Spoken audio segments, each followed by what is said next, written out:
After over a month of delays, it is finally time for my epic 2021 Blu-ray collection video. In the year 2020, I was stuck at home for most of the year, so I bought a bunch of new movies. Likewise, people generously sent a bunch of movies to me in my fan mail. So my collection has expanded a good bit since last year, and last year's video was about 3 hours long, so buckle up, this is gonna be a long video. So let's get started.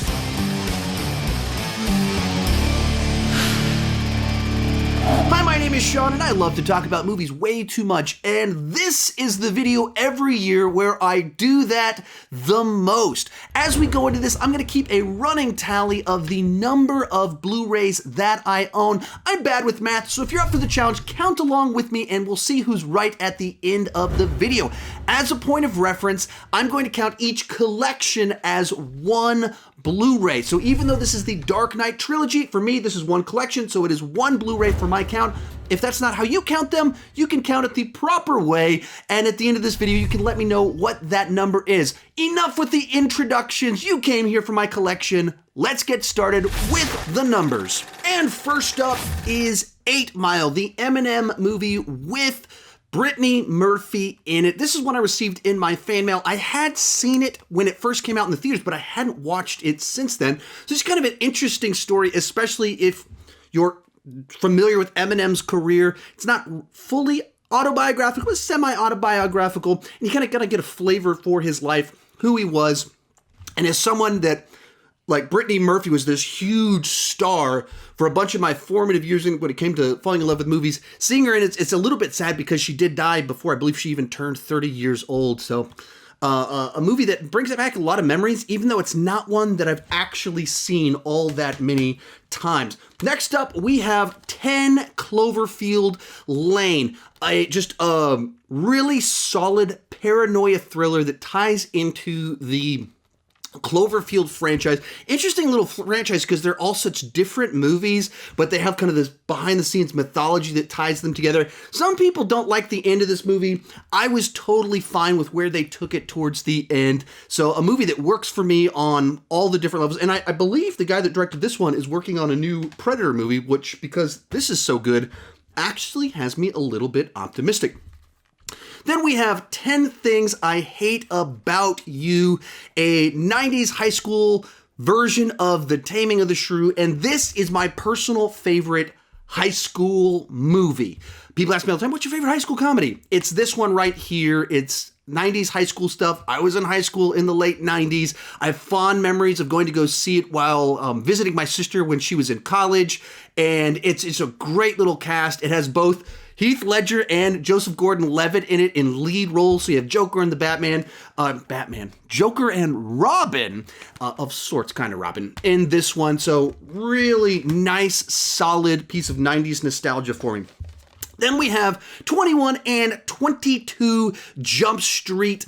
Solid comedies from Lord and Miller. They're just jam-packed with their energy. They're these directors that just bring so much to the table. And then Jonah Hill and Channing Tatum were so willing to go along with it and see how bananas and bonkers they could go with it. They took what should be a really bad idea for one of these revival reboot deals and somehow made something fresh and funny out of it, while at the same time having nice little callbacks to the original series.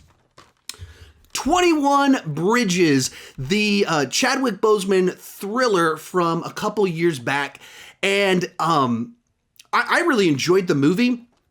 It just solid, simple little kind of police thriller, not like the biggest, flashiest film, but one that I enjoyed enough, but one that in light of his tragic passing kind of because he didn't have all that many movies, all the ones that he did make now stand out so much more because they're those little pieces to remember him by that represented something different about what interested in him.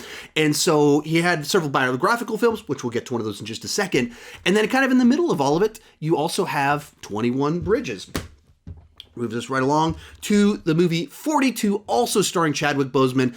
Very cool story about Jackie Robinson, the baseball player, and deals with, of course, racism and what it was like at that time. So it just builds all these kind of obstacles that he has to overcome while being a sports movie, and a movie that has a great performance also from Harrison Ford in it, doing something different from his usual leading man swagger. He plays an old man in it, and so you get to see him actually kind of act. But this was my introduction to Chadwick Boseman. He'd done other things, but this was the one where I went to go see it, and it's like, oh, who's this guy? I want to see this guy in more stuff. What stood out to me is just how good of a relationship that he had with his wife. It was just so natural and organic, and it didn't feel like a movie couple. They just felt like real people, even though he's playing this larger-than-life character in the history of baseball, and they were so normal, and I loved that about the film and his performance in it. And we have 47 Meters Down. My wife loves bad shark movies, and therefore I have to watch a lot of bad shark movies. And I guess you call them guilty pleasure, but the 47 Meters Down franchise for me is just a goofy set of these shark movies of people being trapped underwater. There's some lapses in logic in them, but they're good enough at kind of having this claustrophobic vibe to them while watching a movie where you're just waiting for people to die. Then we have 300. The movie that really put Zack Snyder on the map. Now, he did Dawn of the Dead before this, which was a hit. People loved it. But 300 was like a smash hit that really got people talking, opened doors for him to kind of do whatever he wanted. And it's one of the most pure testosterone filled films of all time, where you combine this very simplistic plot with the fantastic Zack Snyder aesthetic that captures the graphic novel so well. And then also you have this ethic and worldview of the Spartans that just meshes perfectly for this brutal, very specific type of film that I absolutely love. Every time I watch this one, I'm like, why don't I watch this movie all of the time? And that leads us to 300 Rise of the Empire, a movie that's enjoyable enough. It's nice to have a little bit more 300 type stuff. It functions both as a prequel, a midquel, because it takes place part of it side by side with the original film, and then also a sequel to 300. But it's not about the Spartans, it's about the Athenians, and part of the formula that made 300 so good was that Spartan worldview, that brotherhood amongst them, that all of them knew that they were going to die, and they were totally fine with that. And Leonidas would die for his people, and they would die for him, all of them, without a second guess. And the Athenians aren't nearly as cool as that. So when you have the brutal aesthetic, it's still fun to see all the carnage, but without the Athenians, it's not quite the same thing. And also, the simplicity of the plot of the original one is also why it worked. And the sequel, because it's a sequel, prequel, midquel, it's a much more complicated. There's a lot more going on. So it kind of has a lot of diminishing returns. Well, it's nice to have a little bit more 300 action. Then we have 500 Days of Summer. And so this was Mark Webb's first film, the movie that he did before he did the Amazing Spider-Man films.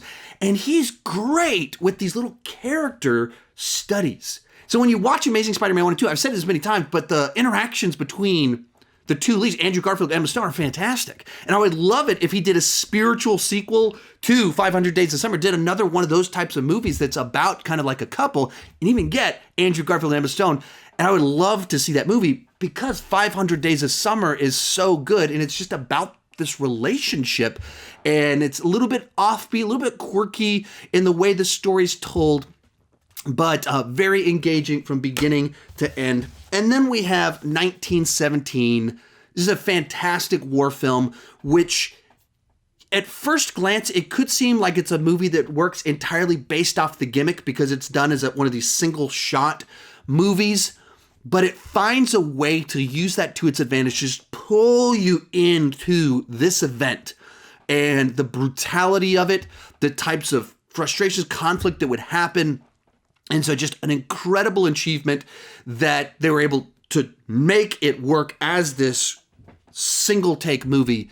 But beyond that, it's also just a solid, engaging war film on its own terms. That will bring us to the A's. First up with the A's is Abominable.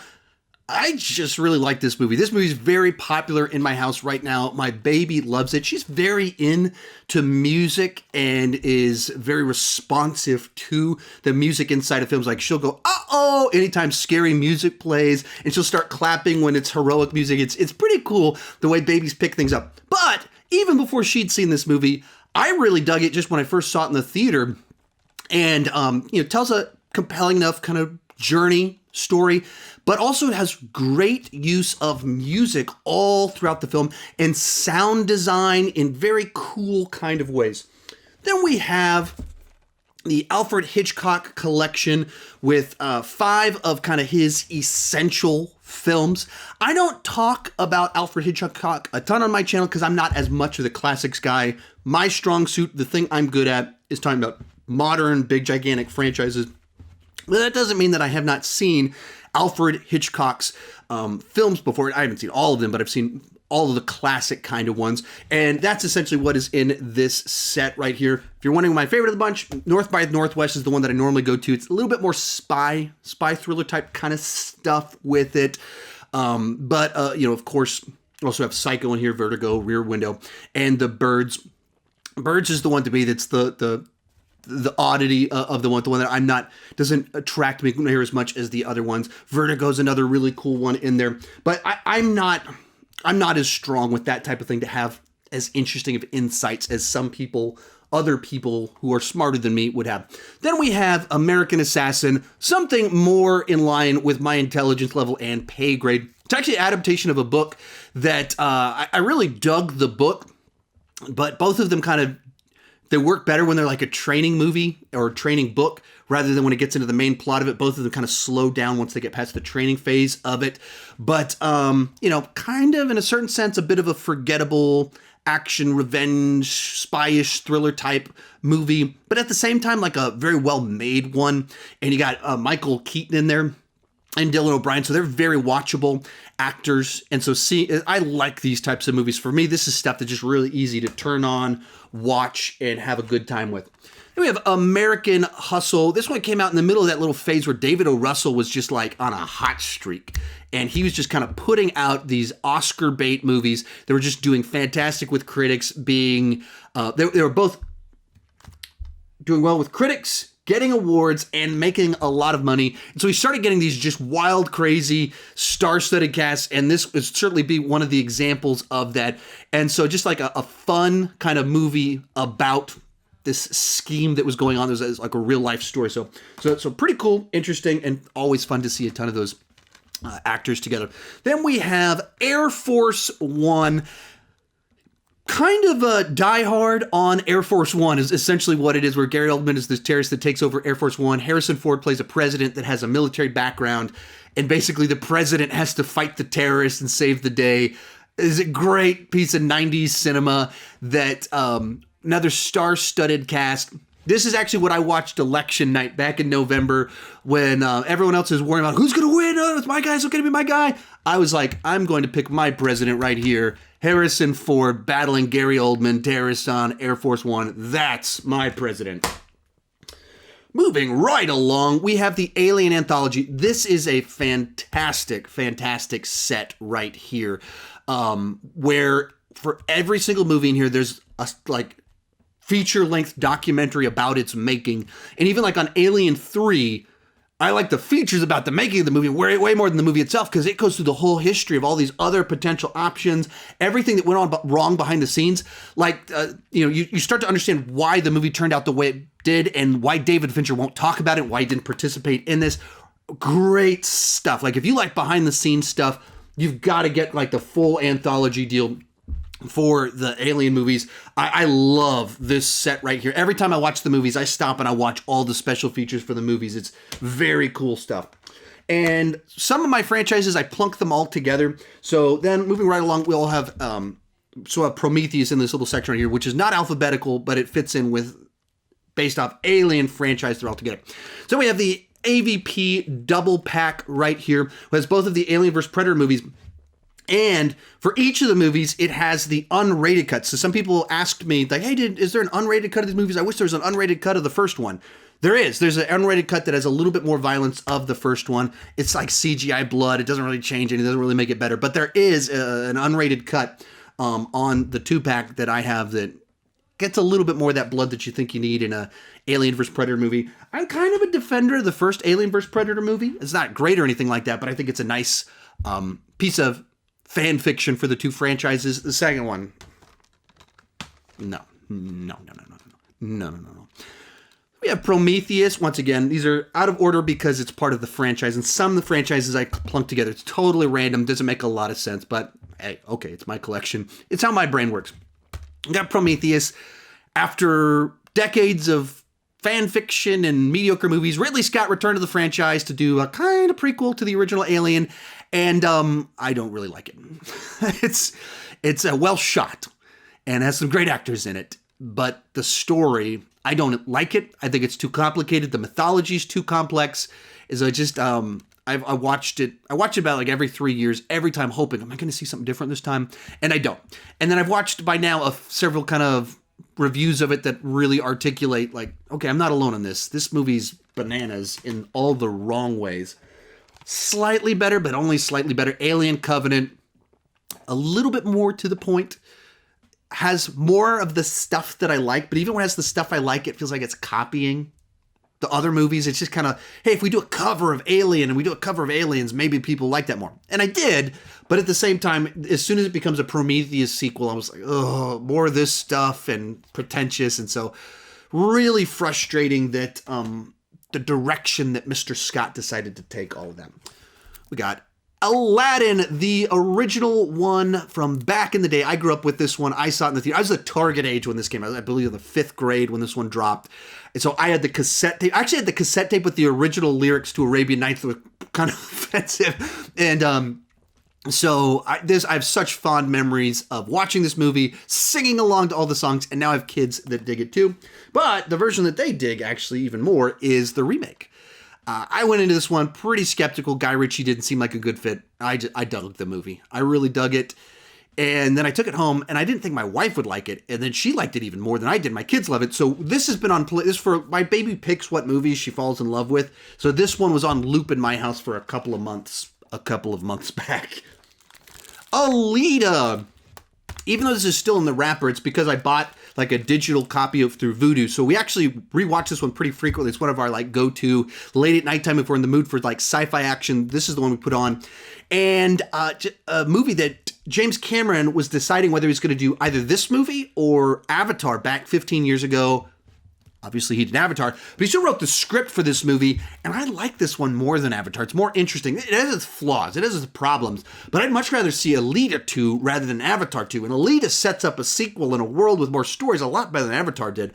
Anyway, we'll get to Avatar in just a little bit. Just one of the things that makes this movie so good is the lead character. Alita is one of the most likable protagonists in the last couple of years, but in an odd way, not in any of the normal ways. It's like she's just so innocent while being also awesome.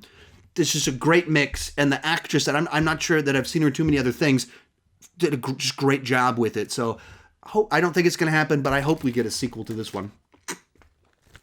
And we have American Psycho. There's only been a few movies that I've walked out of. One of them was American Psycho. Now, I have gone back to go watch it since then. It wasn't inherently just that I didn't like the movie. It's that I went to go see American Psycho when it was in the theater with a girl that I went on a date with from youth group, church youth group. That is not a good idea. American Psycho is not the best movie to take a girl that you just met at church that you're trying to impress. Now, to be fair, she was the one that wanted to go see it, but around the time that they had the threesome with the prostitutes, that was what we left. A really interesting movie, especially in light of the fame that Christian Bale's had over the last 20 years. Seeing a young Christian Bale in this bonkers movie where he's a serial killer, pretty wild and fun stuff. So, and kind of trippy. You don't know what's real, you don't know what's not. So pretty cool stuff. Then we have American Ultra. This is one I received in my family. I haven't watched yet. It's been on my radar actually since I first saw the trailer for it, but I haven't watched the movie yet, unfortunately. Along those same lines, another one, Morris Paris. Another one I received in my fan mail. I haven't gotten around to watching it yet, unfortunately. Hopefully soon. Armageddon. I love this movie. I talk about Taco Bell movies on my channel. It's kind of my phrase that I use for guilty pleasures, but I don't feel guilty about the movies that I like. So I call them Taco Bell movies. They're movies you know are stupid, they're dumb, but they're incredibly entertaining. So they're the fast food of cinema. And for me, one of the great Taco Bell movies of all time is Armageddon.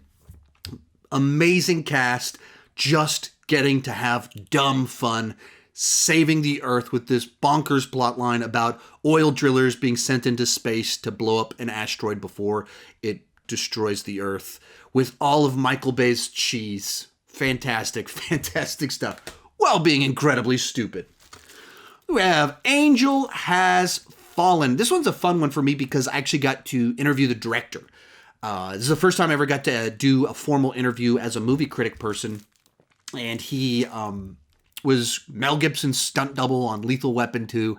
So it's pretty cool. And it wasn't like a 5-minute junket. It was like a 15-minute interview. We talked about his career, the movie, and everything like that. So I have very fond memories. The movie itself is a little bit like The Fugitive, except with Mike Bannon as the lead inside of the Has Fallen franchise. So plot's a little bit generic, but generic in a way that I like it. My type of generic action movie. We got the Angry Birds movie. My kids love these. The first one, a little bit thin on plot. No shortage of energy. Yeah.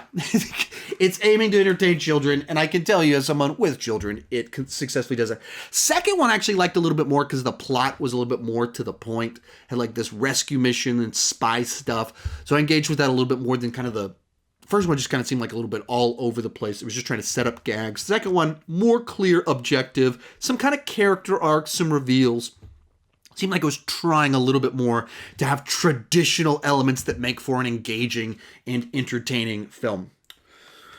Annabelle. The first one is actually directed by the visionary director of Mortal Kombat Annihilation. I actually watched Mortal Kombat Annihilation just a couple days ago, and it is so unbelievably bad as a big studio film. I don't know how the guy was allowed to direct more things, but you can tell he didn't get that much better because this is not a good movie either. It just feels like if you put this creepy doll up on the screen, won't that creep people out? No, it requires a little bit more to it than that. So one of my least favorite of the movies within the Conjuring universe. Then we have the Annabelle Creation, the second Annabelle film. Huge increase in quality, and kind of tells the origin of the Annabelle doll. Has a couple of these girls that you actually care about, this family and this whole backstory. Interesting stuff happening, and it's from the director who went on to direct Shazam. So you have a guy that knows a little bit more what he's doing as you kind of go into it. So especially after how bad the first one was, this was such a pleasant surprise to kind of come full circle, or not full circle, but a big comeback, pendulum swing in quality on this one. Brings us to Annabelle Comes Home, the third of the Annabelle movies, and another solid one. That it was interesting about the Annabelle trilogy itself is that they're all different. They're not really, none of them are really like any of the other ones. And so this one's in the Conjuring universe, but it's kind of the tamest. It's like about a babysitter, and it's a little bit, not light-hearted, that'd be the wrong phrase for it, but lighter compared to what the other ones do. Maybe a little bit more fun, as best you can be fun, because it's dealing with these high schoolers and what kind of goes down with them, and doesn't have quite as many super disturbing stuff. So like a nice little addition to the trilogy, as well as the Conjuring franchise as a whole. And it has the Warrens in it just a little bit, because it takes place at their home, so it's a nice little touch.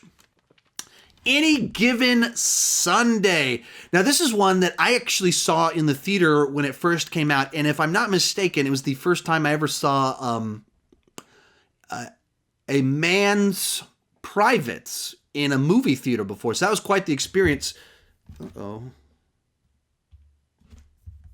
Whoop. I don't know if I lost sound there, but I might have just lost sound because my computer went to sleep. Why would my computer go to sleep? Isn't it plugged in? Should be. Huh. Not sure what that was about. Anyway, so that was a nice little experience, like being in the theater, like, whoa, they're in a gym, and that is a fully naked man.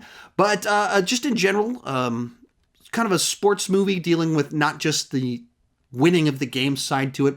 So kind of a little bit more layers to it. I haven't watched it in a while. I haven't rewatched it since I got the Blu-ray. But it's one that's on my mind because especially it has a great cast to it. So I need to re-explore that one. Whew. Then we have Apocalypse Now that, I don't know if I missed something, but it should have a sleeve for this because it's just kind of open and wild. I don't know why it's like that. That is very wild. But Apocalypse Now, the final cut, multi-disc, extravaganza version that has like 2 versions of the film, making of, documented everything about the insane production that was this film and everything that went into it. And so one of these movies that's just iconic, mesmerizing, and what's interesting is that George Lucas wanted to make this movie. Like, it was one of his passion projects was to make this movie. And so you just wish that you could see that alternate reality. Like, what would George Lucas have done with Apocalypse Now? And along those same lines, like, you know, like what would that movie have been like? And what would have career turned into if he didn't get locked into Star Wars? And if he had been the guy that had kind of been this other path that had made this happen? But you know, this is kind of one of those movies that I haven't seen as many times as some other people. Like, I don't get wrapped up in these types of films as much, but every time I watch them, they're just interesting to just watch such auteur takes on a genre. And we have Aquaman Steelbook. Now, I've talked about the Aquaman movies and DCU movies quite a bit. I had a lot of fun with this one. It's campy, it's goofy. So, you know, certainly, I got a digital code right here. Let me pull that one out, save that for later. But I have a lot of fun with it. It's certainly goofy. I understand why some people can't get into it, but the cheesiness is kind of what I enjoy, especially when the DCU has certain movies that are like super serious. To have other ones that are as corny as that one is, unapologetically, I think that's kind of endearing.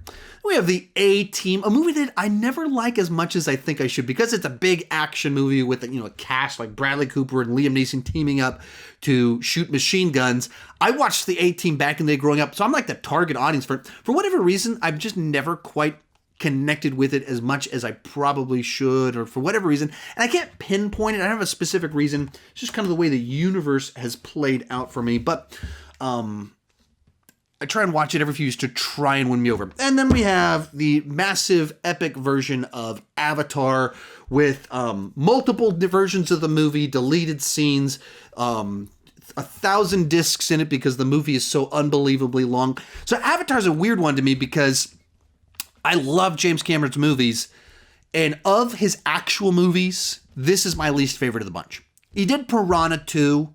He is the director on it, but that's not really a James Cameron movie. That's a Roger Corman movie.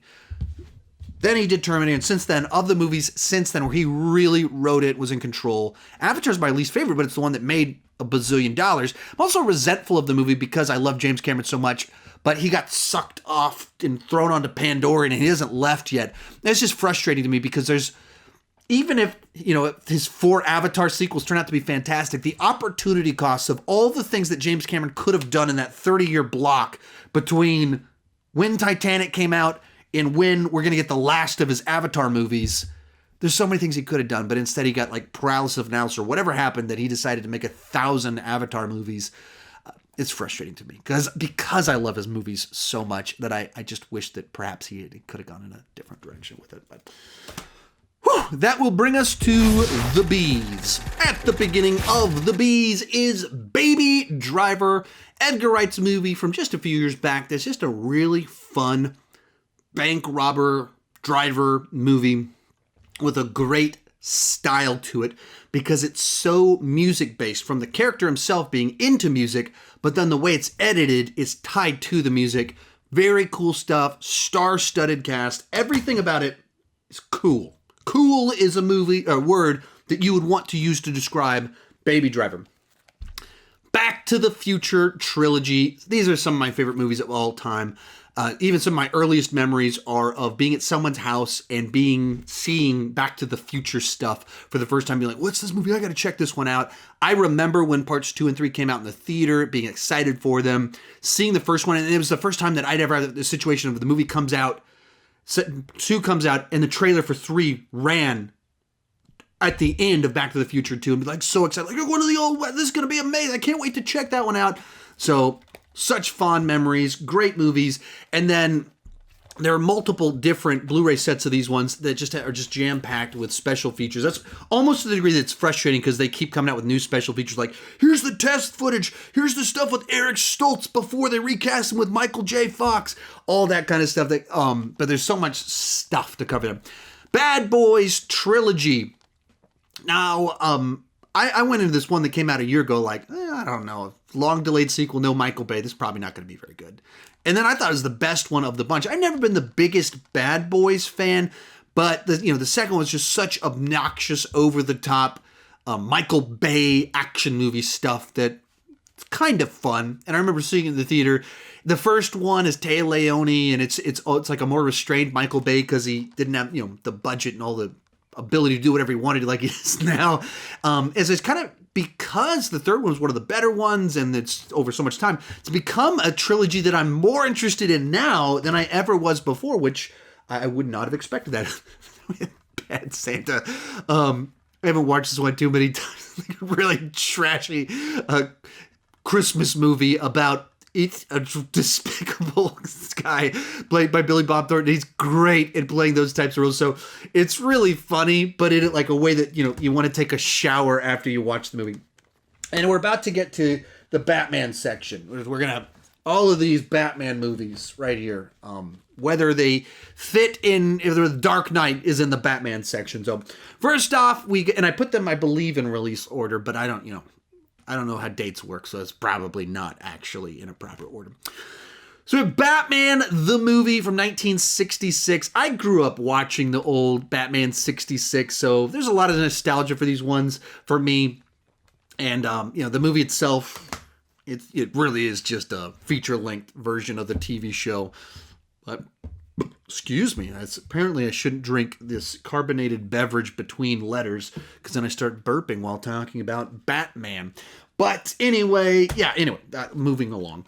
We have the Batman anthology of that set of films, that continuity, starting in 1989. That's one of the first movies I remember seeing in the theater was Batman 1989. And that was a pivotal movie for me because it kind of started my fandom, my love of movies. I collected all the cards, the trading cards related to it. I actually have them right over there. I still have them. I've shown them in a bunch of videos before. And I had all the full set for both Batman and Batman Returns. I remember when all these movies came out. Batman Returns was one of the first movies. I remember the anticipation, the build-up to it coming out. When Batman Forever came out, I was still a defender of it, even as it got campy and goofy, but it was a little bit more restrained. Jim Carrey's on the top of the world when it came out, so everyone loved that. Then I remember being in high school by the time Batman and Robin came out and being like, oh no, what have they done? Why is he on rollers? Or why is he on ice skates? Why do you have a credit card? What is this? And so I was able to grow up with the movies of being a 7-year-old when Batman came out and then being a high schooler and being like, oh, it was one of the first times I remember being disappointed in the theater, be like, oh no, movies can be bad. This isn't good. Another important one for me at the time, Batman the Animated Series. For the most part, TV shows are at the very end of this one, but because this one was Batman, I put it in all my Batman stuff together. So Batman the Animated Series, this is my favorite animated show of all time, at least the first 3 seasons. There's the original run, and then they took a break and they came back with a new title and they packaged it all together, and that it's kind of a different series. And it was called The New Adventures of Batman and Robin or something like that. It was called Batman the Animated Series when it first ran. But that original run is my favorite animated show of all time. And I think it holds up. The storytelling is mature. It's actual orchestrated music, which is incredible that they did that. And so it's very stylized, just an incredible achievement that it's a thing that actually exists, that they allowed for a children's show this is amazing. And when it came out, I was the perfect age. I was that like 10 years old when it debuted, their target audience. And then as I've grown up, I've been able to show it to my kids and grown up with it. So then we have Batman Mask of the Phantasm, the movie version of Batman the Animated Series. I was one of the 10 people that actually saw this movie in the theater when it came out opening weekend. My sister and I went to go see it. Movie wasn't a big hit or anything like that. It was kind of forgotten by a lot of people. And then as time has passed, people are like, that's a great Batman movie that's a really good version of the character that was actually released in theaters, that just because it was the version of a TV show, it just didn't do all that well when it came out, but it's actually really good. Then we have Batman Mystery of the Batwoman. This was actually my introduction to Batwoman, was this animated feature. Came out quite a few years after the original run of Batman the Animated Series, but it's in continuity with all of that, and they did several movies throughout the years. This was the last of them. And of them, I think this was my least favorite of the bunch. They kind of changed the style as time passed, and I don't think they changed it for the better. We have Batman Beyond, the Return of the Joker. One of the things that was cool about that Bruce Timm, Paul Dini Batman Animated Series universe that they created is that it ran for about 15 years or 13 years, something like that. And they've kind of even still going back to it in little ways. And they had all these kind of offshoots that they did. And one of them was Batman Beyond, where the version from Batman the Animated Series, they had him as this old man in this techno-punk futuristic world with a new Batman. And when they made a movie, it was actually very serious and dark, like where this movie goes, that it's, even though it originally debuted as kind of like a show for kids, it is anything but just a show for kids. Then movies and TV shows for kids. Then we have the Dark Knight trilogy. I've done tons of videos on them. Fantastic set of films. Of course, Christopher Nolan's one of my favorite directors of all time. Batman's one of my favorite characters of all time. And I saw Memento in the theater and loved it. And jumped forward 3 years and found out that guy was going to be doing Batman. And I'm like, what? Mind blown. And so, and then of course the movies lived up to that anticipation and excitement, of course, as they're highly praised and regarded. A lot of people just kind of really highlight The Dark Knight as the great one. I love Batman Begins as well. I have my issues with the Dark Knight Rises, but obviously fantastic movies, and there's a ton of great features on them.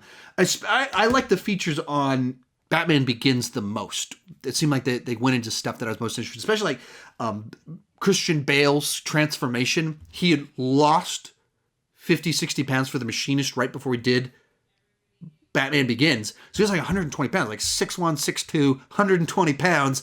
And then he gained 100 pounds to do Batman Begins, but they gained too much weight, so they had to lose weight. I love all that stuff, and they're talking about the fighting system that he used. Interesting stuff. Batman v Superman, Dawn of Justice, Ultimate Edition. I've always been a defender of this movie. I've always been positive of it. Even the theatrical version, when I first saw it, I was like, I dig this. And then, as people kind of pointed some stuff, I was like, okay, there are some flaws here. Okay, I like Batman and Superman, so seeing them punch each other in the face, and okay, that's okay. But there's flaws here. And then the Ultimate Edition fixed some of those flaws. But I think it's an ambitious film that's flawed. And I get why some people don't like it, think it's too grim. There's a group of people that I don't think give it enough credit for the things that it does well. There's a bunch of things that I just don't think there's, like some of the way that Batman is written, the Alfred and Bruce Wayne dialogue, of course, the warehouse sequence. There's a lot of really good things in this movie. There's a lot of things in this movie, so there's a lot of things that might not work or don't come together. Gotcha, I understand. But I wish people would give it more credit. Maybe once we get Zack Snyder's Justice League a month from now, 6 weeks from now, when? I don't know. I don't know what the date is. I'm in 2020, 2021, my brain is fried all the time. I don't know when we are or what's going on. Pretty soon we're getting Zack Snyder's Justice League, and I'm wondering how, when we see kind of more his completed vision, how his trilogy of DC films, properly done, at least according to his vision, how they'll sit. Sometimes when you see how something's completed, it elevates the previous films, or other times it highlights the flaws. we shall see. And then we have Batman Ninja. I haven't watched this one yet, unfortunately, so I have it. It's right here. People ask me about it from time to time. I haven't actually clicked play on it. We have Batman Family Matters. Yeah, I've got kids, so Lego is huge in my household. They play the Lego games. They play with Lego. We watched Lego Masters. And so when you combine Lego with superheroes, anytime I see these movies on sale at Best Buy, I buy them because I know my kids will like them and they'll watch them. So the ones that are not the theatrical ones, I don't enjoy as much because I've said the production value. But they're actually all pretty clever in the way that they're put together. Moving right along, we've got the Beverly Hills Cop trilogy. Now, I've actually watched all these movies and written a ranking for them. I was ready to put it out for when Coming to America was going to debut in December, and then I watched them, wrote all the notes, and then it got pushed back like 4 months or something like that. So I think the movie comes out in 2 weeks or something like that. Once again, I don't know what the date is. So I have that video is coming, and if you're watching this in the future, it already happened. But I love the original one, and I think both the sequels are pretty flawed in their own ways. And each of them have something about them that's still kind of endearing. A lot of people just really poo-poo on the third one, and I get that. Rewatching it, maybe I was going in knowing how much everyone hated it and how much But as I was watching it, I realized I'd watched it a ton of times. I was remembering so much more of it than I was thinking I was going to when I first pushed play on it. So, but the original is a comedy, action, buddy film classic. The other ones are not that. I don't think even 3's dreadful though. Okie dokie. Then we have Big Trouble in Little China, one of these quirky John Carpenter movies that is such a cult classic. It's designed to be a cult classic. It's got, Kurt Russell as the action hero, but then there's all this weird mythology, martial arts stuff, and a bunch of stuff that influenced the Mortal Kombat games. Like, I played the Mortal Kombat games before I watched this movie, and so then when I watched this, I was like, oh, they pulled characters blatantly, like in the way they're visualized, everything blatantly out of this movie and just plopped them into the Mortal Kombat games. And so if you like John Carpenter, if you like Kurt Russell, this one is one you've got to check out. And Birds of Prey. Now, right up, you might be thinking, we've already had a couple of these, as to why I don't have my DCEU movies all clumped together in one batch the way I did with Aliens and the way that I'm going to do with some other franchises. It's because I clumped my Batman movies together. So since Batman is clumped together, then I couldn't put Batman with DCU. That's one of the actual big reasons. It gets complicated when you do this stuff. Anyway, maybe I should just do alphabetical. Birds of Prey, I dug it. I know a lot of people hated it. A lot of people had problems with it. I liked kind of the chaotic story structure, out of order, with Harley Quinn as this unreliable narrator, practical stunt work. I don't know. People were angry at it. I wasn't. Blade Trilogy. I actually like all these movies. The third one is bad. It is a bad movie. And so it's tricky for me whenever I do kind of some of my like worst comic book movies of all time. I'll throw Blade Trinity in there because it's fun to crap on the movie. But in reality, it's like that's maybe an actual guilty pleasure for me of like, oh, I know this is bad, but it's a really fun bad. It's a loop around kind of bad. You see like a prototype of Deadpool in Ryan Reynolds' Hannibal King. But beyond that, just a great, distinct comic book franchise. It's different from everything else. It was also kind of cutting edge when it came out with the franchise because it was rated R. It was heavily influenced by like Asian martial arts films, but it's also a horror film, but it's a comic book movie. It's total genre blender. And awesome.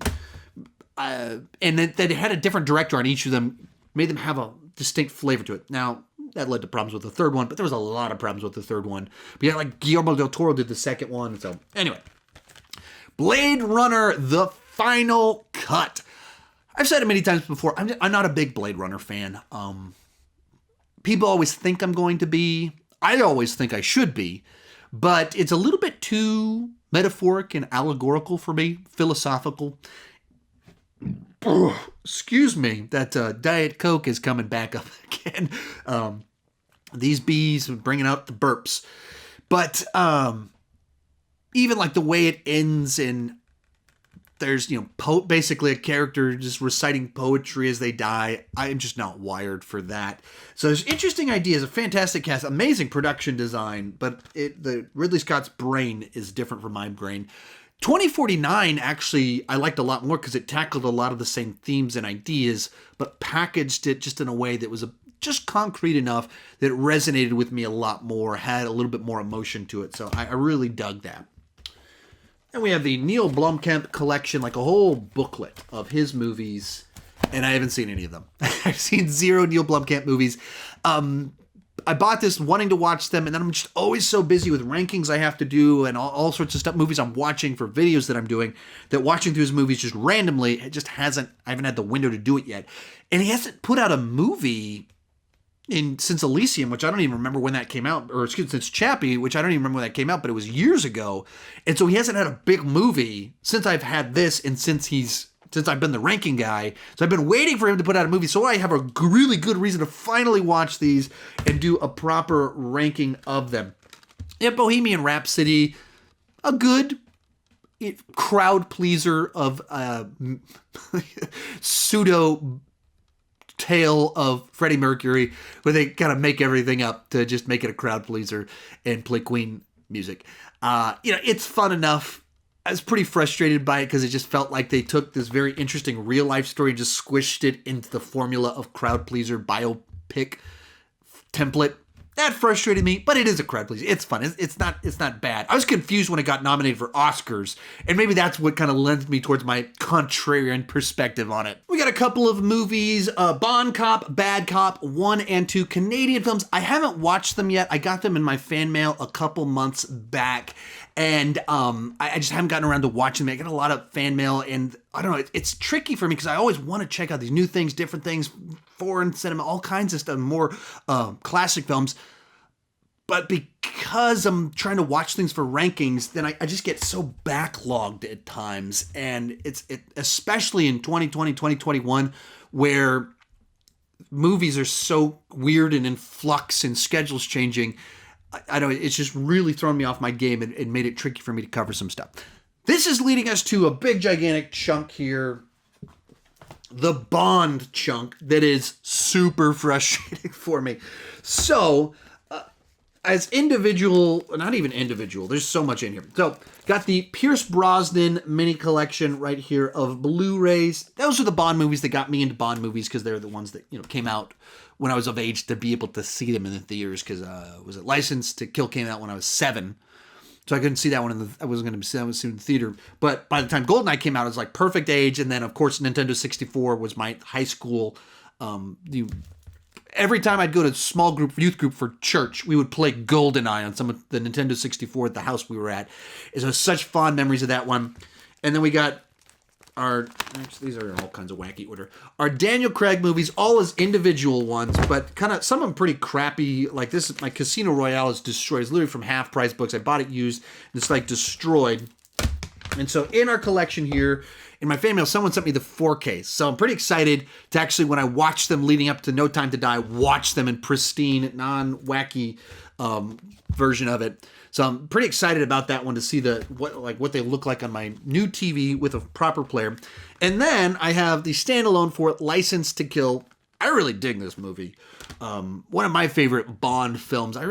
Timothy Dalton, because GoldenEye came out, the one that was most recent when it came out that was like on TNT, TBS, all those channels on loop that I was most into, that was most like GoldenEye, would be License to Kill. And so just naturally, someone kind of getting into the franchise, watch that one all the time.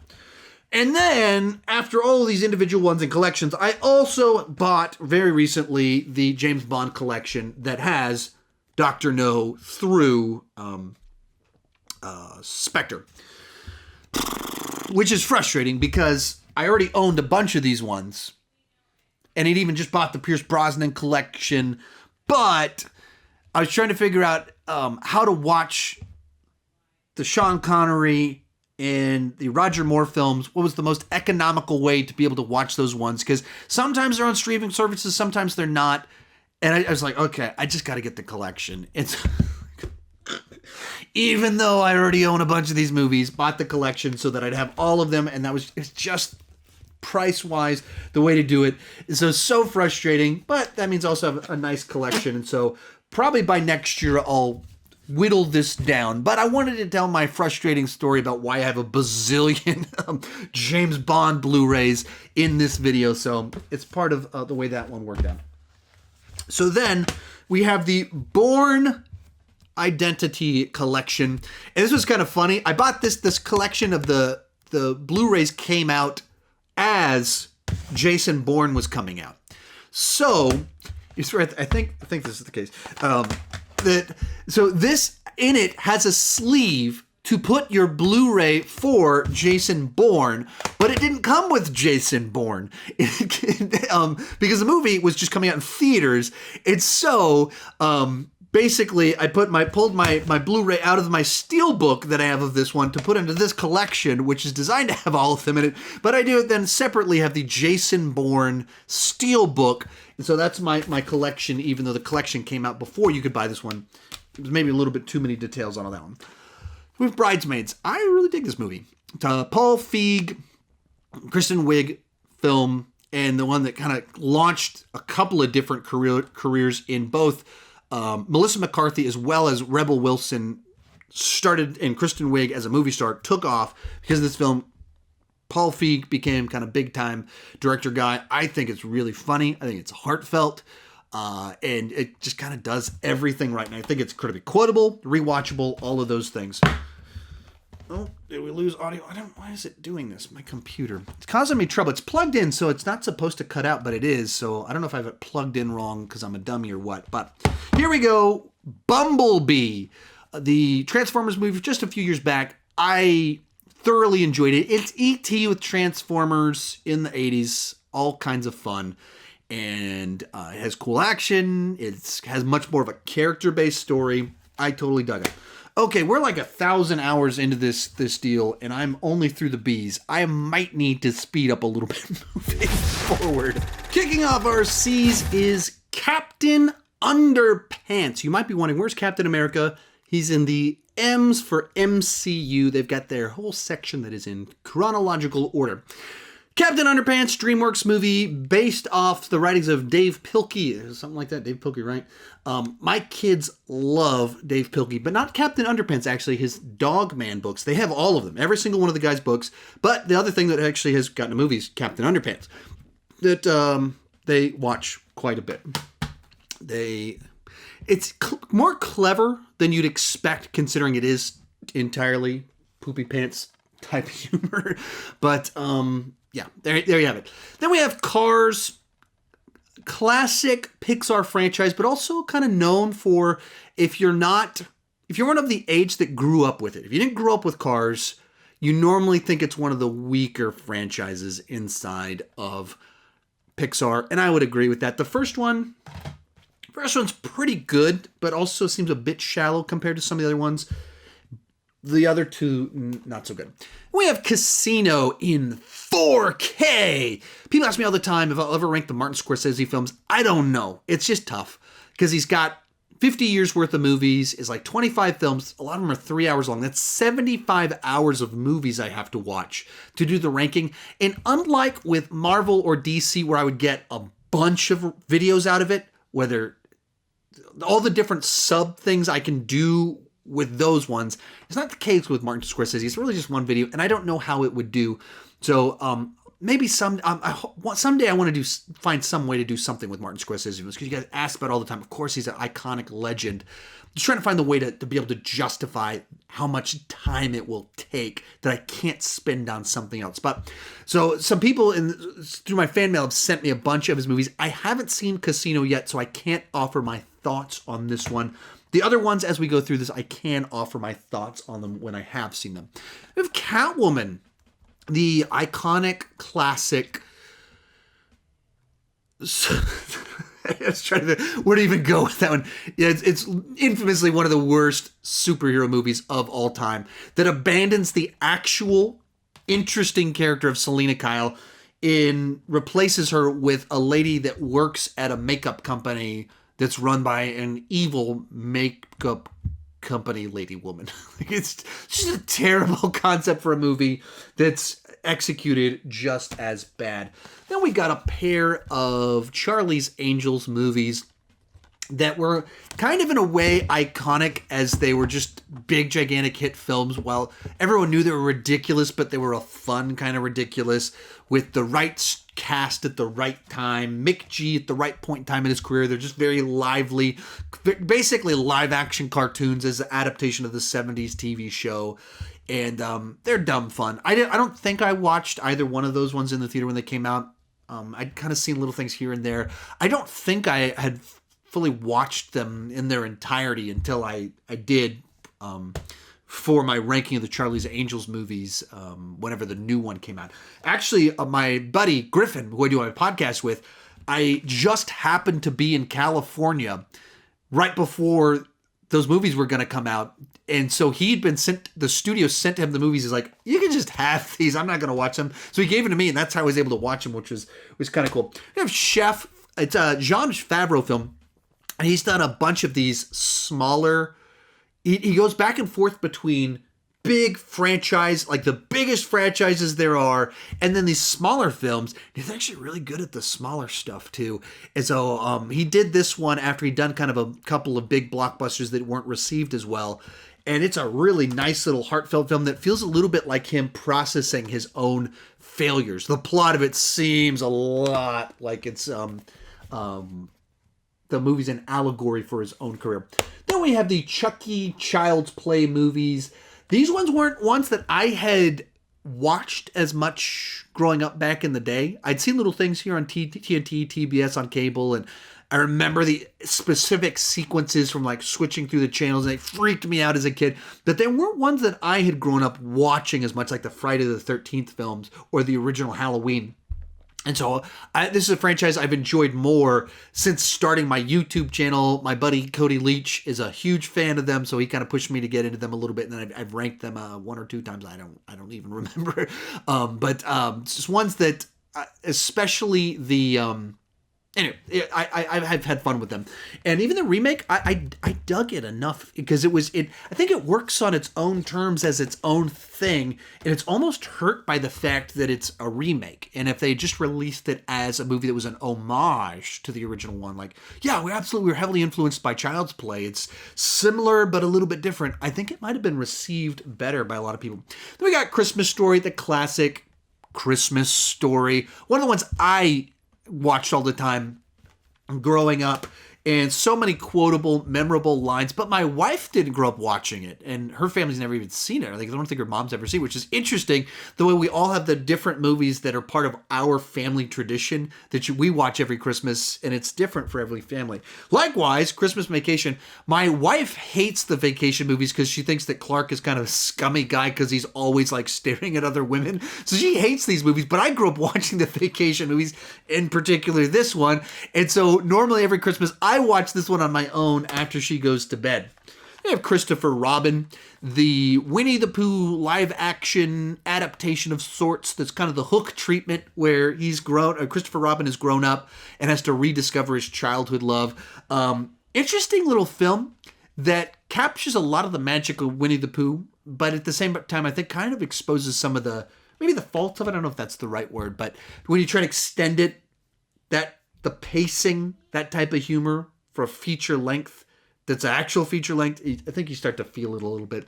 There's Cinderella, a great little adaptation of Cinderella that finds a way to be true to the classic animated film while really adapting it, doing something different with it. It makes its own distinct mark, which is a very elegant direction from Kenneth Branagh. Got Coco, the Pixar film from just a few years back.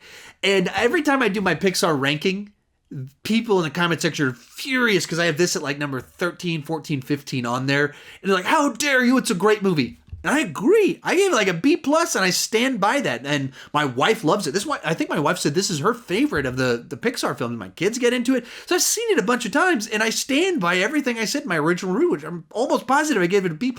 Very fond of this movie. Pixar's just really competitive. There's a lot of great movies in that franchise. We got Cold Pursuit. This is an interesting one because it's Liam Neeson doing what Liam Neeson does, his typical type of movies.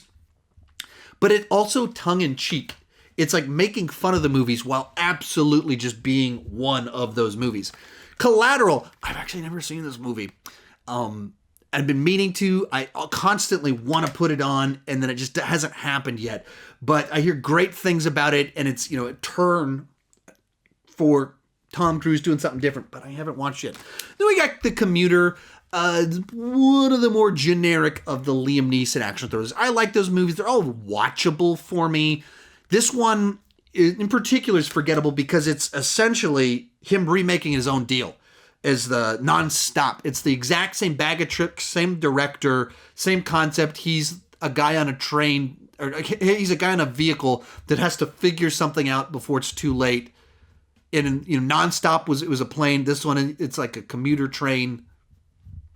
Same exact deal. It's a weird that they did that. Like, I'd love to know the story about, like, why did you guys do the same movie twice? I don't get it. We've got Con Air, fantastic 90s action movie cheese. I love this movie. So many fond memories of watching it back in the day. That of the classic trilogy of Nick Cage 90s action movies, this is the one that I've rewatched the most. It's unbelievably stupid, and that's what makes it so much fun, because it knows that it's stupid. It takes this ridiculous premise, it just goes for it, and is so much fun. And Conjuring 1 and 2. I think just some of the best horror movies of all time. James Wan is great with the with the genre, and these are the two best movies in the Conjuring franchise, and it's because of James Wan, such a good director, captures the time period so well. The lead characters feel like actual people, not movie characters, because they based off of real people that were out there that are ghost hunter exorcist people. So great practical work. Big fan of the two main Conjuring films. We have Copland. It's actually James Mangold, director of Logan.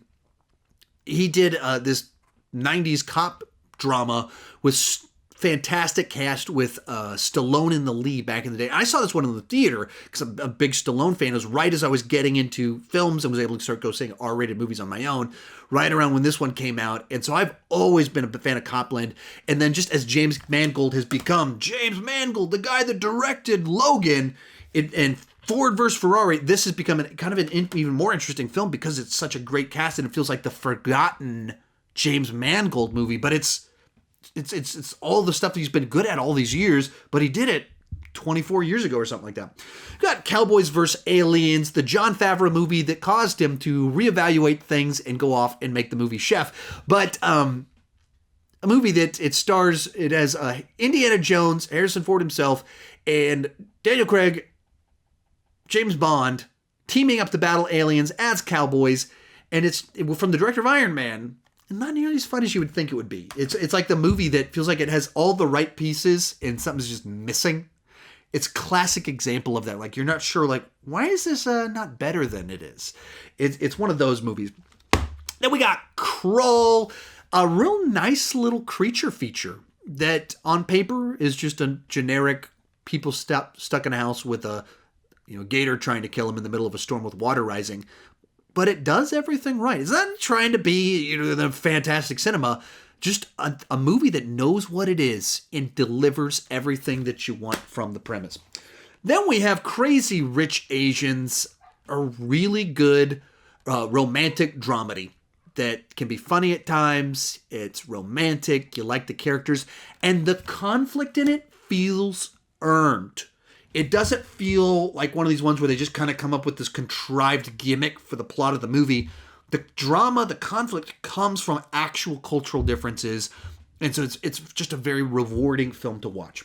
We have Crazy Stupid Love, another one that's a movie that was just like the right cast at the right time, with Steve Carell as his movie career was starting to launch, Ryan Gosling and Emma Stone as they were kind of becoming these familiar faces that everybody knew, and just another romantic dramedy with a bunch of kind of classic little elements to it. That moving on, we got we're only to the C's, and we're already reaching the point in time where my brain is getting fried and I start like mumbling over words and stuff like that. Crouching Tiger, Hidden Dragon. This movie came out right. It was a perfect frame of mind to just appreciate this when it came out, because I was a huge fan of Asian cinema in the late 90s. I had a Jackie Chan fan webpage, and I was like huge into Chow Yun-fat's John Woo Hong Kong movies, A Better Tomorrow, The Killer, Hard Boiled. And actually in the intro of this video right here, there's a shot of Chow Yun-fat kind of going downstairs shooting a gun. That's from Hard Boiled. And that's people know what all the other clips are. They're not sure what that one is. It's from Hard Boiled. And then right as I was into that stuff, and then Yuan Wu Ping did The Matrix, and then he did this movie comes out. And Michelle Yeoh had been a Bond girl a few years right before this, and she was in Super Cop, it was a Jackie Chan movie, and this movie comes out, and it like pulled Yuan Wu Ping and Asian cinema and Chow Yun-fat, Michelle Yeoh all together, and then was an Oscar contender, and that was really cool because it's the genre that I was getting into, but it was kind of like it felt like Jackie Chan just kicks people in the face. It's a lot of fun, and then all those things kind of came together as prestige cinema. That's pretty cool. It was right as I was also getting into prestige cinema and paying attention to stuff that wasn't just Jackie Chan kicking people in the face and hitting them with a refrigerator. And then Asian cinema was like prestige, an Oscar contender, while also having all the cool kicking people in the face stuff. So a movie that kind of is a very important place in my life and in my love for movies. They have The Curse of La Llorona, like I don't know, it's kind of a weird addition to the Conjuring franchise because they didn't really announce it as a Conjuring movie, but it is in the Conjuring franchise. It has like explicit connections to the franchise, but they didn't market it as part of the Conjuring universe. It's weird the way they did it, but it's not the worst of the bunch. Kind of forgettable, kind of dull, especially the first half. Gets a little bit better when, was it Raymond Cruz? Whenever his character shows up, add some nice dry humor into the mix. But it's kind of came out in that point in time where the franchise was starting to feel like, all right, haven't we done this before? Haven't we done this sort of thing? And doesn't add much new to the franchise or the genre itself. Which brings us to our D's. We got Daredevil, the director's cut. Much better film if you see the director's cut of it. There's actually like 30 minutes of like plot that they cut out and character development that kind of built out the mythology of what was going on. And so kind of weird choice, but that's what they were trying to figure out how to do comic book movies back in the day. I've never thought this movie was as bad as people claim it is. It's flawed, but it very much, you have to remember that it took a long time for studios to figure out how do you translate these comic book characters to the big screen. So there's a lot of goofy stuff that they tried that didn't work all that well, and this movie has a lot of that stuff in it. But if you move away from just the playground sequence and Bullseye having an actual bullseye in his head, if you pull those out, I think it has more to offer than most people give it credit for. Then we have Date Night, the Steve Carell, Tina Fey little adventure rom-com that they did that has a great cameo from Mark Wahlberg. And I forgot about this until a couple weeks back, until I did a video with my wife on rom-coms, but it has early in her career, Wonder Woman, Gal Gadot or Godot, whichever one it is in this movie in a small little part, it's just nice to see one of these now big A-listers that everybody knows back when just trying to make her name in Hollywood, and she's got this small little part. It's a fun movie, not as good as it necessarily should be, not as fun as you would think Steve Carell, Tina Fey would be, but it is a nice little film. We got Death Wish, the remake. I like these types of movies, so I enjoy it. It doesn't kind of live up to the original classic one, but it is better than most all of the Death Wish sequels to the franchise. But a lot of people didn't like it because it's just like, it's a movie not for present day, because it is just like a guy out for revenge shooting people. It's just not the flavor that most people enjoy these days. Then we have Demolition Man, great 90s Stallone, and a film that actually, in light of where culture's at right now, almost feels like prophetic of like how goofy certain stuff is in current society, in the way we are with trying to sensitivity and things that sometimes just feels like, I think we're going a little bit too far and missing the point. And this movie almost feels like it saw that in advance and is commenting on it. So but it was back in the day a real solid film that was funny, has a young Sandra Bullock in it, Stallone in his prime, and cool action, fun setup, and can be quite funny at times, and you almost can reinterpret it in light of present society. Then we have the Despicable Me trilogy of films. You know, they're all kind of goofy fun, lowbrow humor, but it works well enough. I have kids, so they're always in the mood for Minions to do goofy stuff, but I've never been bananas about them. They're films that I feel like work better for set pieces rather than the full plot. I'm always like, oh, the Minions themselves are so cute and funny. Oh, this joke was great. This was really good. But the plots themselves, I'm just not terribly invested in. Detective Pikachu, the Pokemon movie from a few years back. A real fun little adventure that manages to translate Pokemon into real life. My kids are obsessed with Pokemon, so also it gets played a lot in my household. And as they're discovering that actors have multiple roles, they're like, wait, the guy that's in that Deadpool movie we're not allowed to watch, he's the voice of Pikachu? That's a lot of fun. I do know it's Pikachu, but it's more fun to say Pikachu. So it's one that's, because of where my kids are at, this one is a lot of fun for us. Then we have the Die Hard collection that does not have Live Free or Die Hard. I don't own that fifth abomination that I don't like to acknowledge exists. These 4 films are all, I think, very solid action movies. Even 2 and 4, they're, for what they are, I have a lot of fun with them. And then 1, of course, is the greatest action movie of all time, of just the straight action movie genre. And then the third one is a great follow-up to the original film. So I love those 4 films. Then we got Django Unchained, Quentin Tarantino's first stab at Westerns, and just a very cool film with great characters, great dialogue. Every single thing that you want from a Quentin Tarantino Western, you get it in this film. Moving right along to Dr. Sleep. I've said it before, I like Dr. Sleep more than I like The Shining. Shining's a little bit too allegorical, metaphoric for me, and people are like, did you like the symbolism? No. I didn't get it. So it's not, I appreciate the talent that goes into it, but I didn't get it. Dr. Sleep, however, is a little bit more straightforward, and it plays out almost like, you know, the X-Men as a horror film. Mutants, hero and villain mutants as a horror film. So I really dug it. And also tackles kind of its themes on alcoholism and stuff that was in the Shining book, but not as clear in the movie.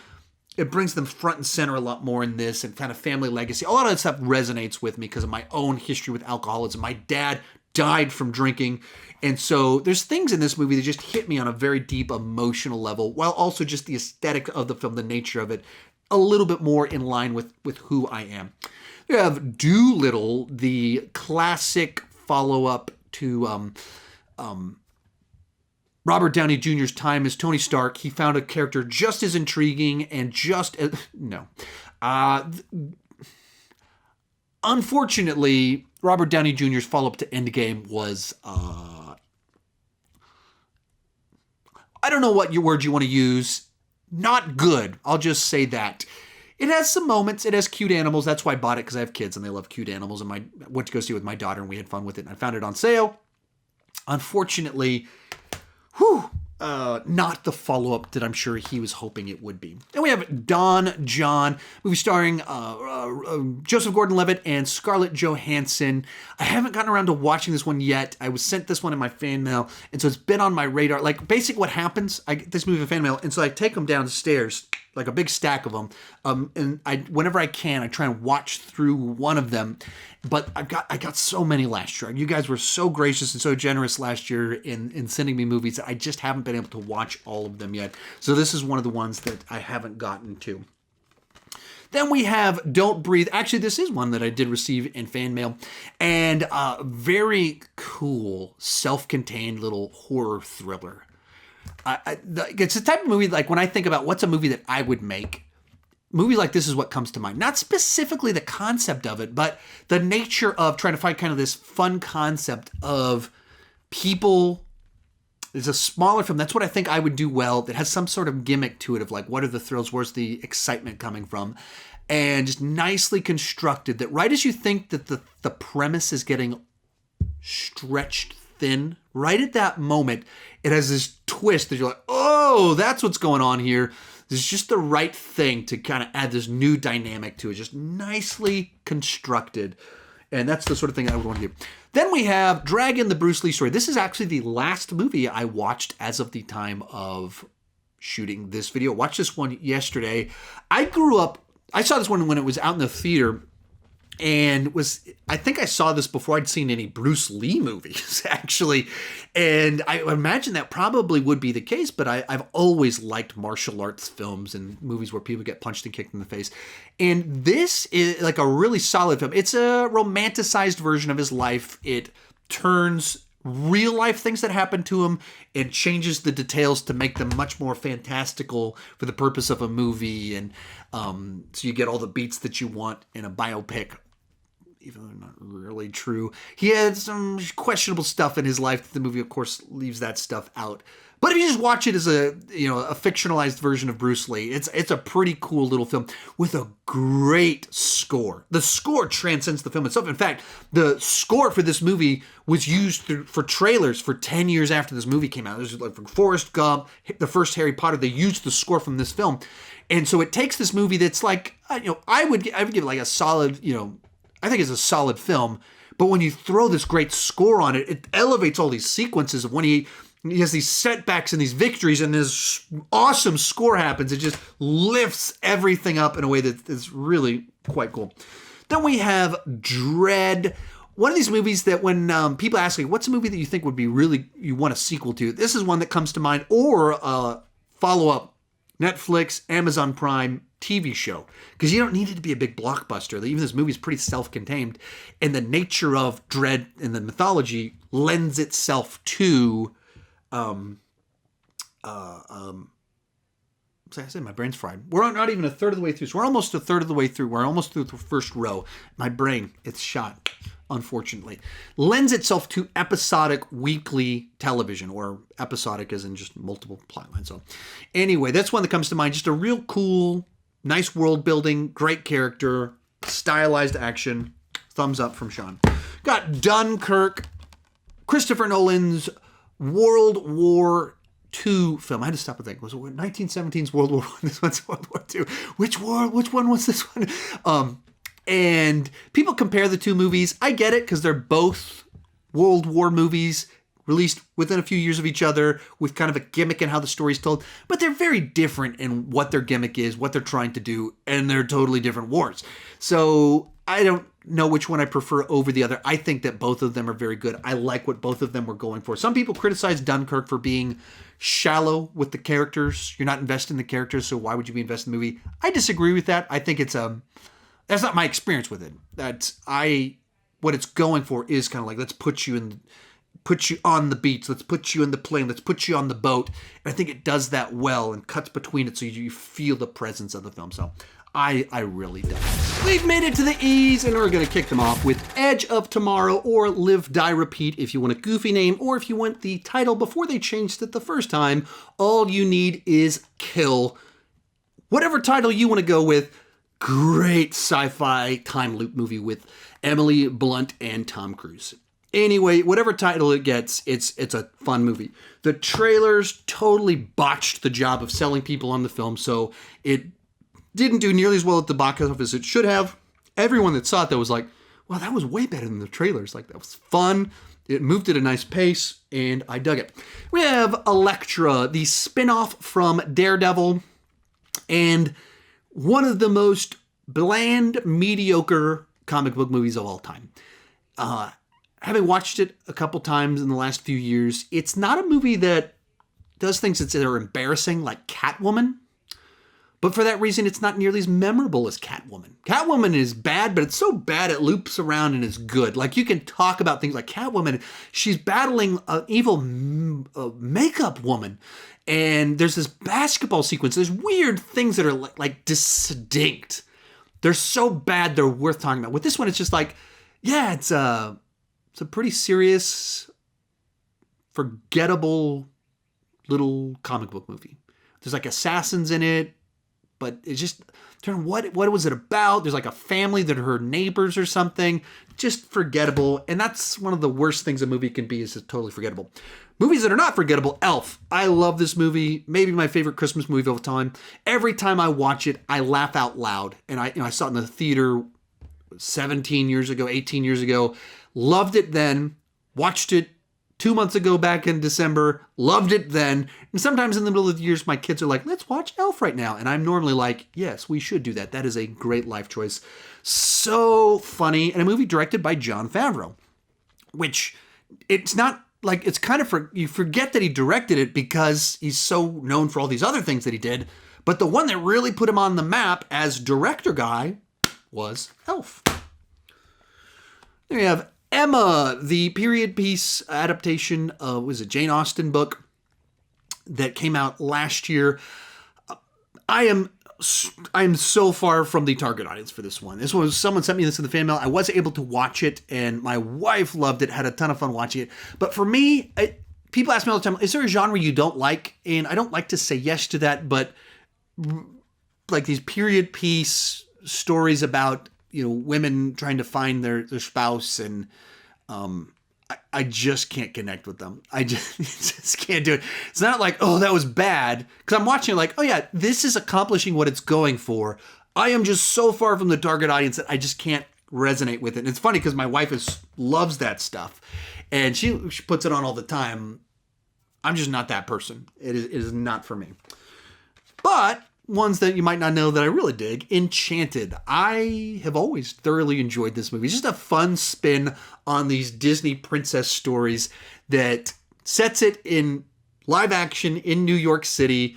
And it both is a celebration of these Disney princess tropes while turning them on their head and celebrating them also. It's like all of it combined together. And Amy Adams is just perfect for it. James Marsden is perfect as this Prince Charming. Patrick Dempsey, the great real world guy that's cynical, but not actually cynical. Just all the pieces come together. I really dig this one. We have The Equalizer 2, the second one. I think I have the first one on digital, but I don't have a disc for it. But I have it for the second one. I dig this genre. And so anytime I find these types of movies cheap, I buy them. Because I'm always like randomly at nighttime, like, yeah, I want to watch Denzel Washington beat guys up. And so then I'll put in, that's when I'll put this one in.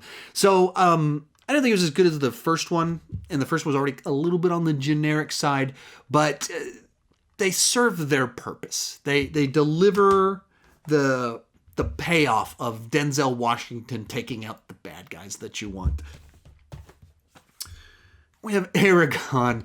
My wife's read the books and promises me that they're really good. My experience is just the movies, and I have actually fond nostalgic memories of this movie because back when we were newlyweds, we went on a cruise. And on the cruise, they had like a movie channel and a music video channel, and they would just loop like these 5 movies, and they'd loop these 15 music videos or 10 music videos, whatever they were. And so you're on this trip for boat for a week, and so you got 5 movies. So we watched Aragon like 5 days in a row. There wasn't a lot of options. And then all the songs that were on that playlist, those music videos, those are also ones I'm nostalgic for. So those are my thoughts on Aragon. But it's basically Star Wars with dragons, but really blah. Supposedly the book is actually good. The movie did not capture the magic. Then we have our Evil Dead movies. I was an insanely big fan of Army of Darkness back in the 90s. One Halloween, attached the chainsaw to my hand and went as Ash. I quoted the movies. This is back in the 90s where you couldn't video clips were tough to get. So I had all the audio clips that are now would be memes and stuff like that people would use. And I just had those the audio files saved on my computer and would listen to them. And just loved those movies. And then as time passed, actually Evil Dead 2 kind of became my favorite.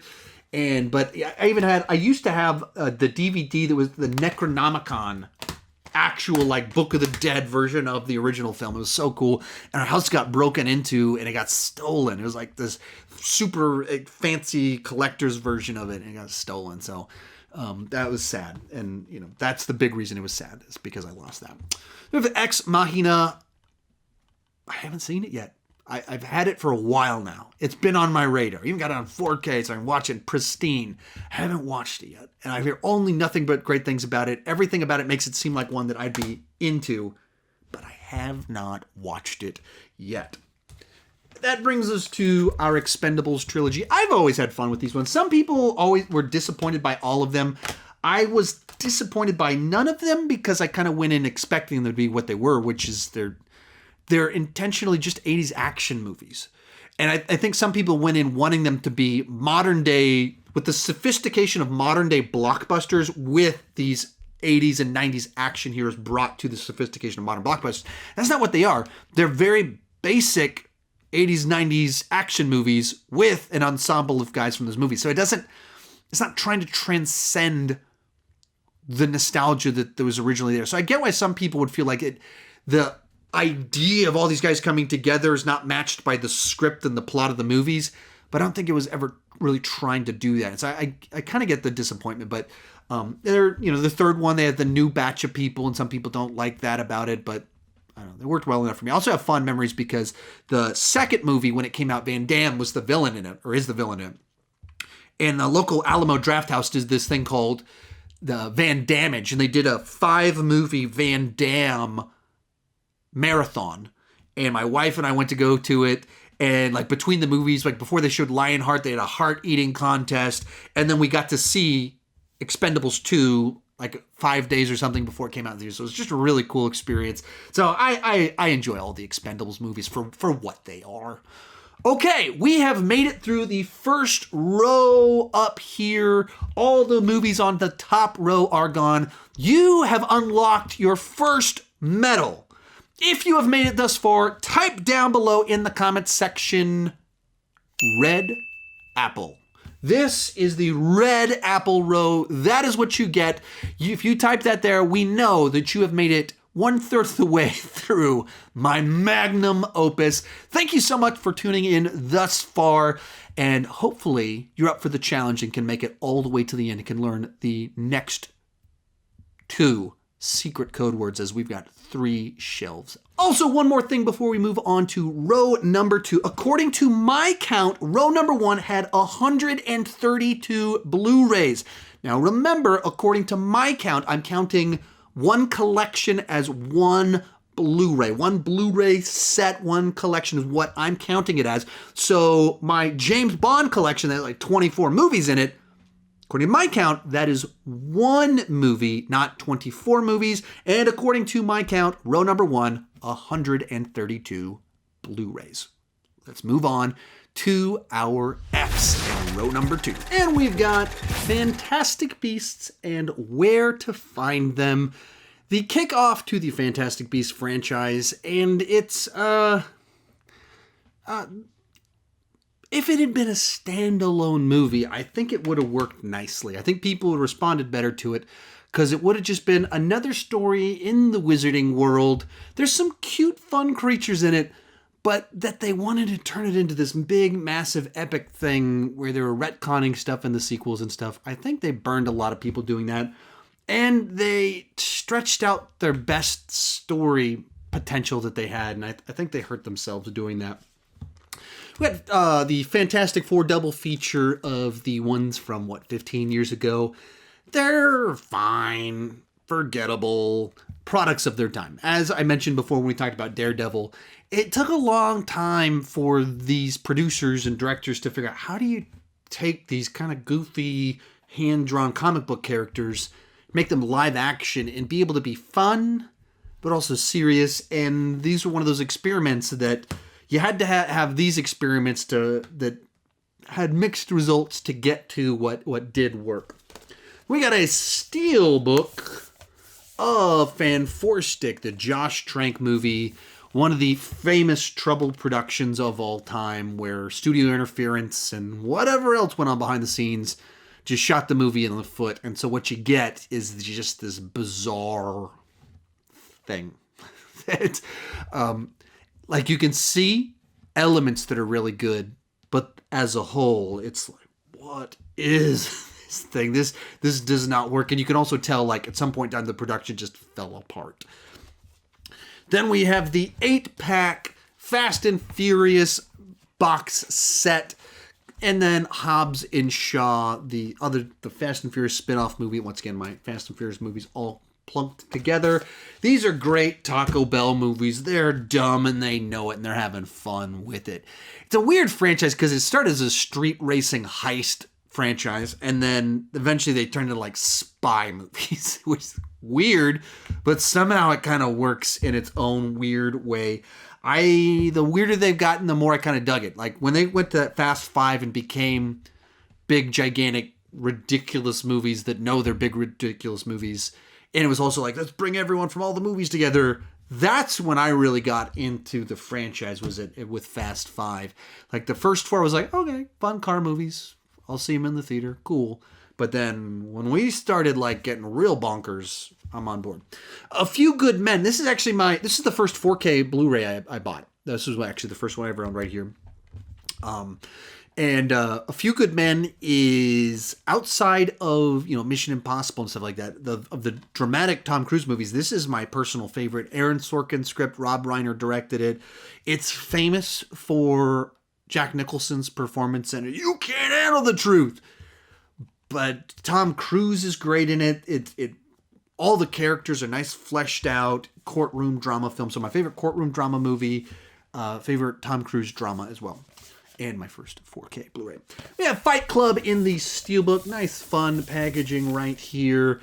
The movie that, if you're my age, it was the movie. Like, it's designed for kind of directionless post-high school dudes trying to figure out what things is about, dealing with the consequences of a generation where divorce had become the norm. And that's what the movie was about. And I was like, 18, right as 17 when the movie came out. And so we watched this movie constantly in the early zeros, and then we do fight clubs because we didn't fully understand it at the time what the movie was about, and we bare knuckle punch each other in the face. It was just a lot of fun to hurt my friends, or in this, as it actually played out, they would hurt me because they would beat me up. Fighting with My Family. I really dug this movie. It's like a sports movie of sorts, comedy of sorts, but all of it done by subverting the cliches. It sets up the trope, but it does something different with it every time. Every time you think it's about to, like, okay, these are the mean girls, it's not really that. And it finds something clever to do with them that's actually satisfying, not just like, tricked ya, and you're like, okay, well, I don't like this. No, every time it tricks you, and it does something even better than the cliche that you're expecting. We got the Final Destination series right here. Now, I remember when the first one came out, actually, the first couple came out because they were, it was one of those horror franchises that I would write around when I was 20 years old when it came out. And the guys behind it had worked on The X-Files, big on The X-Files. So they were just very memorable kind of films at that point in time that we all kind of talked about as horror films from my generation.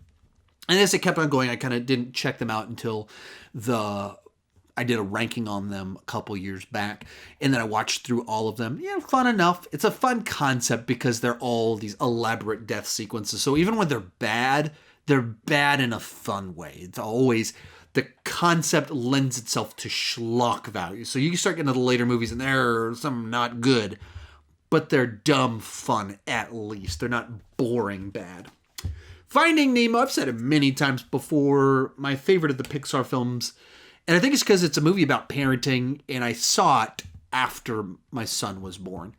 And so you interpret the film differently in life. You interpret all films differently in depending on your phase of life. So you resonate with different themes and different characters. And so if you grew up watching Finding Nemo as a child, you probably resonate with Nemo a little bit more. But when you watch it as a parent, you recognize these things that, you never had a child get lost in the ocean. It doesn't work well with humans. But all those ideas about letting go, it's powerful stuff. We got The Firm. Back in the early 90s, Tom Cruise did a number of these F-titled dramas that were right as I was starting to be interested in more adult, dramatic type films. And so I remember seeing, like, when we would do car trips when I was growing up, my mom, we would listen to audiobooks, and so normally John Grisham ones. This is based off a John Grisham book, and so like all these fond memories of my childhood are of the movies like The Firm and The Client and stuff like that. But Tom Cruise being this one, so it's one of the ones that stands out the most to me. And but between this one and A Few Good Men, I like A Few Good Men a good bit more. First Man, Damien Chazelle, one of these guys that just has such a distinct style, one of these up-and-comers, that when you see his three kind of big studio films, Whiplash, La La Land, First Man, they feel like they're very different films because one of them is about jazz drumming, one of them is about trying to make it in Hollywood as a musician or actor, and then one of them is about trying to make it to the moon. But as soon as you step back for a second, you realize they're all about people obsessed with greatness. And I didn't like First Man in and of itself, but as a piece in this puzzle of this trilogy of movies about greatness, I think it's a really nice addition in that sense. And I like the other two more, but the idea that he's exploring this concept of these people that are just obsessed with being the best. It's neat when a director does that and tackles it with such different stories and stuff like that. Then we have First Reformed. I haven't watched this one yet. I got it in my fan mail a long time ago. Just because of the nature of the subject matter, drama, and anything kind of religious, I have to really be in the right mindset to process the process. I haven't been able to check it out yet. I believe it was sent to me by, I believe Jackson sent it to me. He's the guy that actually sent me the Sean Chandler Funko Pop that you see right there. And so I feel bad that I haven't been able to watch it yet, but honestly, I haven't. Yeah, Jackie Chan's First Strike. So there's a series of these Jackie Chan movies that were sent to me all in my family, which are greatly appreciated because my son's old enough that I can watch them with him now. And so all these movies that meant so much to me, I've said it so many times before. I might have said it in this video. I had a Jackie Chan fan webpage back in the early 90s. That was kind of my start that eventually led to this. And so Jackie Chan and his movies they were repackaging his Hong Kong movies for Hollywood were huge for me back in the late 90s and making me who I am today in the career that I currently have. And one of those was First Strike. And so there's having it on Blu-ray and being able to kind of like show it to my son, like there's this great ladder sequence in it where especially these ones where he did the prop foo, where he would use the surroundings to beat people up. Being able to show that to my kids, it's a lot of fun. Speaking of my kids, rubber tongue. The Flash, the Lego movie that they did for it. Once again, my kids love these movies. I don't really have much to say about it. They're nice additions to be able to put on. And my kids will always have fun with them. Then we have David Cronenberg's The Fly, one of the classic 80s body horror films. And I grew up on Jurassic Park and Independence Day, Jeff Goldblum, because those were movies that were so huge during my formative years. And so as I got older and then saw David Cronenberg's The Fly, Jeff Goldblum, it's just interesting to see different people with different faces. I don't know if interesting to me. I don't know if it's interesting to anyone else. The Following, David, just thinking of David Cronenberg. Christopher Nolan's first film. This was a fun one because basically it's a Criterion Collection. It's like the fancy everything Christopher Nolan approved version of it. And my workout buddies got this for me for my birthday this last year. My birthday's in November, but they actually only gave this to me about 2 weeks ago when you combine COVID and everything else. I saw each of them individually, but whichever one had the movie to give to me didn't line up until just a couple weeks back. So it was like 2 months after my birthday. But basically, I did my Christopher Nolan reviews last summer leading up to Tenet. And I talked about in Following that the audio was very bad. And my buddy, who actually on the technical side of things knows movies better than me, he's like, yeah, actually with that movie, they did remaster the Criterion version. It cleans all that up. It's actually, you can hear it great. And I was like, oh, I watched like the crappy digital one. He's like, man, you got to check out the proper one. And so then months later, he actually was able to bought me as for my birthday, which is really cool and considerate. Speaking of Jackie Chan, once again, The Foreigner, and this is from director Martin Campbell, who did Green Lantern, which was not well received, but he also did Casino Royale, GoldenEye and The Mask of Zorro. So he's done a bunch of movies that I thoroughly enjoy. And then he did a Jackie Chan movie with Pierce Brosnan also. And it's like a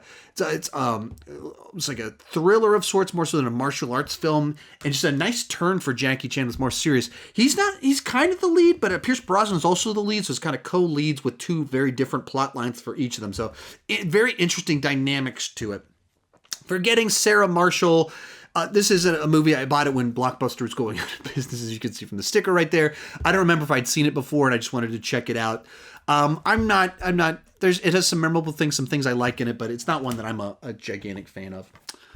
Four Christmases, not a great movie, but a movie that we watch almost every Christmas. It's kind of mean-spirited, not very Christmas-y for being a Christmas movie, but I enjoy Vince Vaughn and Reese Witherspoon and the supporting cast all around them, including Jon Favreau acting in it, is a lot of fun for me. Like I said, not the most Christmassy of spirited movies, but one that nonetheless, for whatever reason, I enjoy.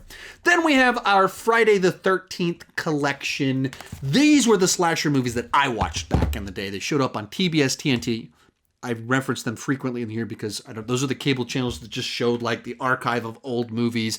So whenever a new James Bond movie would come out, they would play them. And then they also had Friday the 13th movies on loop. Those are the ones I watched the most. And I saw them out of order, and I remember like 6 and 3 and 8 and different sequences from all of them, and then later finally watched them in order and understand the actual continuity of all of it. But so Jason is my favorite of the slashers just because he's the one that I kind of grew up with the most.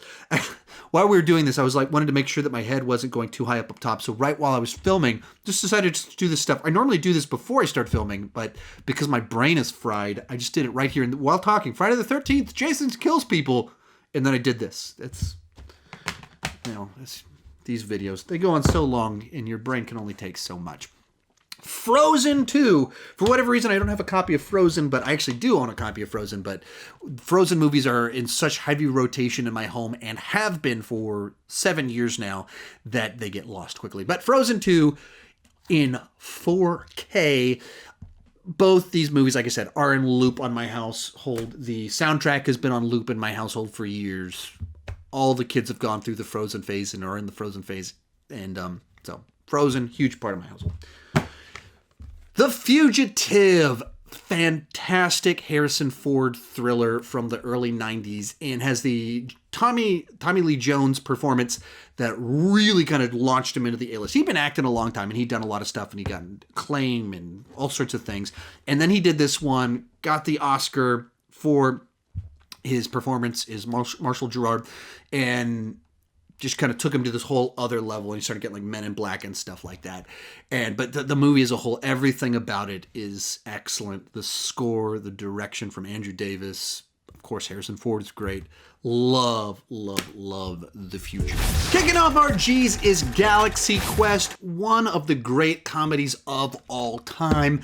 I grew up as a Star Trek fan, and I grew up going to Star Trek conventions. And this movie is a celebration of Star Trek. It's a celebration of fan culture while also sending up Star Trek. So it's a love letter while being like poking fun at it, but all while being coming from a place of love rather than any sort of mean-spiritedness. So I of course, came right out of the gate, loved this one, saw it in the theater and everything like that.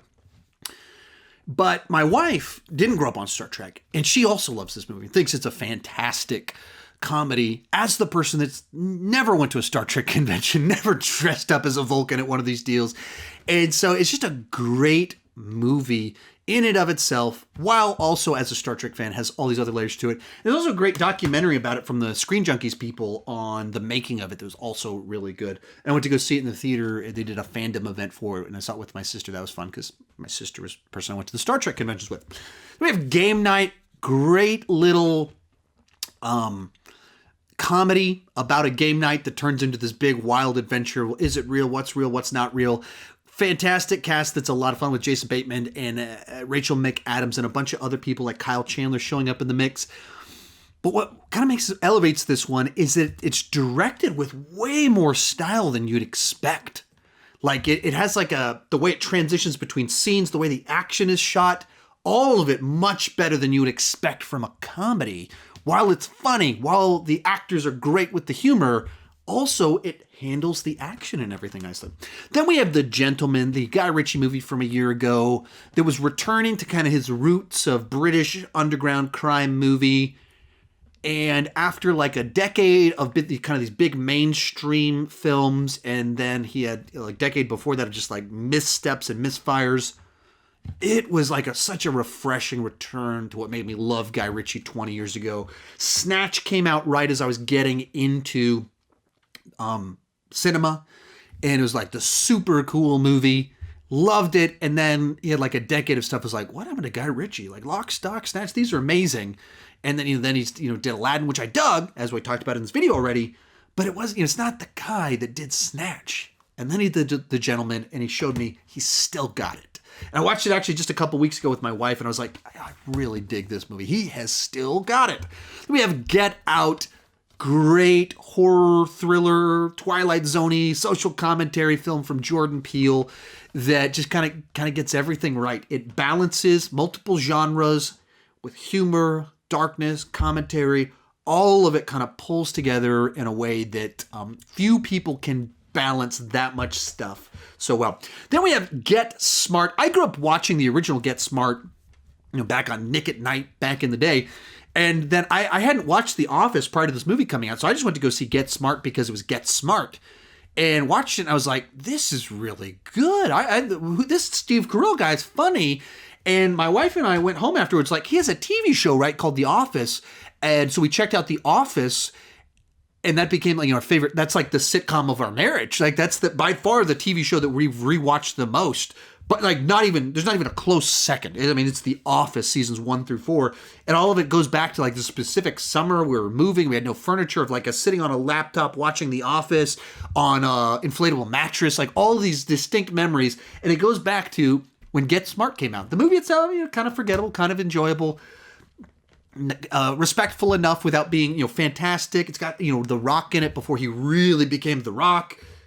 But for me, what's most important is that it got me to watch The Office. And we have Ghostbusters. I grew up on the first 2 Ghostbuster movies as well as the animated show. So the original film is just fantastic. Great. One of the great, I don't know if not sci-fi, maybe kind of sci-fi because there's technology to it, kind of horror, kind of comedy. A lot of different genres blended together. It does it so well. Sequel, not so, doesn't, I don't think it's aged nearly as well, but the original always will be a classic. And my copy of it is this fun little booklet style opener for it that has some behind the scenes stuff. So, and a little note from Ivan Reitman. So pretty cool.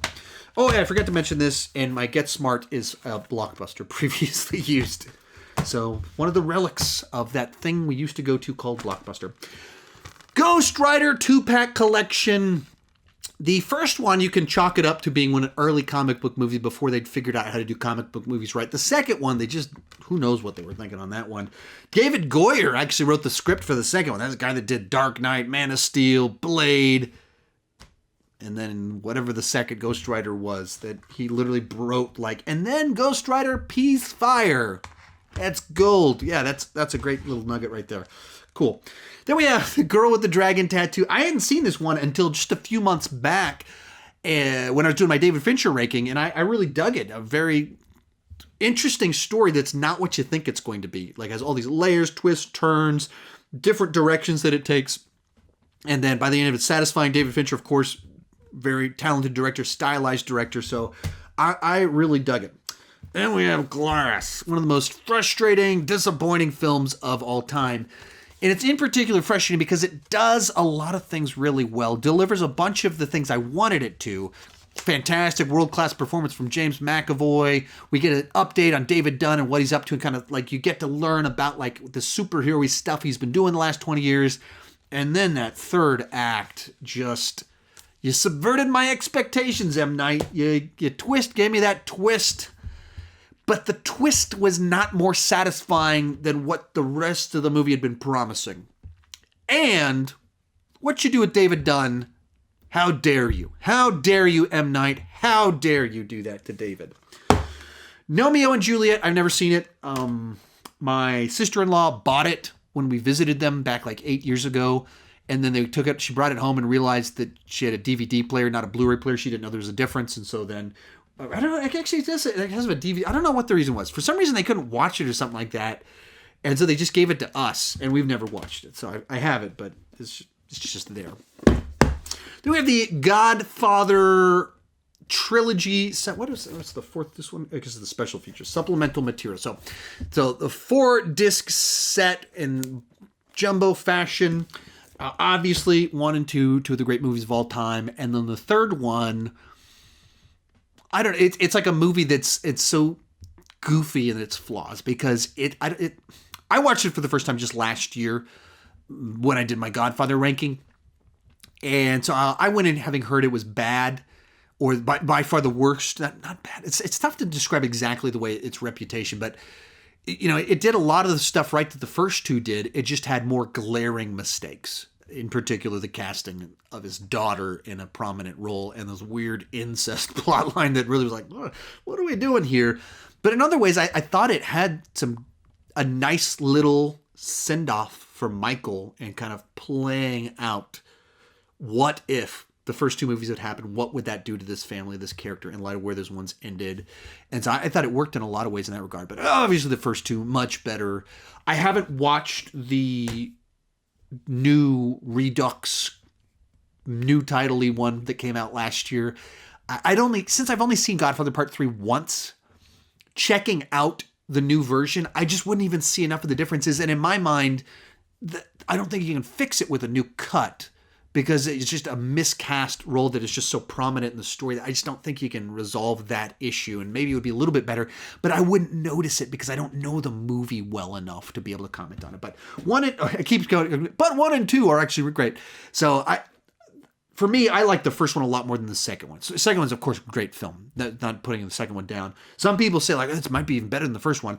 I think distinctly for me, I've always felt the first one is just like a really nice, perfectly constructed film that manages to like make you notice these little details and then pays them off. And then you're like, whatever happened with that? And then, this last scene happens. You're like, oh, the movie didn't forget. The movie just did a good job of making the audience notice things and not forget them. And it didn't assume the audience is stupid. So the first one, just obviously one of the greats, one of the classics. A lot of people like the second one even more. I'm not in that category. Anyway, Godzilla 2014. I've always dug it. A lot of the criticisms people make against it. Bryan Cranston's not in enough of it. He's in 35 minutes of it. That's not too small of a section. So I never felt that complaint. The one about Godzilla not showing up until the end and then they keep cutting away from all the action, those are legit. I watched the movie like 3 weeks back. Those are legit. There's some odd choices that they made with that. And they tried to correct them in certain ways with Godzilla, King of the Monsters, and then it made new mistakes in and of itself. So both of them, I think, are a ton of fun. It's just like, Godzilla destroying stuff movies. Love them in that regard. But they also make just such strange little mistakes. My wife loves both of these movies. I guess monsters destroying cities are her things. So she acts the way the world universe works out, like of guys that she has crushes, actors she has crushes on. Tom Welling from Smallville, he's not in these movies. Kyle Chandler, star of this movie. Kyle Chandler, star of this movie. That goes back to the 90s, she had a crush on him. And then Aaron Taylor Johnson is the other one.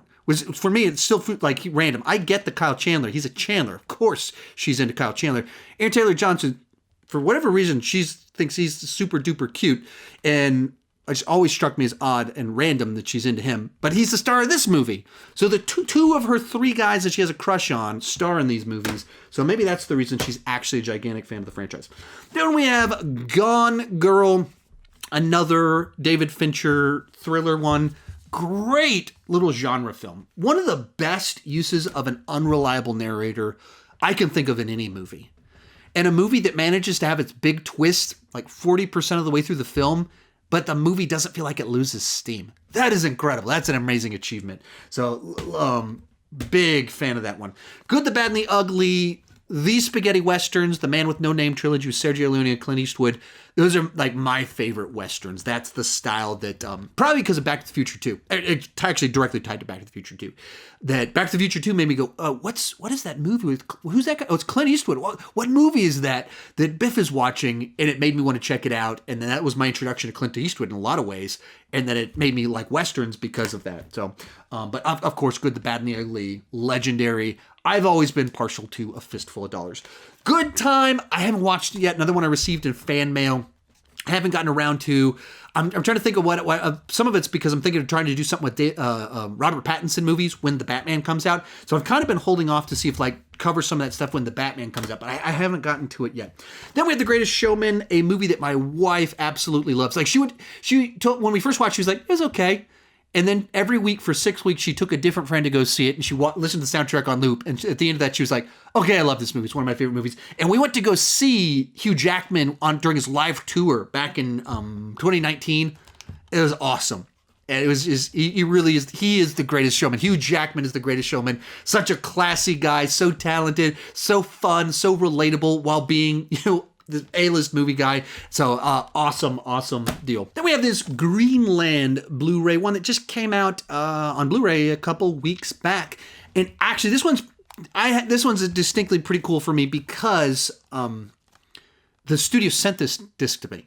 This is the first time a movie studio sent me a copy of their Blu-ray and like, hey, can you just mention this on your channel? We'd love it if you would do that. And I was like, yes, I will take your free movie and talk about it on my channel if you want to do that. But actually, I dug this movie. I was a little bit late to the party, last year when it came out because it was 2020. It was a weird year for the way things came out. But I like Gerard Butler. I've never been on the cynical Gerard Butler sucks train at all. I've always enjoyed his stuff, even his generic stuff. I've been down for it. It's from Rick Romanwa, the guy that directed Angel Has Fallen. Apparently they're buddies since they like to do movies together. And this is a much better movie than Angel Has Fallen. It's basically Deep Impact except following this family, and it just does it really well. And it doesn't treat the characters like total cartoons. That you have people that are mean-spirited, and you have people that are gracious, and kind of the full spectrum of people you'd have if like a big rock was about to hit the earth and kill everybody. So I really dug Greenland.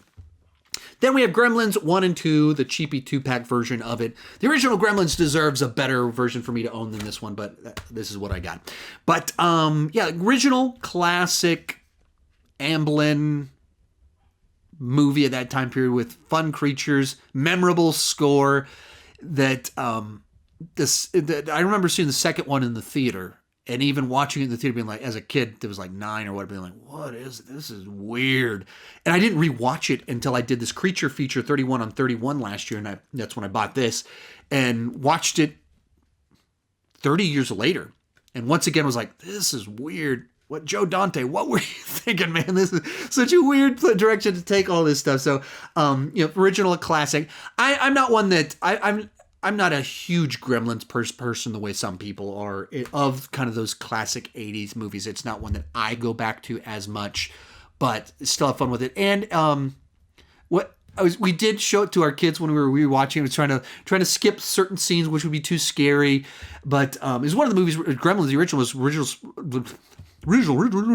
was one of the movies responsible for creating the PG-13 rating. So, but it's only PG, so I can show it to my kids. And so it's they're cute creatures, so they got into it a good bit, and they like horror a lot more than my wife does. Then we have The Guardian, a solid Andrew Davis. I don't know, quite a thriller, but I don't know, that's not the right word for it. But about these, I don't know what do you even call them, but rescue ships that are in danger, guys that come out of helicopters with Ashton Kutcher and Kevin Costner. I like Andrew Davis as a director, and so this movie is the first movie my wife and I watched after we got married. So it's always going to be one of those memorable movies for me. That was the. I don't know what other people do on their wedding night, but we watched The Guardian is what we did. And then the next day, the first movie we saw in the theater was Rocky Balboa, the 6th Rocky movie. But anyway, so I always remember this movie and have fond thoughts of it because it's a pretty good day in my life. Kicking off our H's is Hacksaw Ridge, the Mel Gibson directed film from just a few years ago. Mel Gibson is obviously a complicated figure because of his behavior a little bit over 10 years ago. We can all agree, bad stuff.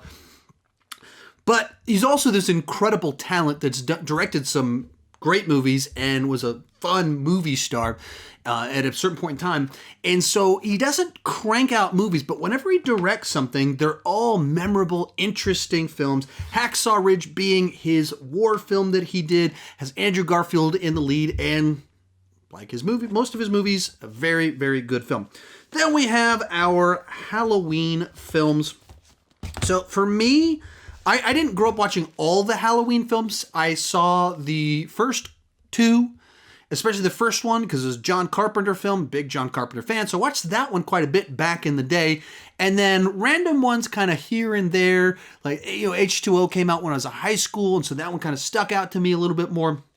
But it wasn't until I had this channel and ranked the movies, I watched through all of them, and there's a lot of high and low points in this franchise. And because they did so many movies at so many different points in time, it's kind of fun because, like Paul Rudd showing up in one of them and stuff like that just kind of makes it interesting. So we got the one from a couple years back right here. I really dug it. Couple significant missteps, but that aside, dug the film. And then a 4K of the original one right there. We got The Hangover, just a fresh, pleasant surprise back when it came out. And it's like when you look at it now, when you got Ed Helms, a lot of fame from The Office and has been in a bunch of movies. Of course, Bradley Cooper, A-list movie star and now director guy, Zach Galifianakis. All these things make you forget that a lot of that fame for them came out of being the stars of The Hangover. When it came out, Bradley Cooper had been working for 10 years, and I knew him from Alias, but he was like the side guy in comedies. And then The Hangover is really what took him to that next level. Same with Zach Galifianakis. He'd been in stuff for years, and that's the movie where he started getting a lot more stuff, but still a really funny movie. Reputation tarnished a little bit by the far inferior, or much inferior sequels. You got the Hannibal Lecter collection, Manhunter, Silence of the Lambs, and Hannibal. I did a ranking of these movies actually just last week, and the Clarice show debuted also just a week or two back. And it's kind of funny because they did this Clarice show that the most interesting character that makes the franchise is Hannibal Lecter. And in Clarice, they're not allowed to say the name Hannibal Lecter, which is, what are you doing? Who is your show supposed to appeal to? But Silence of the Lambs is just one of the best serial killer horror films of all time. Hannibal I do not enjoy, and I've never liked that movie. I saw it in the theater opening night. So excited because I was such a big fan of Silence of the Lambs. Didn't like it then, didn't like it when I rewatched it last year. Manhunter's an interesting little prototype for doing a Hannibal Lecter movie. It's interesting, especially in light of how successful the later version of the character was. Happening, a very weird M. Night movie filled with some unintentionally hilarious sequences from beginning to end. Right in the middle of that section where M. Night was just, you don't know what was going on with him with these movies and these ideas. But it's another one of his wacky ideas. Happy Death Day to You. This director guy, this is Christopher Landon. He's kind of now made this little mini career out of combining some high concept, time loop, Freaky Friday with the slasher genre. And I think they're all a lot of fun. Happy Death Day to You is a little bit lighter on the slasher side of thing, and it leans more into the time loop, character development, multiverse side of things. Still just a ton of fun. You got Happy Feet 1 and 2. Just, it was interesting, primarily because they're from George Miller. What did he do right before he did Mad Max Fury Road? Happy Feet. These movies that my kids get a gigantic kick out of. Not the ones that I go to all that often. I'd much rather watch a Mad Max movie, but my kids would rather watch a Penguin movie. Got the Harold and Kumar set right here. I haven't watched any of these yet. Another one I received in fan mail. I almost watched some of them a couple weeks back, and I remember I went with something else. It was like literally set of movies, and it was in the stack, but I didn't end up watching them. So it's actually interesting because obviously John Cho and Cal Penn, blanked on his name. He's in Clarice, and so I've been thinking to myself, like, why is Cal Penn like? Everyone knows who Cal Penn is. He's been around for a while, but he keeps like getting these weird roles where he's the side character on Clarice, and he was a side character on Designated Survivor. Like, I don't understand his career. Whereas, John Cho was the lead in Searching a few years back. Obviously, he was on Star Trek, but I have not watched these movies yet. And it's just interesting where their careers have kind of taken them since doing that one. All right, then we got our Harry Potter stack right here. And honestly, I don't think we bought any of these. I think we stole them from our friends, the Worthens. I think we borrowed them. The Worthens used the digital codes, and so they had the digital copies on their computers. And then we had, we kept the actual discs themselves, but I don't think we bought any of these. The way that worked out. My wife's a huge Harry Potter fan. My kids are huge Harry Potter fans. They haven't seen all the movies yet, but they're listening to the audiobooks. That's actually how my kids go to bed, is listening to the Jim Dale audiobooks of the first 3 Harry Potter books. And it's for about a year now. That's what they've done. And so we're slowly showing them the movies as kind of whenever that's the right time, so they can kind of appreciate them and have a sense of like, when can I watch the next one? And so we've had to like hit the brakes a lot, was we were having to get the point in time where there's bigger reveals, twists and turns and stuff like that. I'm not as big of a fan as the rest of my family, but of course they're classic, great films. The Hateful Eight, the other Quentin Tarantino Western. I'm not as big of a fan of this one. I can appreciate what he was going for. For me, for the amount of plot it has, it's an hour too long. It feels kind of like a Reservoir Dogs kind of movie. And that movie was 100 minutes. This is like 200 minutes. It's a long movie. And apparently there's an even extended version on Netflix where it's broken up into 4 episodes. I'd be interested to maybe check that out whenever I watch through them next to see if it plays out a little bit better when it is broken up into chunks rather than just one long film. But of course, great characters, great dialogue. Just is a bit much for me. Or a bit too much in the length for me. The Heat, Paul Feig's follow-up to Bridesmaids. And I've actually never liked this one as much as I would think I would. Because, cop movie, buddy cop movie. You think I'd like it because I'm a big fan of Bridesmaids. And then even Sandra Bullock in it. And I didn't think it worked as well. Even like Spy, big fan of Spy. Heat, I've never connected with it as much. The Hitman's Bodyguard. In a certain sense, kind of a forgettable buddy action movie about these hitmen on the road, agent protecting hitman on the road, both of them talented, 2 wildly charismatic guys with big mouths. So, but kind of generic besides that. The script is generic. The leads are what make it interesting. Why this movie is memorable for me is that it was the first press screening I was ever invited to. That obviously I do this full time now, so I've been invited to many of them since then. But this is the first time I was on the press list, that I showed up and I was like, I am Sean Chandler. And they went, head right in. Actually, they went, give me your phone, put it in a Ziploc bag. And then they went, head right on in. And most of the time they don't steal my phone. For whatever reason, the Hitman's Bodyguard, like, that's the one where they stole my phone. Not these Marvel movies or anything like that. No. Hitman's Bodyguard. They didn't want the leaks to get out for the Hitman's Bodyguard. Then we got Home Alone 1 and 2. For Home Alone, we've got our Steelbook. Fancy case steel right here. Very nice. We got a digital code in there. Let's pull that out to save that for later. Of course, Christmas classics. I was the perfect age for these movies when they came out. Saw them in the theater, loved them then, have watched them every Christmas since. And Macaulay Culkin, one of the best child actors of all time. We have Hook, another one I saw in the theater. Actually, we were into kind of collecting at the time. We went to collector shows. I don't know what they were called. It was a long time ago. So I still have unopened Hook toys in my garage in a big, gigantic plastic tub that I need to look up if they're worth anything. And it's tough because they're almost certainly not as worth 30 years worth of saving them. So to me, they are worth more than they are to the open market.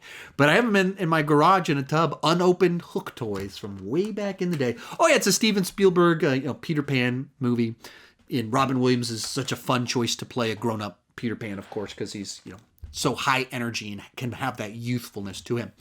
Then we have The Host, one that I haven't checked this one out yet, just a couple months back. In my fan mail, someone sent me several of Bong's, director of Parasite's, movies, and so I was able to check out Snowpiercer, but I didn't check this one out yet from that list. Once again, I get a lot of movies, and so sometimes it's tough. I watch them, and even in these lists and stuff, I've talked about a bunch of the movies, but I only pointed out when I haven't talked about it because I don't have a nugget to add to the conversation. Then we have How the Grinch Stole Christmas. Of course, the Christmas classic. My daughter, the baby, got really into the Grinch this past year, so she watched the Illumination version of it 20 times in November and December. So it was nice when I could watch the classic version of it, not the Illumination, whatever you would call that they made out of it. Then we have the How to Train Your Dragon trilogy. Fantastic set of films. I was a little bit late to the party because when they first came out, it was like 28, 29. I didn't rush out to go see movies like that at the time, just on my own. Jump forward about 5 years, and my son got really into them. And they watch all of the Rescue Riders and the Netflix shows and stuff like that. So Hiccup, Toothless, these characters are on my TV all the time. But just a really good, solid set of films. Great score that are exciting as adventures, but also very personal stories as family tales. Then we have Hulk, the Ang Lee version, a movie that is just such a big disappointment because after Crouching Tiger, Hidden Dragon, they're like, oh, that guy's going to direct a Hulk movie. It's like, that's incredible. Wow, man, that's going to be amazing. What could go wrong? Well, apparently a lot can go wrong. Recurring theme in here, talking about how they were trying to figure out how do you translate comic books to the big screen. They went with literal for this movie, and so they literally used like the comic panel style editing and transitions and stuff. And it's interesting, but it's not good. Beyond that, the script, weird direction to take some of it. A little bit too much like, let's be very on the nose with this anger theme that we're going with here. So unfortunately, it didn't work for me. Then we have The Hunger Games Catching Fire. Apparently, this is the only Hunger Games movie I have on Blu-ray, and it is my favorite of the Hunger Games films. The first one frustrated me because it was like, oh, cool. They were able to kill all the other kids, but they survived. I was like, that's not very satisfying because the other kids aren't the villains. The people making them do this are the villains. But you didn't see, like, you don't get to the point in time where you're starting to tear down the bad guys. And the second one is where you start to get that. You get the Hunger Games, plus you get a little bit of the redemptive side to it, not redemption, justice side to it. And then the ones after that seemed like they kind of brought it to a weird bittersweet conclusion. That it was like, okay, I'm not crazy about this either. But so, Hunger Games. Thoughts. Those were mine. H's. We've made it to I with Independence Day with this sleeve on it right here, where it's a totally generic version of the Blu-ray, but with this sleeve to sell more copies from Best Buy. Another just movie I have so many fond memories of. I was the perfect age when it came out, being like 13, 14, and watching the world get blown to pieces. Whoa, those discs fell over behind me. Near and dear to my heart. And then we have Independence Day Resurgence, which is has all the dumb of the original, but none of the charm of it, really. I don't hate it as much as a lot of people do, but it is not a worthy follow-up. And it's not like the first one was like the super brain movie. It was sophisticated, and they still managed to miss the mark entirely. Then we have Inception, one of my favorite movies of all time. Just a fantastic movie with such a great concept, directed so well that only someone like Nolan could have that level of depth of thought and then package it in such a mainstream way. That's the brilliance of it. Those burps again. There's so many layers to what it's trying to do with these dreams and the storytelling, but it's so mainstream and enjoyable. And that's when you can balance both of those things. You've got something special. Then we have this collector's set for the Indiana Jones Complete Adventure with all the different movies and everything like that. Of course, some of my favorite movies of all time. The original trilogy from the 80s, just the best adventure films of all time. And then Kingdom of the Crystal Skull also came out. Obviously not as good. I think it has more merit than some people give it credit for, but still obviously a flawed continuation. Inglourious Bastards, Quentin Tarantino's World War II revisionist history that has just some fantastic characters, these amazing sequences that have such distinct tension to them, where there's not big action happening, but just through the dialogue and the way that he directs it, you just feel the tension growing. Real cool stuff. Then we have Inside Out, a Pixar film that does an amazing job of tackling cognitive development in developmental phases in a way that children can understand to a certain extent. And I was an education major, and so I even kind of studied some of this stuff just a little bit. I at least had some classes that touched on it. And so I've always just loved what they were able to do with this movie, and have something that children could just enjoy for the wanky characters and the humor, but it also has some depth to it and hopefully can help them understand themselves a little bit better. We have Iron Giant, the Brad Bird film that kind of put him on the map. Wasn't a big hit, but showed all these people out there like, this guy really knows what he's doing. And so then Pixar was like, let's grab that guy, let him do something. And they did this little movie called The Incredibles, which apparently I don't own either one of the Incredibles movies on Blu-ray. I'm just now noticing that as we're talking. But it's just a very cool film that little bit of a boy and his dog story, a little bit of that E.T. kind of formula, except with this gigantic robot, military following him, and heartfelt robot voiced by Vin Diesel. But neat little film and cool animation for it too. Iron Mask, a movie that if you look at the cover of it, you can see it's got Arnold Schwarzenegger and Jackie Chan, which was like, this would be an amazing little film. They're in like 15 minutes of the movie. These other characters are actually the stars, and it's a sequel to some other films. I think it's like a Russian production, and I don't know, very weird blend of like British colonial stuff with like Asian cinema, but it's a Russian production. Whatever it wasn't good. Isn't it romantic? This actually was good. It's a rom-com that's sending up rom-coms. It's making fun of them while being a love letter to them. One of those types of films. I've mentioned several of those before. And I just think this girl gets swept away in this, where she finds herself in a rom-com. And one of the big standouts here is actually other Hemsworth right here. Liam Hemsworth, really funny in this movie. Quite beguiling, actually, as playing essentially a stereotype of himself as this handsome guy that's dumb and shallow. But he's like that type of character from a rom-com. And so it works out really nicely. Then we have our It's. I think I'm missing my copy of It Chapter 2. I think I have a copy of that. Maybe I don't. Sometimes I think I have things. I don't remember how I watch things, so I assume I own them, and sometimes I don't. But anyway, we got the Blu-ray of the miniseries from back 30 years ago now. I didn't grow up watching it, so for me, I bought this whenever these It movies came out to check them out, and I appreciated elements of it, but I think like if you grew up watching this, I think you have fonder thoughts of it.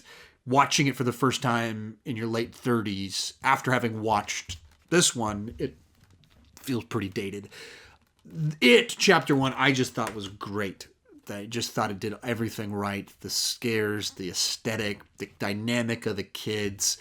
Just a really solid horror movie, but also a coming-of-age story that balanced all of it really nicely. So I really dug that one. And then we have It's a Wonderful Life in this very cool steelbook fashion. It's one I haven't seen. So I did a Christmas video with my buddy Griffin, and I said, I've never seen It's a Wonderful Life. So someone watched that video and they went, we got to fix that, and sent this to me. So I got this in January. So my plan is potentially to do my first time watching reaction video next December. And watch it, next December for the first time. So I'm pretty excited about that. But yeah, I got this very cool version of it too. So I'm excited. It's J time, and we've got Jackie Brown, Quentin Tarantino's follow-up to Pulp Fiction. And it's a bit of an interesting film because it's not what you expected from a follow-up to Pulp Fiction. And of Quentin Tarantino's films, it's the one that's based explicitly off someone else's writings. And so it's just different, has a different vibe to it. It's very Quentin Tarantino still. It's got the dialogue, the characters and stuff like that. But the story and things like that are Elmore Leonard's in nature. So an interesting addition. I don't think it necessarily works as well as maybe it should or could compared to his Quentin Tarantino's other work, but I appreciate its existence. You have Jack Reacher. I actually just got this one in fan mail a few weeks back. But this was the first team up between Mr. Cruise and Christopher McQuarrie, who's gone on to become the go-to Mission Impossible guy. He's done the last two, and he's doing the next two. And it started with Jack Reacher. Now, these are based off of novels with a lead character who's supposed to be like 6'5". Tom Cruise is about a foot shorter than that. So some people had issues with that casting, and they're not wrong. But this movie, taken on its own terms without evaluating it as an adaptation, is like a solid little adventure thriller film. Tom Cruise, of course, is always fun to watch on screen, and McQuarrie is a great writer, director person. Then we have the Jack Ryan 5-movie collector's set. I kind of grew up watching Clear and Present Danger quite a bit back in the day. I saw it in the theater and everything. That's always been my favorite of these movies and made me really enjoy the Jack Ryan character. But just a solid set of spy thriller movies where our lead character is willing to get on the action, but he's not actually a man of action, which is an interesting dynamic to do that with the character. And since the franchise has been around the books have been around, since the 80s, and they've been making movies since 1989 with The Hunt for the Red October. And we have a TV show now and a kind of a spin-off movie of sorts coming in a few months. Like, you've seen the franchise tackled from a bunch of different directions, from a bunch of different creators. And so it's one that I always just enjoy whenever we get a new addition to it to see what they'll do with it. Then we have the Jaws movies. And of course, the original Jaws is one of these classic films. And there's no shortage of special features on here. The story of the making of the movie is almost as interesting as the movie itself because there were so many production issues. And you had a young Steven Spielberg who was this unproven commodity. And this is the movie that made him the legend. And so you get a little bit opening sleeve, can do that sort of stuff. So love that movie. And then actually this is a packaging of 2, 3, and 4 that came out just this past fall. The transfers are pretty terrible, especially on the third one in particular. I don't know if the movie's just always been like this, but watching this Blu-ray on my new 4K TV, there's scenes where it just looks like the whole movie's snowing. There's just speckles all over the whole thing. You just see all of this nasty, gross grain. And so I don't know if that's always been there. Like, I checked out some clips on YouTube, and they're not there. It's like just watching the Blu-ray on 4K TV, it just brings out all the worst of the transfer. So, yay. We got Joker. I really dug it. Some people had their issues with the movie or thought it was just Taxi Driver with a Joker skin, and that's kind of true. But as a movie itself, I think it's just an interesting tragedy of watching this character find his confidence by turning into a monster. That is the right dynamics of you want him to succeed, but not like this. And so it turns into this tragedy while having this other side that's sense of victory in the worst, nastiest way possible.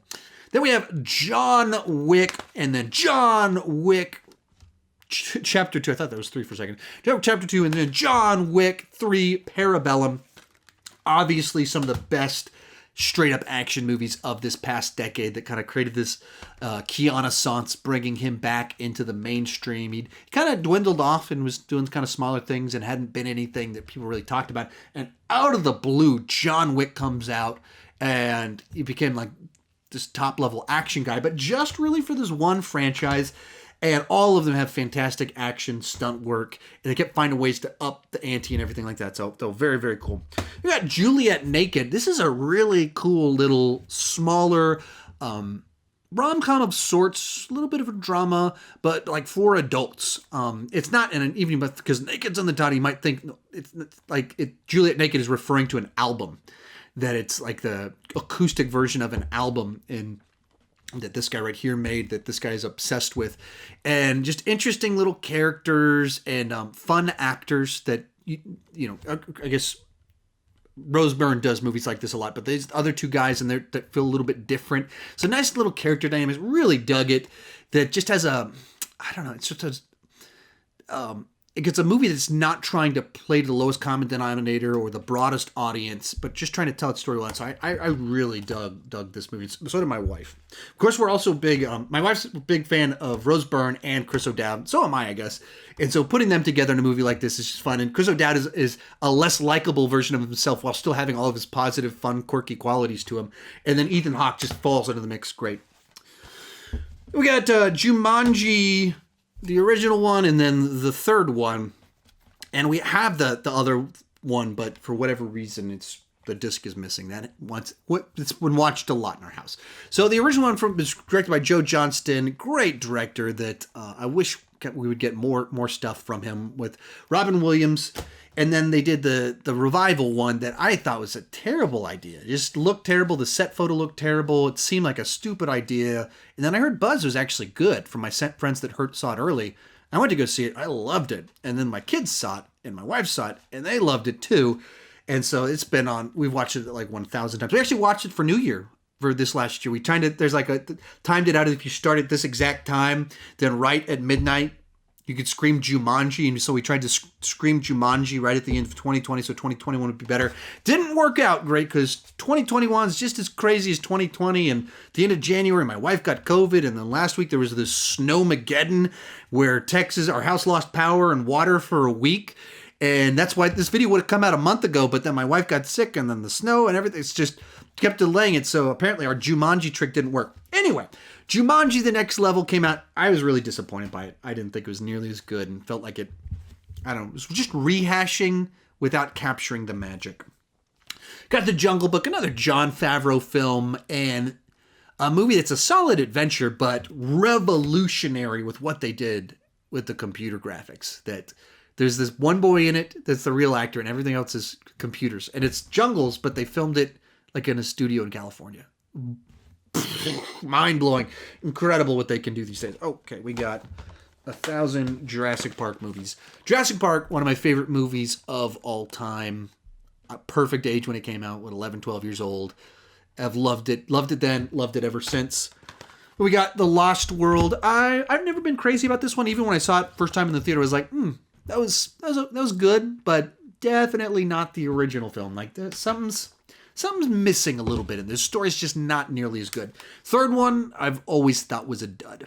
Just a movie that it's got the dinosaurs, it's got Sam Neill, but it's missing a good story. It's just a bare bones. Like, what's the most basic Jurassic Park story that you can tell? That's what this one is. And we got Jurassic World. I have always had a ton of fun with this one. Is it worthy of the original? No, it's pretty dumb. It's a pretty dumb movie. But if you're going to do a dumb Jurassic Park movie, this is the way to do it. Chris Pratt on a motorcycle with velociraptors. Amazing, amazing stuff. And then the follow-up, Jurassic World Fallen Kingdom. I dug it enough in the theater. I was like, oh, cool, dinosaurs. But I had a little bit of a bad taste in my mouth when I saw it. I was like, I'm not sure about this one. And then as time passed, just that bad taste is what I remember. That they picked like two different plot lines that was like, three different actually. There was like, what they do with the island and the dinosaurs, and like I don't like that at all. And then leading to this totally unrelated kind of plot line of sorts about these arms dealers. Like, I don't know about this. And then the implications about what it's the daughter, niece, granddaughter character, what the implications of all of that is like, what are we doing here? And so this is an example of a movie I think I gave like a B- or something in my original review, and I'd probably go a lot lower with it now. Leading us to a movie that also, I give an even lower review to this one, but I would give a much lower review now, Justice League. Joss Whedon's Justice League, or Warner Brothers and Joss Whedon's Justice League, not Zack Snyder's. One of the, now that everything we know now, one of the grossest movies ever released, because how it was so mishandled by Warner Brothers, and then the treatment of Zack Snyder while he was still working on it, and then after he left, everything you hear makes you go, I don't like that exists. That's not good. Those aren't the stories you want to hear. And we're just weeks away from finally seeing his version of it. And it's just fascinating because this is a 1 hour and 59-minute long movie with 59 seconds. His is 4 hours long, and apparently 1 hour of this was reshoots. So that means we're going to get a 4-hour movie of this movie that's actually 3 hours that we've never seen before. That's interesting. I love that something like that is existing, but this one in and of itself, like, it's actually, like, I didn't need to go back and watch the special features where everyone's like, oh, it's so cool to work on this movie, where it's all crap. Like, they've all come out now and been like, oh, what a disaster. And so they have special features where they're trying to talk positive about this movie that was not positive for any of them. They have Justice League Apocalypse War. I rented this one a couple weeks after it came out. Just like, okay, yeah, we'll rent one of these new DC animated movies. And I loved it. It's not like there's a great cinema or anything like that, but it's like an experience of, it's like a very dark, rated R animated DC version of Infinity War and Endgame, where it's just like, the heroes lose and post-apocalyptic, and then they have to reteam to try and win. But like, you're like watching people get ripped to shreds and stuff, bananas. And I watched it, and I dug it so much, I actually went and watched this whole continuity. The continuity started with Flashpoint Paradox, which actually I really dug, and then it ended with this one. That was the whole continuity. And some of the random ones in the middle, I'd seen them, but I hadn't watched the whole continuity. It made me rewatch all of them, and I did a ranking for the whole deal. But so I really dug this very violent movie. We've made it to the K's. We're somewhere around the halfway point. Visually, it's the halfway point, but also on this top row, we have our light rows, so it messes up. It's tough to pick the exact halfway point. But as for the cubicles of sorts, this is the halfway point. And we have got The Karate Kid, one of my favorite movies of all time. And it's having a big revival, obviously, because of Cobra Kai. And so it's been kind of fun that a whole new generation of people is discovering this movie that meant so much to me for my whole life now because of a TV show. And it's such a weird follow-up that somehow works so well. They have the remake from 10 years ago. A lot of people don't like this movie. I've never minded it. It's never bugged me. And maybe a little bit too beat by beat following the original one. Well, only there's gigantic changes in a certain sense, but I don't know. It's just I've never, maybe it's because I'm a Jackie Chan fan, and so that I could just combining Jackie Chan and Karate Kid just worked for me. But other people hate it, I guess. The Kid Who Would Be King, a solid little family adventure film that came out a couple years back. Don't have too much to say about it. It was one that was fun to watch with my kids, and we own it. We got Kill Bill 1 and 2. I remember when these came out, and I was actually kind of a little bit disappointed because I was such a big fan of Asian cinema and such a big fan of Quentin Tarantino. And at the time, I don't know what I wanted or what I was expecting, but it didn't quite deliver it. For whatever reason, that I had to like rediscover it over the last few years. Be like, oh, these are better than I give them credit for. What was I expecting? Like what? I was the target audience. What was wrong with me? But rewatching them over the last few years, kind of refound kind of that passion for them. Especially the first one. First, I've always liked the first one more than the second. Maybe it's because the second one just feels like it's so anticlimactic that kind of killed some of the vibe for me. That's what I remembered being like. That's where the title came from. That was how you ended that little section. Oh, okay. I would have done something a little bit flashier and more interesting, but Quentin Tarantino, he's smarter than me. Then we got King Kong in 4K, the Peter Jackson one from 15 years ago. Some people think that this is part of the current MonsterVerse. It's not. It's its own little standalone King Kong movie. This is one that I always felt it was a little bit bloated, a little bit too long. But once you get into the meat of it, this is fantastic. This is amazing stuff. Like can have the heartfelt moments. Of course, as you get to the end of it, heartbreaking in a certain sense. But the action is so good. That fight with the T-Rex, just amazing, amazing stuff. We got our two Kingsman movies. The original one in steelbook form right there. And then the sequel. The first one I really dug like most people did. Amazing, stylistic, distinct flavor to it. The second one, I just felt like they chose the wrong path to go down. That they brought back characters that died and then killed off people that survived, right? Like in the first beginning of it. It's just like, I do not understand these decisions. And it just, I don't know, kind of just really hurt the whole experience for me. Got Knives Out. Great, fun little whodunit. And I had the pleasure of getting to see this one 2 months before it came out at Fantastic Fest 2019. And Ryan Johnson was at the film festival because he wrote it. And it was weird because he was literally just walking around for 2 days at this film festival. And you just like turn around and like, that's Ryan Johnson right there. And the internet hates him and like, he's the devil and he ruined Star Wars and stuff like that. And I totally get the frustration at his choices with writing and maybe some of the comments he's made, stuff like that. But at the same time, when you see him, he's just a guy right there that's kind of smiling, being friendly and talking with people, humanizes him a little bit more than the internet likes to. But anyway, as a movie, I really dug it. It was just a real fun whodunit. Like it earns the moments and everything like that. Got Krampus. I bought this one a couple years back because I was supposed to do a podcast where I was talking about Christmas horror movies, and then we swapped it, I think, for Gremlins. So I haven't watched Krampus yet. I need to check that one out one of these Christmases. Then we got Kung Fu Panda, a movie franchise. I didn't watch any of them until last year, and then as soon as I did, I was like, why didn't I watch these sooner? These are like family animated movies, like targeted towards someone like me. So I really dug the whole franchise. Great characters that take a ridiculous premise and find a way to like have very human emotion to it. Same with like How to Train Your Dragon. Similar kind of concept of like these big fun adventures with over the top stories, but very grounded human emotion to them and character arcs. Elves starts with Lady and the Tramp. This is one actually my buddy Andy gave to me. Guess he got a collection or a subscription to like monthly Disney movies, and for whatever reason they started sending him like classic Disney movies that he didn't want. So he just gave them to me. So now I have some classic Disney movies because it's like I don't know what I want these for. So I'm not quite sure what he subscribed for or what the ones that he did want were, but now I have a few of these ones that he didn't want. Got La La Land, the second movie in Damien Chazelle's movies about people pursuing greatness. Maybe it's some people declared it to me like the greatest musical. Oh, I got a digital code right there.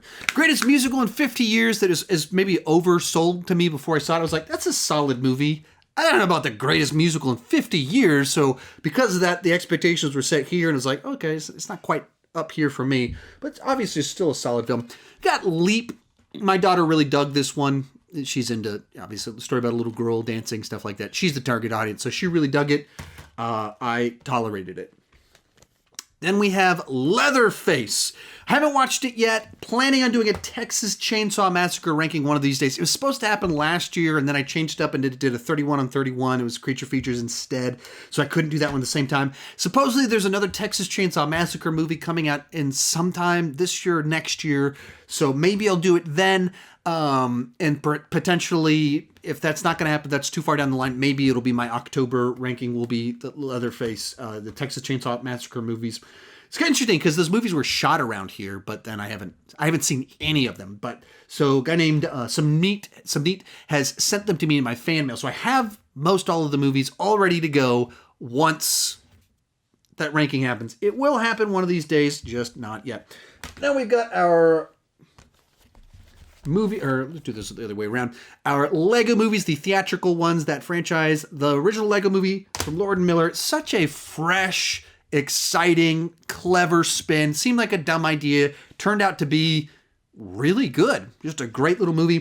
Then we got the Lego Batman movie, which once again was like, okay, what are you going to do with Batman with this? Somehow also really good and a solid Batman movie. Lego Ninjago. A little bit more niche. My son really dug it because he's actually into the TV show and has the toys and everything, or Lego sets for Ninjago. But they tried to take the Lego movie formula and wrap it around this TV show. I just don't think it worked all that well. And Lego Movie 2, movie I was a little bit not as hot on when I first watched it. Having seen it now 1,000 times because of both my kids and my baby, and having listened to the soundtrack 2,000 times. Literally is on loop for the whole year of 2019. And then once again, the last 6 months because of the baby.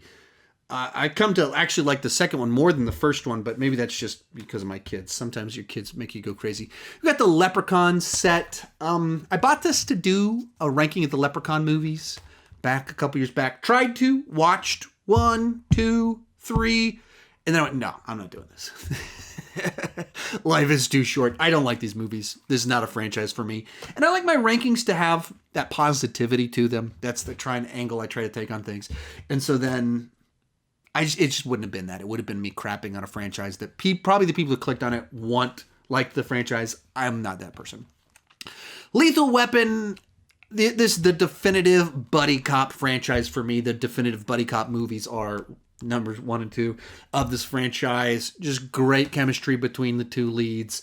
And then just kind of does all the cliches of those movies, but does them so well. They're so fun. So love those movies. I only have like the generic multi-pack for them, but I don't know if there's a better version of it out there. The Lighthouse. Another one I saw at Fantastic Fest 2019 was the secret screening. I didn't even know I was watching. I went in, they're like, sign up for the secret screening. I was like, okay. Sat down, and then the director of it walked out. And I haven't seen The Witch, so I didn't even know who the guy was. I was like, okay, cool, this guy. What does that mean? And they heard murmurs. People are so excited. And then this movie played, and I had no context going into it. And so, I don't know, it's kind of like a modern day Kubrick of certain sort of senses of kind of like The Shining in a different formula to it, but isolation, people kind of going a little bit crazy on the place, very metaphoric, allegorical, not necessarily my wavelength, but certainly could acknowledge the talent that went into it. Then we have Limitless, another one of my acquisitions from Blockbuster before, as it was shutting down around here. Nice, solid little thriller. It's based off of a book. I haven't read the book or anything like that, but just interesting little movie about like these pills that make you super smart. It actually turned into a TV show a few years back, and I checked that out too, and I dug it enough. We got The Lion King. This is my favorite animated movie of all time, but this diamond edition of the film is a big problem on my shelves because for whatever reason, it's in a DVD case. So it's too tall. Blu-ray cases are a little bit shorter than DVD cases. And so on my shelves, I have my Lion King on there, but it sticks out above the other ones, which is really frustrating. We got Lion King 2019. This is another one I got from Griffin, my buddy Griffin, that I believe when I was in California, he was like, hey, I hated this movie. You want it? Sure, I'll take it. So now I have it. We have London Has Fallen, the second movie in the Has Fallen franchise. I think it seemed like a lot of people really disliked this movie. I didn't have any issues with it. I mean, not like great cinema or anything like that, but what I want to see is Gerard Butler shooting guys in the face, and it does that. And there's like a single take action sequence that was really well done. So I got what I wanted out of London Has Fallen. So sometimes I get confused with ones like that. Like, what did these other people want from this? We have Lone Survivor. I've had this for like years now and haven't watched it yet. It says Peter Berg, Mark Wahlberg. There's all these things about it that is like I'm the prime candidate to watch, but for whatever reason, it just hasn't happened yet. Then we have the Long Shot, fun little kind of political rom-com of sorts with this odd couple that just like so much energy to it that it's unexpected pairing that somehow works. And while it's very political, it manages to balance it.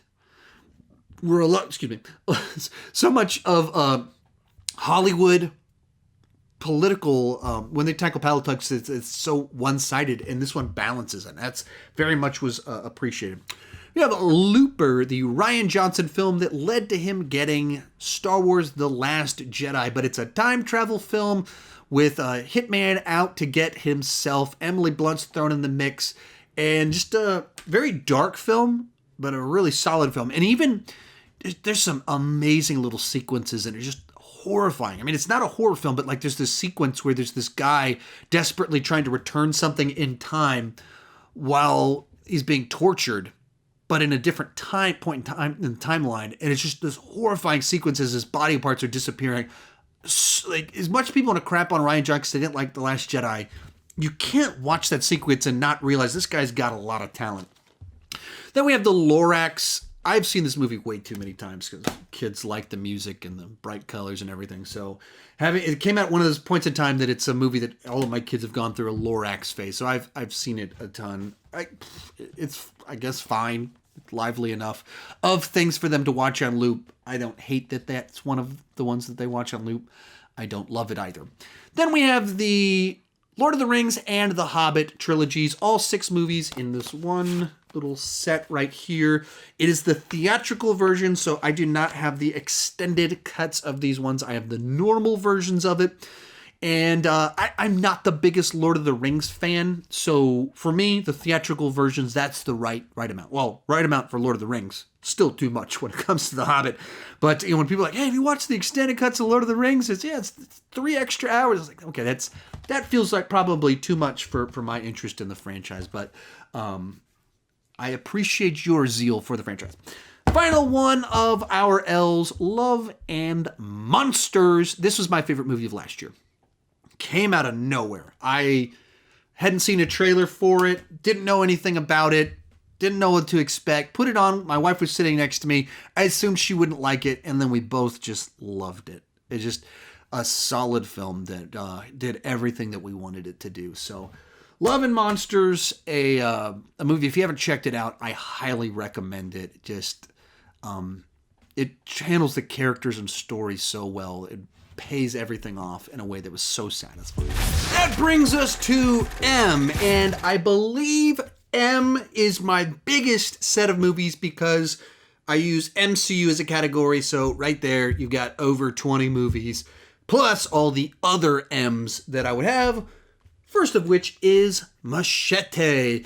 Started off as just a trailer in Grindhouse, and then people responded so well to the idea of a Machete movie starring Danny Trejo that they decided to turn it into an actual feature film.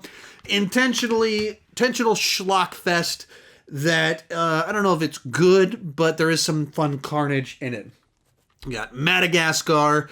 My kids enjoy these movies. A little bit, I don't know, too maybe lowbrow, low-hanging fruit for my taste. But they're certainly energetic and puts a grin on my kids' faces. So, fair enough. Then we have the original Mad Max. Now, I grew up watching the original trilogy of films. Not so much this one right here. But these two right here, I watched all of the time back in the day. Always. Road Warrior's been my favorite of the bunch.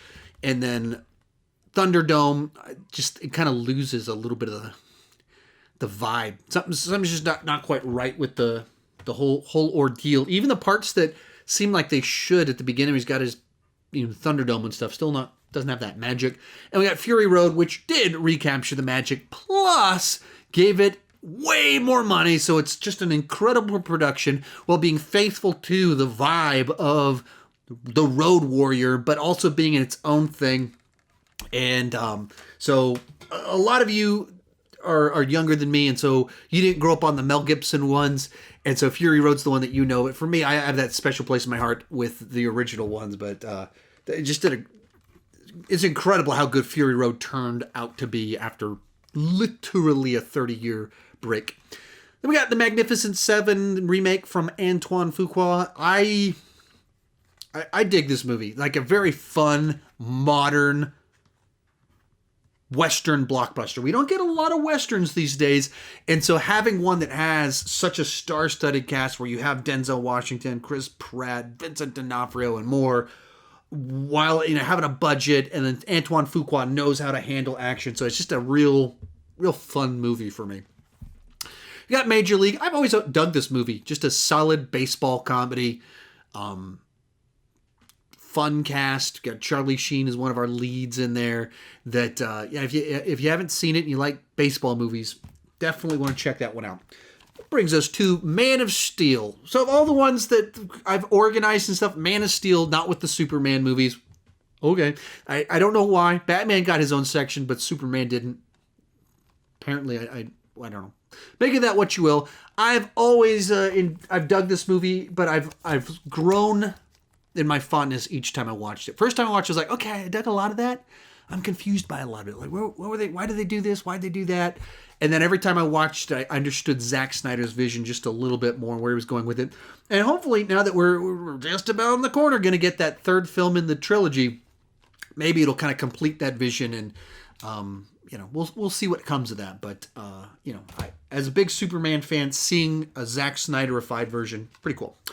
Mary Poppins Returns. This one was fun because I went to go see it with my daughter, and so very fond memories of this one. And Emily Blunt is such a fun person to continue the franchise. And so it really captures the vibe well, being a modern version. And it doesn't feel like it's just trying to rely on nostalgia, but it has all the nostalgia that you want in it. Then we have the couple of Matrixes. One of them, the generic version. The other one, this fun steelbook right here. One of the great sci-fi action movies of all time. I was actually pretty critical of it when I first saw it because I was like, this is just like ripping off. It's a little bit the Terminator plus a little bit of this anime that I just saw. And I didn't get, like, that's right. That's what makes it brilliant. It takes all these things, mixes them together, and it works, and it's its own thing. That's the brilliance of it. I didn't get that, but soon enough, a little bit after it came out, around the time it came out on DVD, that's where I was like, it clicked for me, and I loved it ever since. Then we have the Maze Runner double feature. So I don't have the third one, but I have the first two. I didn't read the books. I didn't watch these when they first came out, but I checked them out when the third one came out, and I kind of had fun with them, but I was kind of like, okay, they just kind of, to me, felt like generic YA type movies that I'd seen a lot of the other movies in the genre before I saw this one, so these ones didn't really pop to me all that much. That brings us to our MCU section, and my nose at this point in time will probably be killing me here henceforth. I've talked about the MCU movies ad nauseum on my channel, so I don't need to go through my specifics. So we'll just kind of go pretty quickly through these and kind of show you which versions I have of each of the movies. So I have this Best Buy version of Iron Man, Steelbook for the Incredible Hulk, nice, very cool looking one. Didn't come with a digital code though. That was a little bit frustrating. Then we have the 4K of the Incredible Hulk that I believe I received through my fan mail. And I've been trying to slowly future-proof as well. So whenever I see one of these movies, now whenever I buy them, I buy the 4K version to future-proof. So some of them I have two versions of them because I have that 4K thrown in the mix too. Then once again, the Best Buy Iron Man 2.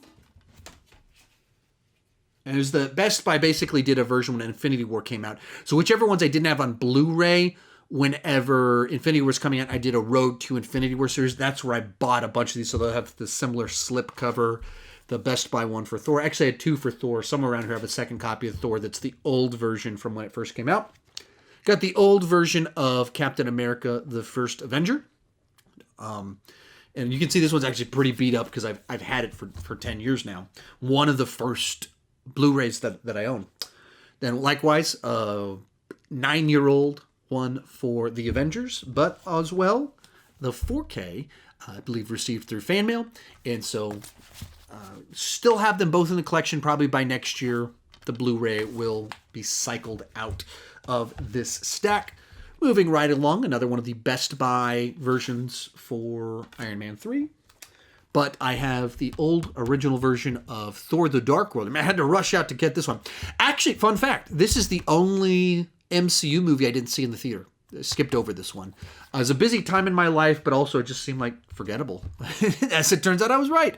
So luckily, the one that I skipped out was probably the one that was least important to interesting to see in the theater. But I do have my original version of it. Then we have Captain America the Winter Soldier, the original release version. Guardians of the Galaxy.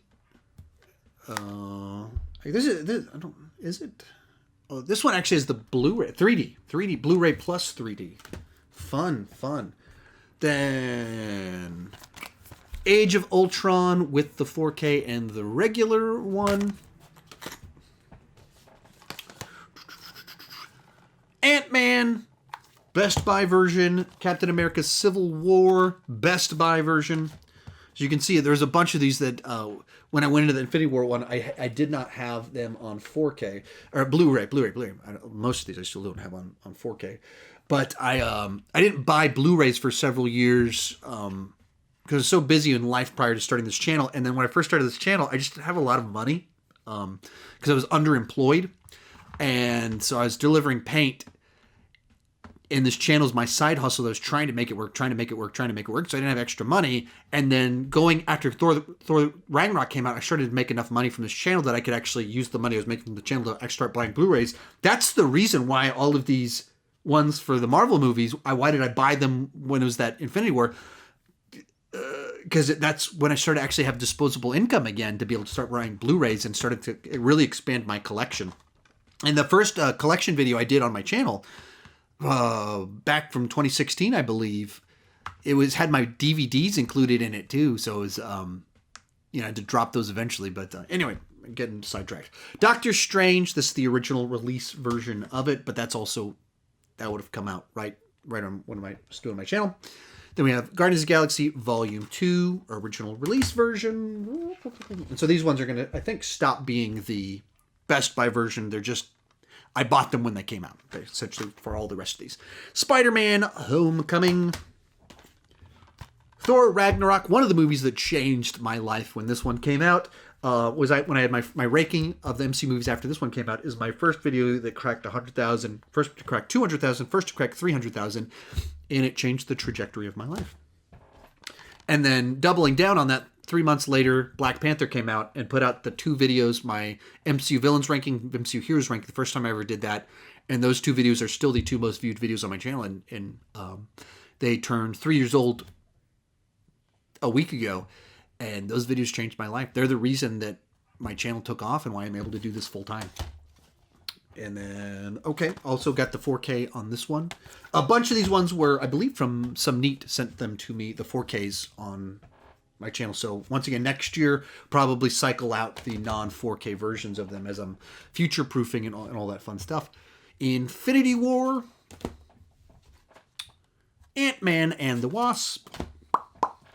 And then we get to the point in time where, nope. Captain Marvel, I didn't start future-proofing. I was like, I'm not worried about that. We're getting that one on the 4K.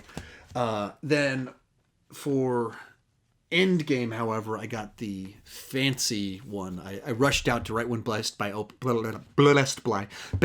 to try and get the slick version of it. And so I got the fancy steelbook for this bad boy right here. Bunch of discs in there. Got that 4K and everything. So this one, Endgame was a movie I was like, I got to get the good version. As you can tell from my collection thus far, I'm not the guy that's normally like, I'm going to get the collector's version. Endgame, that's a collector's edition one. And then 4K for Spider-Man Far From Home. That is my MCU collection right there. My set of MCU versions. What versions do I have of them?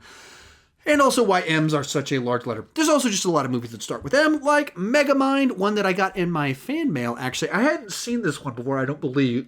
And I was doing my DreamWorks ranking, so finally checked it out.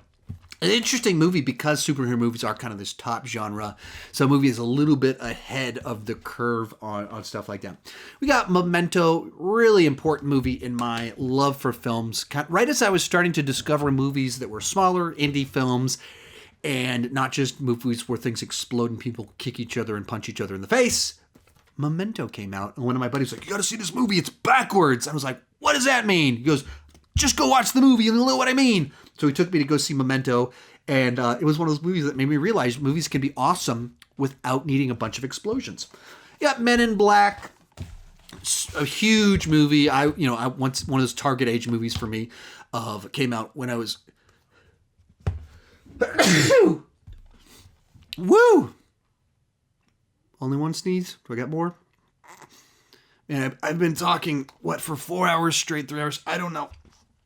I've been talking a long time, and I'm surprised my nose has held up, and you can hear it in my voice a little bit that I'm losing it to some extent, but whew!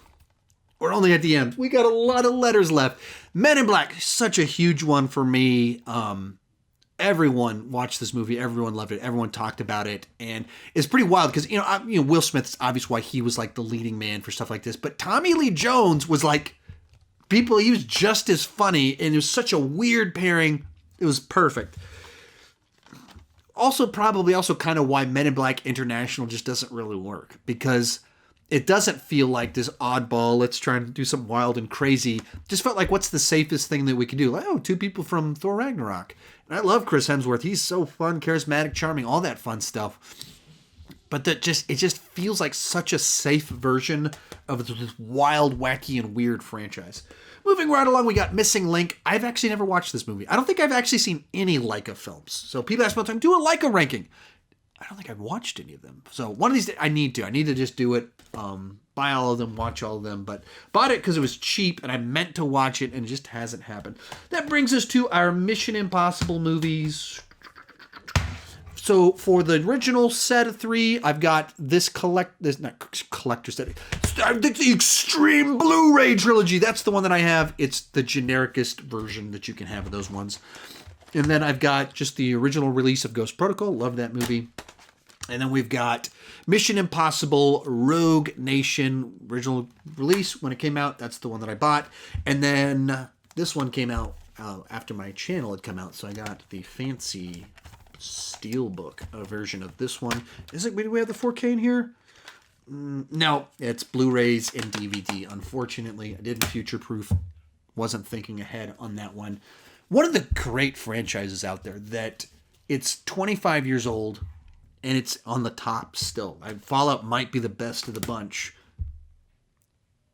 It's the 6th movie. So Tom Cruise, when you think of just great movie stars, his name, of course, comes to list. He is a great actor, but when you think just movie star, he knows how to entertain the audiences. Then we have Mr. Peabody and Sherman. I love this movie. My family loves it. Everybody loves this movie. And it's one of these films that didn't do that great at the box. It wasn't like a bomb or anything, but it kind of came and went. And it's like time travel, chaotic energy. It's so good, but it seems like one that not enough people talk about. Got Miss Doubtfire. I was at the perfect, maybe wrong stage of life when this one came out.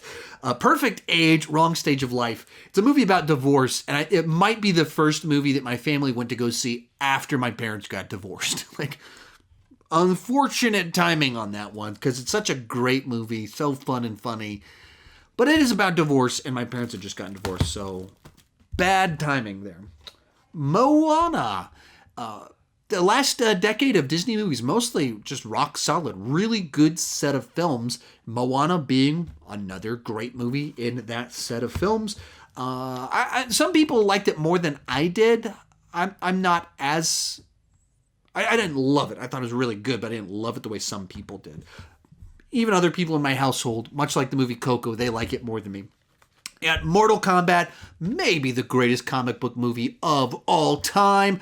I rewatched it just a couple weeks back in anticipation for the new one coming out. Going to do a ranking, maybe a couple rankings related to that. And it is still a nice piece of 90s cheese. It knows exactly what it is and delivers what the audience wants. We have a Moneyball and Aaron Sorkin's script telling the story. It's a baseball movie, but not really about baseball. It's about how you make a team in baseball. It's just a really fun way to do that. So I love a good Aaron Sorkin script, and so just a real solid film. Then we have The Mummy, the Brendan Fraser Mummy from over 20 years ago. I've never been as big of a fan of this franchise as you would think I would be, because I'm such a adventure movie fan, prime age for when it came out. For whatever reason, I've never loved them, but I've always had fun with them. I'm not even sure if I saw this one in the theater, and I don't know why I wouldn't have gone to go see it in the theater, but I did go see the second one in the theater. I remember that when I saw The Scorpion King, but for whatever reason, I think I missed that one in the theater, which is weird.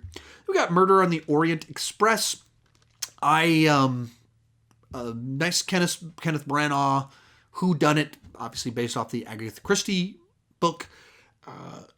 Solid cast. I enjoyed it. Maybe because I knew enough. I knew the ending before I saw it. It didn't hit me as hard as maybe I would have hoped it would have, but it's a solid version. Then we have My Little Pony. This movie was not as annoying as I thought it was going to be. Maybe it's because I went to go see it with my daughter, so it's just a real fun memory of, daddy-daughter date type deal. But I kind of dug it, and then it's gone through several phases in our home of where they've gotten back into My Little Pony, and so then sometimes they obsess over it and watch this movie a lot, and other times it takes 6 months and they don't watch it. But this one has been shown up in my home many times and had many phases. Whew! Now on to N. We've got Napoleon Dynamite, one of the quirkiest and one of the oddest comedies of all time that should not have been such a mainstream hit, but somehow managed to just find something that connected with a lot of people. I was working with teenagers at the time, and middle schoolers in particular, and this movie was everything at the time. Quoted nonstop, and put so many smiles on so many faces. Then we have National Treasure 2. Not number 1, but number 2. I think we own the first one, but once again, things go missing in my household a lot. Another one of our blockbuster picks. I like both of those movies. Solid set of movies. Baffling that we didn't get a third one while he was still on the peak. And he spent the last decade trying to like pay off his debts or something like that, doing all these direct-to-video things, and now he's doing these niche horror films. Why did we not get National Treasure 3 back in the day? I don't understand. What am I missing here? Both of them were big hits, and I'm sure would have been big paydays for him. Then we have Newsies, one of my wife's movies. I never watched it. My sister loved it back in the day. My wife loves it these days. It's a Christian Bale musical with Bill Pullman as well, but not my thing. But wife and sister dig it. Then we have The Nice Guys, the Shane Black movie from just a few years back that a lot of people really dug that film, loved it. And I've seen it a couple of times now, and for whatever reason, it's just not quite the right movie for me. I think I understand why other people like it, but for whatever reason, just didn't click specifically with me. Brings us to A Nightmare on Elm Street, the box set dealio, with the original film through New Nightmare. And I had seen the original film many, many times, and then 1 through 3, or 2 and 3 as well, many times, in particular 3. But I'd never seen 4, 5, and 6 until I bought this set to do my ranking and everything like that. And there's a good reason I didn't watch those ones. They're not nearly as good as 1 and 3. And so, but it's kind of interesting to see then New Nightmare as kind of this prototype for what he kind of was doing with Scream, trying to do this meta stuff with it that was perfected with Scream. But the original one I've seen many, many times. We have Nightcrawler, very cool little thriller that just a clever idea with a transformative performance from Jake Gyllenhaal. It's creepy to watch him turn into this just sleazy character. They have nonstop of these Liam Neeson thrillers. He did a bunch of them with his one director. And I mentioned The Commuter earlier. This is nonstop is the one that's like, it's like the same movie, but one's on a plane and one's on a commuter train. This one is the first one. I think it's a little bit better. Both of them are a little kind of, as they go along, get more and more ridiculous. And by the time you get to the third act, you're like, I don't think it makes any sense however this works, but okie dokie. But I like, of the two, that one a good bit more because it's the first one. Then we have The Notebook. This movie came out right as I was in my lovey-dovey phase of life and met my wife. So this was one of our movies that was like pivotal to our dating years. And then where we were living at the time when we were newlyweds was like an hour away from some of the shooting locations for this film. So we'd go like on date afternoons out to the islands and stuff where they shot some, or Edisto Island where they shot some of the stuff. So this is pretty fun, nice little movie. So it's kind of important to us. And then, obviously Rachel McAdams and Ryan Gosling have gone and have big, gigantic careers over the last 15 years. But I also read the book. I wouldn't normally read a Nicholas Sparks book, but because the movie was so important to the two of us, I decided to actually read The Notebook. And in this case, the movie is actually much better. It's interesting because the movie basically takes what is like 2 pages in the book. The book is basically about like the what if these people got back together. And so then the book only has like a few pages talking about the summer where they first met and then his time in war and stuff like that.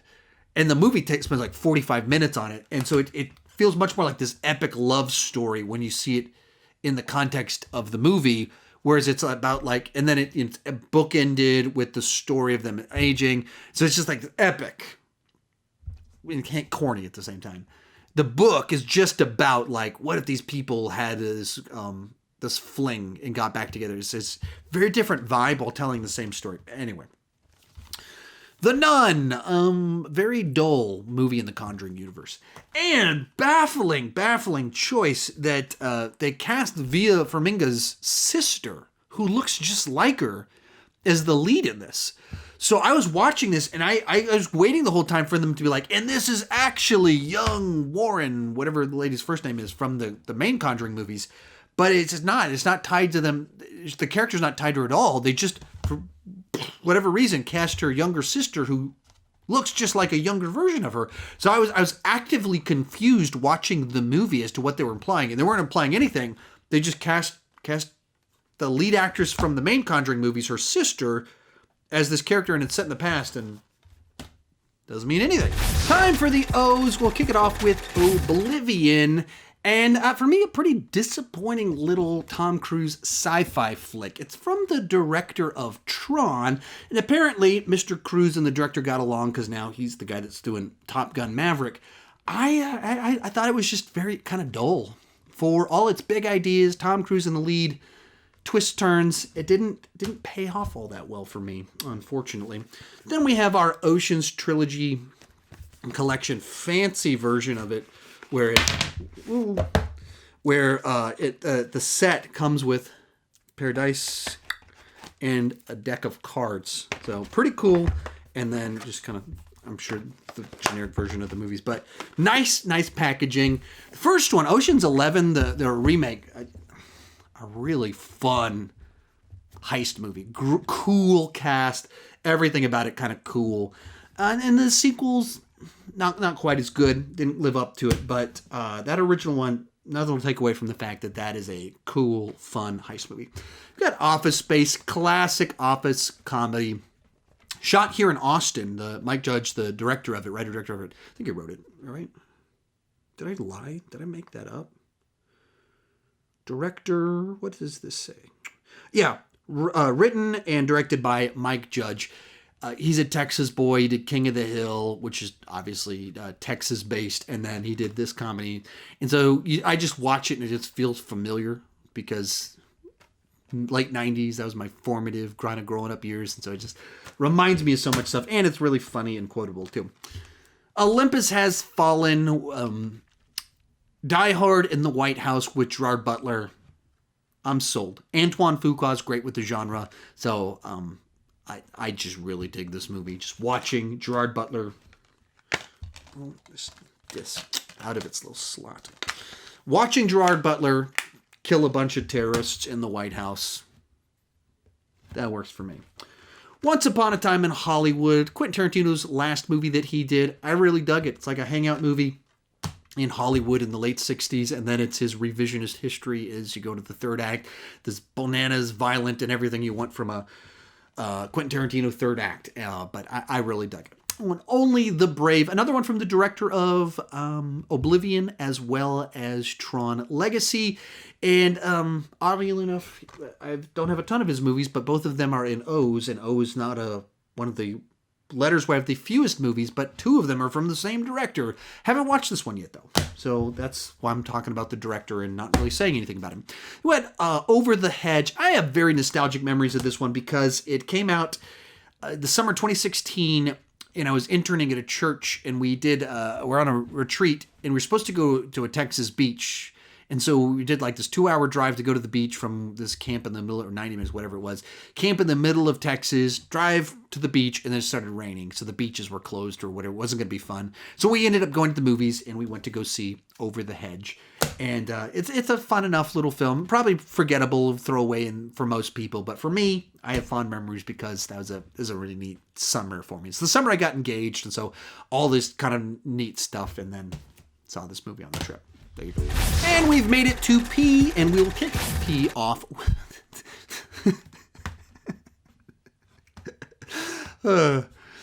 You can tell I'm tired, and my brain is gone bananas because I said, and that brings us to P, and I just started giggling like I was 5 years old. P, hee. Fun times. I'm about to take a break because we're about to finish row number 2. But Pacific Rim, Guillermo del Toro, kaiju, big gigantic robot movie. Nothing much to say about it. It is fun to watch gigantic robots punch monsters in the face. And Guillermo del Toro is a great director for that sort of thing. Second one, Pacific Rim Uprising. A lot of people were very critical of this film. I never fully understood why. Because in my mind, it's a goofy concept. Obviously, Guillermo del Toro is the better director.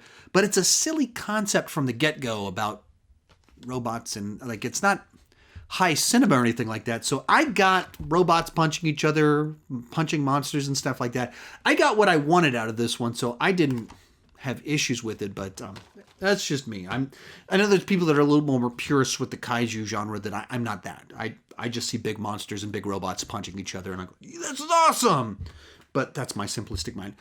Page Master. Now, we bought this one. I've never seen it. We bought it because it has Macaulay Culkin, and our kids love him from Home Alone 1 and 2. And then it's, dragons, monster. It's on my finger. Got a little piece of plastic on my finger. So it seemed like something our kids would enjoy, and we just never watched it. So one of these days we need to put it on just to see how they respond to it before they get too old for it. Then we have Parasite. I mentioned earlier, someone sent me several of Bong's movies. One of them was Parasite, and then he sent me as well as The Host and Snowpiercer. And so I've watched Parasite, I've watched Snowpiercer, I haven't watched The Host yet. But this is another one I was able to see at Fantastic Fest. It was a double feature at Fantastic Fest where I saw Parasite, and then I saw Knives Out. And that's what closed out the film festival. It's pretty cool, because it turned out to be the Best Picture winner for the year, and then Knives Out, which was people really dug. And what's cool about thinking of a film festival, especially Fantastic Fest, it's all at this one movie theater. So I was just standing outside, and this black SUV drives up, blacked out windows, door opens, guy gets out of it. I don't know who the guy is, but because he's getting out one of these black SUVs with the tinted windows, I was like, I bet that's someone that's going to be important. And I saw the guy, and I just was like, okay, what movies are showing tonight? Okay, Parasite. Oh, that's probably the director of Parasite. I didn't know the guy's name, didn't know what he looked like, but I was like, I'm guessing that guy's related to the movie Parasite. And then Parasite played, walked up, and it was Bong. I didn't know what he looked like at the time, but that's Bong right there. And so I saw him get out of his vehicle. But that's what's pretty cool at these film festivals, that they're just people. How does big, gigantic movie star, big director person, the director of the Best Picture winner for 2019, how does he go to a movie theater? Rides in a car. It's not interesting. That's not a great insight, but you forget they're real people, and how's he can, he's not a big famous person at the time. People didn't recognize him in the US because he hadn't won Best Picture yet, and Parasite hadn't come out yet. So he just no one kind of noticed. Like when actors that are recognized get out of their vehicle, people kind of swarm to him and stuff like that. But because of where he was at his career at that moment, he could just get out and kind of walk around. No one really recognized him. And then, like I mentioned before with Rian Johnson, he was there for days. And so there was always kind of people going around to him and like, hey, can I get a picture? Can I talk with you? But at other times, he was just kind of there, and there wasn't a lot of people around him. And it's that humanizing of these people that seem like these bigger-than-life personalities is pretty cool. Anyway, Parasite, I dug it. I wouldn't have given it Best Picture. That's not the one I would have picked. I'd give it a very positive review. But I wasn't, the final 10 minutes where it kind of really goes with, I didn't dig that as much. And I didn't feel the final twists and stuff were earned. It seemed like confusing messaging. Because I don't know, maybe it's what I'm missing something in it, but it didn't seem like these people weren't mistreated to earn what happens at the end of the film. Struck me as an odd way to end the film. Got The Patriot, nice little Roland Emmerich Revolutionary War Mel Gibson film that has Heath Ledger in it, Jason Isaac. I dug this movie. It's like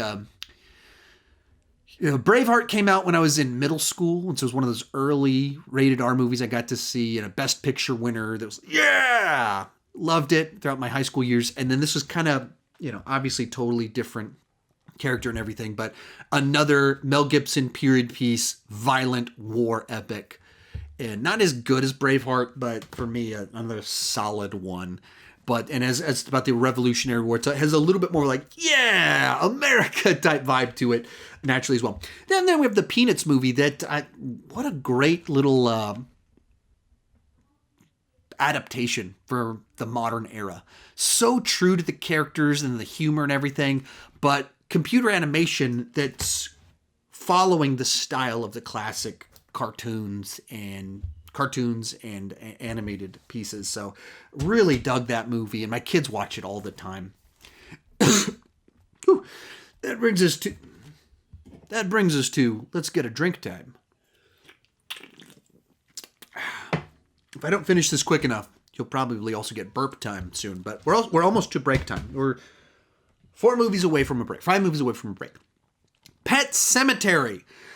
This is one I didn't watch the original film until this came out, and so I think I watched this one first because I didn't want to review this one biased based off the other one, or maybe I watched the original one a week before this one. I think that's what happened. I think I watched the original a week before I saw this one, and so I didn't have.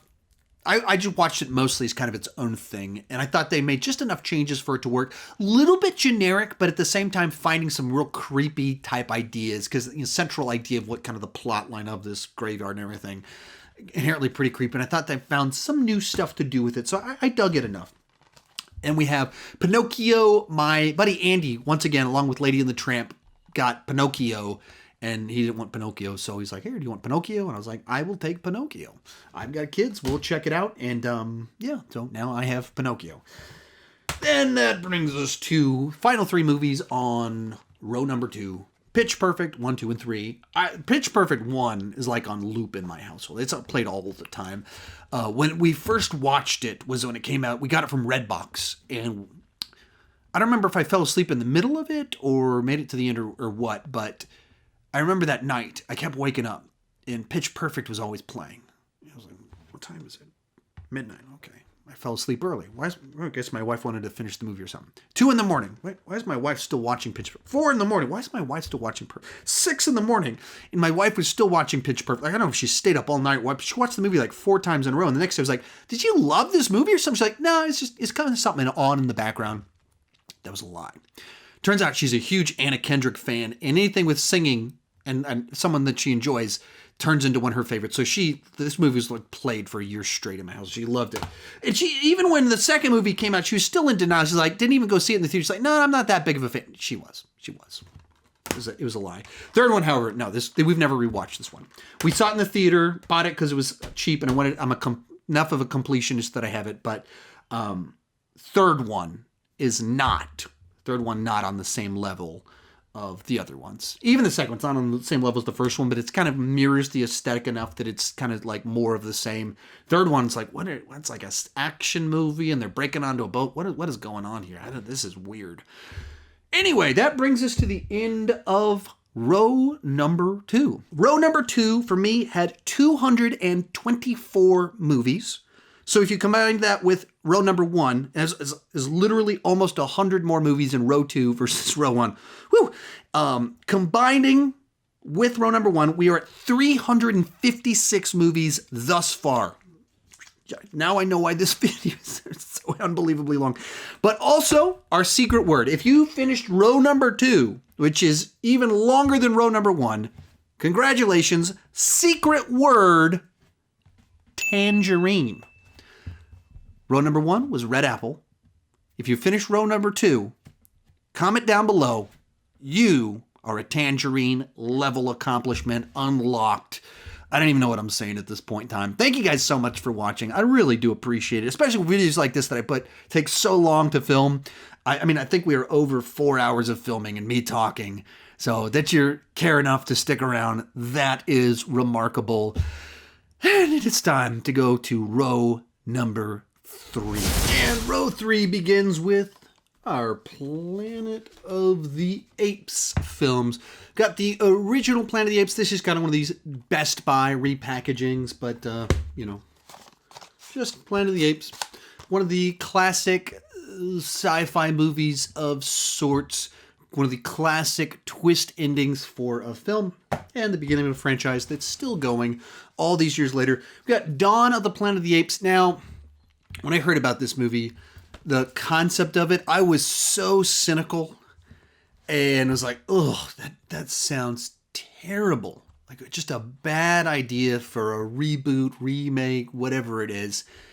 And so I didn't see it in the theater, and I didn't think the trailers looked very good, and I didn't get it. Then it came out. I don't know if it was Redbox what, but I rented it, watched it by myself. I loved it. I mean, I loved it. I was like, that was incredible. I mean, I went in as cynical as anyone was like, oh, I guess I'll give it a shot now. And I was like, wow, that was so much better than what I imagined it could even possibly be. And what I missed and what they didn't sell very well in the trailers is that James Franco isn't the star. Caesar is. Andy Serkis is. And he's probably my favorite movie character of the last decade. That you think it's about the humans. So many of these blockbusters, they make the mistake of making it about the humans, and it wasn't. It was about Caesar. That kind of led to them able to make this great trilogy of films, and the second one continues that path where you go into it, and I was so excited for the second one, and it lived up to my anticipation. Loved it.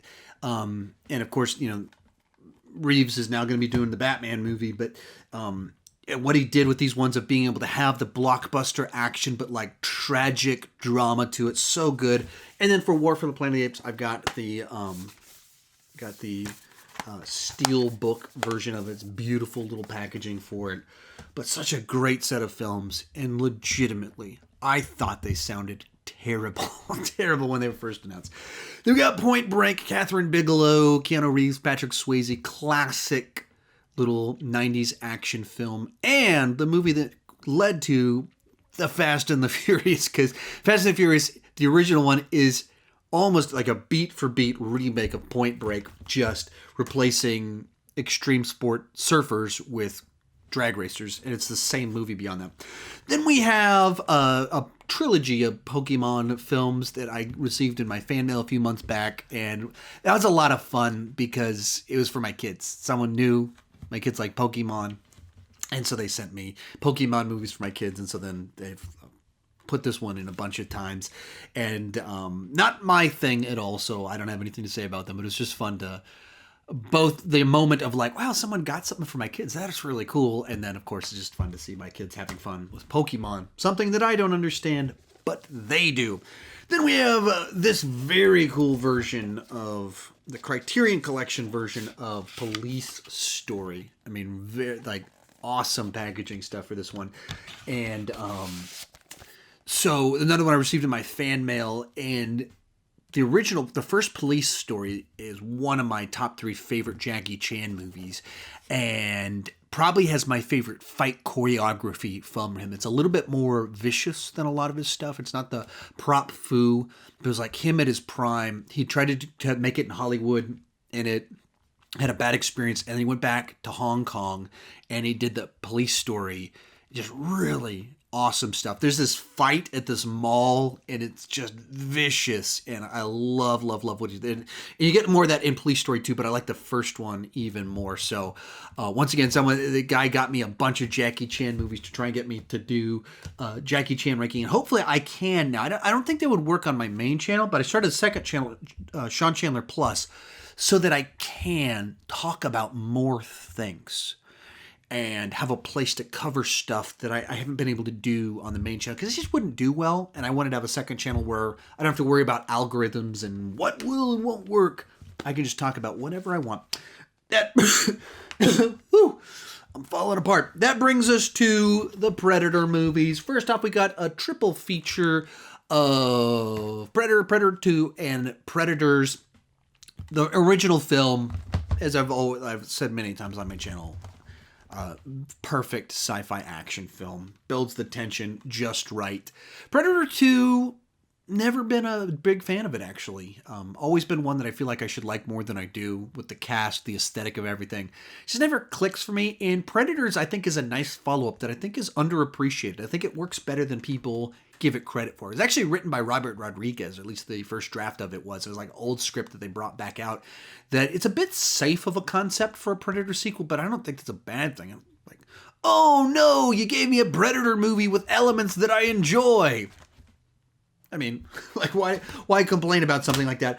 And then we have The Predator from a couple years back, and pretty big disappointing film, especially because I left my wife and newborn baby in the hospital to go see that movie. Baby was a day old.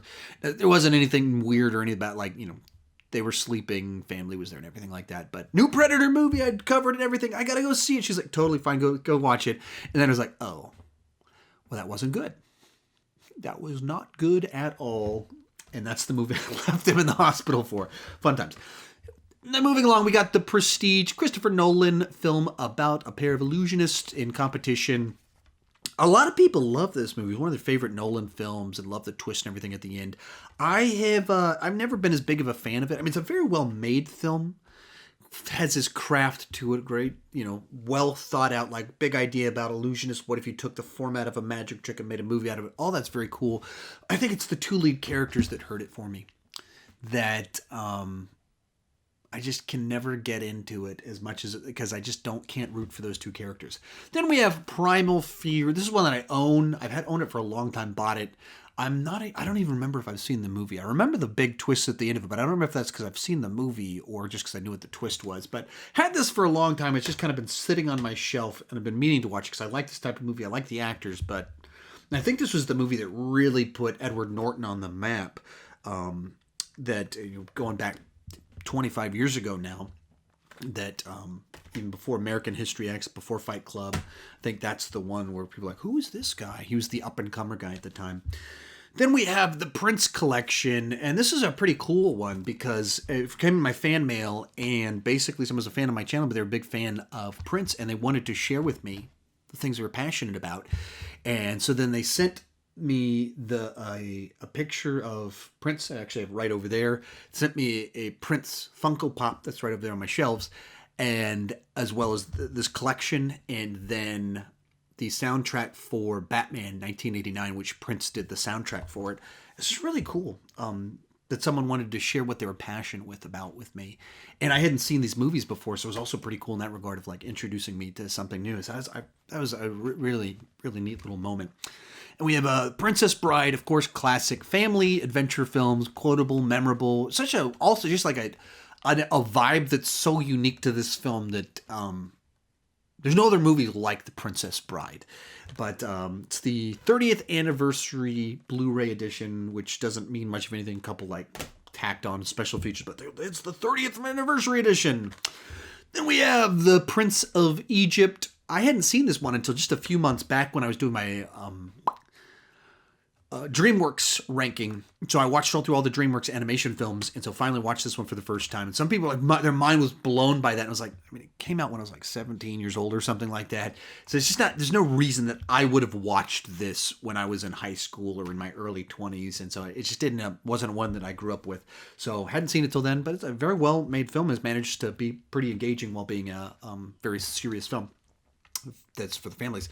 Then we have Prisoners. I haven't seen it. I got it in my fan mail. I will be watching this one later this year. I would have watched it last year, and I think that's what the person knew, that I was prepping for my Denis Villeneuve ranking for when Dune was supposed to come out, and then it was delayed a year. So frustrating. I planned to watch it. Someone even sent it to me, which is very thoughtful. They're like, oh, I knew he was going to be watching these. He hadn't seen it. Sent it to me, and then the movie got delayed. So that's the reason I haven't watched this one. It would have happened, last November or something like that. And so, yeah, I'm going to watch all his movies, do a ranking on them is the plan. It's interesting because I'm not sure if I'll just do the Hollywood ones or his foreign language ones as well. I'm not quite sure. We'll see what happens. But it is coming. It is coming in the future. Then we have the Psycho series, all 4 movies in one collection. I bought these a while back planning on doing a ranking of the Psycho movies, and then it just hasn't happened. And so it's been sitting on my shelf waiting to happen because it's simple. It's only 4 movies. It's not like one of this epic franchise with like 10 movies or anything like that. Obviously, the first one's the classic, and I don't know anything about 2, 3, and 4. It just hasn't happened yet. And so hopefully maybe this year will be the year where I watch the Psycho movies and rank them. And Pulp Fiction, one of my favorite movies of all time. I actually had some people surprised that I was as big of a fan of it because obviously normally kind of the big franchise, and Pulp Fiction's not that indie underground crime film. But that's also almost kind of what makes it. It's different from what I'm normally into. And it's, if you're born when I was born, this movie was huge because it was this indie film that was mainstream. And like for my parents, it was this revival for the career for John Travolta. So there's a lot of kind of these interesting little dynamics that play into why movies are so important to you. But Tarantino, back in the day, if you weren't kind of around during the 90s when he on his rise to fame, is very different perception from what he is now, because now he's this guy that he's just been established for 25 years. But he was this guy that kind of came out of nowhere making these small little indie films that he wrote himself, and then he became so famous that they started buying his other scripts, and he'd already sold some scripts. It was just a very interesting path to where just like this movie nerd became this A-list director. So anyway, getting into story time. I need to stop doing that because I need to finish this. This is a long video. There's Punisher. This is a cool one because it's a European Blu-ray release. They didn't release this in the US. You can even see it's, R18 plus. And on this, it has like a unrated work cut of the movie that's not refined at all. Like it is legitimately like the work print version, alternate cut of the movie. And then it has like an interview with Dolph Lundgren, and it's legitimately him at a gym and just someone with a video camera like filming him at the gym. Is very cool street level stuff. So I appreciate that about this version of the original Punisher movie. Yeah, Punisher Warzone. It's a movie with its flaws, but it is a pretty good adaptation of what they were going for with that batch of Punisher comics that they were trying to adapt, these Gareth Ennis ultra-violent ones. It is that. I don't think the budget was big enough to have as much action as it needed to have. So there's some big stretches where it's just very talky for a Punisher movie, but it's good enough. Then we have a couple of the Purge movies, I guess the first two Purge movies. First one, kind of a waste of the premise. Turns like this great premise about like what if crime was illegal into a home invasion film, which is an odd choice. And they fixed that with the second one, and they made it like, let's spend some time out in the Purge while crime is legal with Frank Grillo in the lead. And so easily for me, this is the best of the Purge movies. And not great cinema, but like a nice, like fun premise to do that type of movie, action, horror, thrills, all of it kind of combined. Just enough commentary in it to feel like interesting without feeling heavy-handed or like, come on now, what are you thinking? What are you doing all this preaching in a movie like this? Which brings us to our R's, and we kick it off with Ragamuffin. Now, I actually got this one just, I don't know, not one of my last fan mails. I haven't had it too long. If you're unfamiliar, basically, and you probably are, basically it's the story of Rich Mullins, who, very famous Christian songwriter, that lived a very interesting life and died tragically far too young in a car accident. And so really interesting guy that one that I want to check out. I just haven't had time, and I've only had a little bit of time, but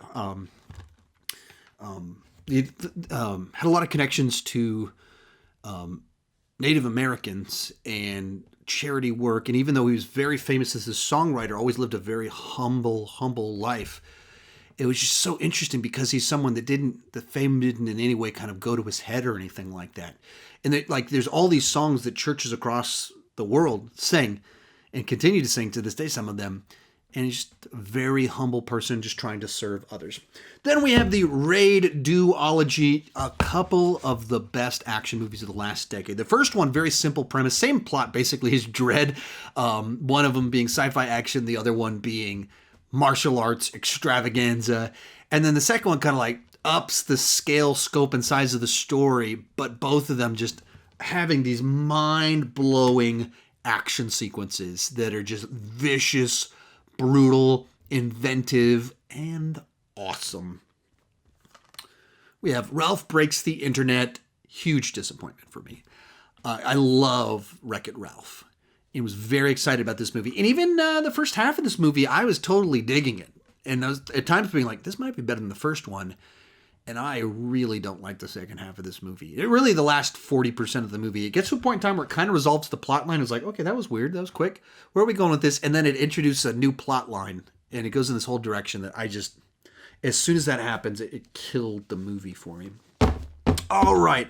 Now we come to our Rambo movies, and all but one of them are 4Ks. And I did a review series, and for whatever reason, the way the universe played out, we got 4Ks for everything except this one. And like Best Buy had a sale, and so I even got great prices on, I believe, 4 of these ones. And then the sale for the second one was on the Blu-ray, not the 4K, unfortunately. So we got First Blood, great movie that you forget how good of just a thriller it is. It's not this over-the-top 80s action movie like the next 2 in the franchise. Really solid movie about the treatment of veterans, and excellent. Second one, over-the-top 80s Stallone vehicle, written by James Cameron. One of the fun facts about that one, but such an iconic film. Doesn't age nearly as well as First Blood, but one of those movies that was pivotal for turning Rambo, Stallone, into the legend that he is. We got Rambo 3, that was one of kind of classic era action movies. Pre-CGI, but of like just practical machine guns, explosions. One of the biggest action movies of all time. It was following up this massive hit that was the second one. And so it kind of gets lost in the mix. Like, it's not that it's a forgotten film, but because the second was so iconic and the first one's so good. Third one is kind of the one that was like, didn't do as well as they were hoping because it was so expensive. And then the conflict that it was tied to was resolved by the time the movie came out. It was a bit of an oopsie and like really bad timing. And then historically speaking, basically Rambo was helping the Taliban. Oops. So, but at the same time, because it was so big budget, it's like kind of the peak, in a sense, of an era of action movies. Then 20 years later, we got Rambo, and it's just a real nice, brutal, vicious return to the franchise that could have been a fantastic bookend to end things if they just left it there. Because the first one is about him wandering on the road, and this one, I don't want to say too much, resolves that. Like, as for where the first one starts and this one ends, bookends. And then he decided to do one more, which I like these kinds of like dark revenge flicks, but it feels like just a really puts a bad taste in your mouth as an epilogue to these 4 films that were resolved so well with this one. And then it's like, and then this happened also. And you're like, I don't know that I like that being the epilogue to it. It doesn't add anything to the character by giving us this little snippet. As Stallone's ultra-violent take on Taken, except with cartels instead of European sex traffickers, I can have some fun with it. Especially the carnage of the last 30 minutes of the movie is certainly very satisfying for people that like that kind of thing, like me. But as part of the franchise, it's a weird way to end things. Then we have Rampage. It's actually a video game movie, but it's much more a rock vehicle. Fun carnage, nothing much to it. Total Taco Bell movie of just, if you want to watch The Rock and a bunch of gigantic creatures destroying cities, we have this movie. So you can have that adventure. Ready or Not, I really enjoy Samara Weaving in these types of movies, and it's another one of these types of movies that's fun to watch. It's basically people hunting her in a mansion and her trying to not die. Got like Adam Brody. They're actually really fun cast, like Adam Brody, Andy McDowell in there, and some others that some familiar faces. Just real nice, quirky nature to it. I didn't love it as much as I was hoping I would. I was thinking I was gonna like love it, and I was like really liked it instead of fully loving it. There's a couple things that I just wish they'd done a little bit different, but still solid film. Got Ready Player One. I loved the book. I liked the movie. It felt like the dumbed down version of it. And it was, for me, I'm not normally the person that's read the book before I've seen the movie. And so this, for me, was like, the book was better. I was that guy for Ready Player One. So, there's things, I wonder if I had seen the movie first, how much more I would have enjoyed it. But having read the book, everything just felt like the dumbed down version. Then we got Red 1 and 2, the dual pack version of it. The first one's like a fun, old old actors doing an action movie one more time. It's just kind of has some fun with that concept, and it has a Carl Urban in it, kind of as an antagonist to them of sorts. He's an antagonist to them. And so just a nice solid film. The second one, I think I've seen it, but if I have, I've even forgotten that I've seen it. Which is not a good sign. I think I watched it last year. It's actually based off of a DC comic. And I'm going to do a ranking of all the DC movies, and I tried to do it last year. So I think I even watched Red 2 last year, but I don't remember. That's a bad sign. That's not the best sign. Then we have Red Sparrow. I haven't finished this movie. I bought it because it was cheap. I don't remember, did I rent it? I don't remember the exact order, but I bought it because it was cheap, I think, and then went to watch it, and I was hoping for one thing, and it wasn't quite that. It's like the first 40 minutes is very, very rapey, and it just kind of like brutal in a way that wasn't, I heard from other people, if you can get past the first 45 minutes, it has some really neat espionage stuff and the weaponization of sex, and that's where it's going with it. But just watching the rapey first bit of it was and the dehumanization of these characters to prepare them for the weaponization of sex was just not for me. Reign of Fire, another one of our blockbuster picks. If you don't know, this is a early Christian Bale, pre-Batman Christian Bale with Matthew McConaughey battling dragons from Rob Bowman, who was one of the big directors with the X-Files. And my wife likes dragons, so it's one of those early movies that we were both into together, watching Christian Bale and a crazy Matthew McConaughey battling dragons. We've been meaning to rewatch this one for a while, and it just hasn't happened. And it might be fun. It's maybe a little bit too stark for our kids, but maybe they would like it because it's about dragons. I'm not sure. Then we got Reservoir Dogs, the original Quentin Tarantino film, and pretty remarkable how good he was right out of the gate. Just the dialogue, his characters, his ability to take a familiar plot line, and just have a unique spin on it, to where it's literally kind of a remake of this movie called I believe City on Fire. It's a Hong Kong film, and he remade that. But he was like, "What if you didn't even show the heist in the heist?" And he did it's totally unlike the movie that it's kind of remaking in just such an interesting way. And that's what Quentin Tarantino is so good at. Everything he does is familiar, but totally Tarantino. Then we have The Revenant. I haven't watched it. Another one I got in fan mail that the guy keeps, I believe some neat sent it to me. Because asked me, I haven't been able to watch it yet. Like you said, there's a lot of movies that I'm watching for other things. So hopefully in the near future, I can check that one out, or when we have a new DiCaprio film, I can do some sort of DiCaprio video, but I haven't seen it yet, unfortunately. And I don't even remember why I didn't watch it when it first hit theaters. We have Rise of the Guardians. Watched this one last year for the first time, tied to that DreamWorks ranking that I did. Pretty fun little concept. I guess I enjoyed it enough. Not one that... there's some things that I enjoyed some of the specific characters a little bit more than I liked the product as a whole. Road to El Dorado. I was pretty disappointed by this one because I liked that. Really dug the animation style to it. Another one of these DreamWorks ones tied to that ranking I just mentioned. And I liked the characters quite a bit, I like the animation quite a bit, but the characters I did not like. They're just too selfish, too much causing their own destruction. That I was like, I'm not on board with this one. We have Robin Hood, the classic Disney animation one. Another one from my buddy Andy. I guess this is the third of the 3 movies where he got them in the mail, forgot to cancel his subscription, and then gave them to me, which I appreciate. But once again, if you don't want Lady and the Tramp, Pinocchio, and Robin Hood, I don't know what he was subscribed for. I need to ask him one of these days.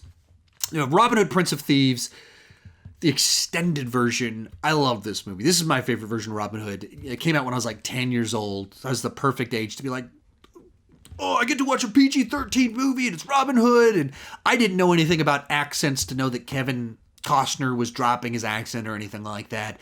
And then even beyond that, a great Alan Rickman. That was probably my introduction to Alan Rickman, because I wouldn't have seen Die Hard when I was 10, or hadn't seen Die Hard when I was 10. Therefore, him as the Sheriff of Nottingham, that was kind of where I first saw him. And then, of course, went on to realize he was a fantastic actor and one of the great action movies of villains of all time, but also one of the great, whatever genre you would call this, swashbuckler villains of all time.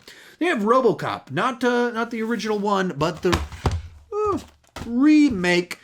This is better than some people give it credit for. It's certainly generic, doesn't live up to the original. bad idea to try and remake Verhoeven. Actually does have some fresh ideas in it, but the movie as a whole kind of loses it. It feels to me like it's a movie that was designed to be 30 minutes longer than it was, and maybe in editing they chopped it back. But the first half, I felt like it established a bunch of really cool stuff, and as soon as he becomes RoboCop, it rushes through everything and loses all the cool stuff. Then we got The Rocketeer. I saw this one in the theater back in the day and absolutely loved it. And that was the summer, or was the next summer maybe, I went to Disney World. And so they had like a Rocketeer actor stunt show type deal. And so I got my picture taken with this guy with the helmet and everything like that. So I have such fond memories of this one.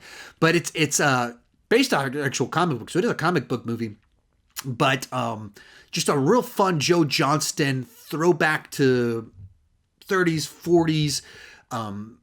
It has like an Indiana Jones vibe to it, but while not being anything like Indiana Jones, but that throwback to that time period, the technology and the aesthetics and the type of exciting action adventure. So a really cool little flick.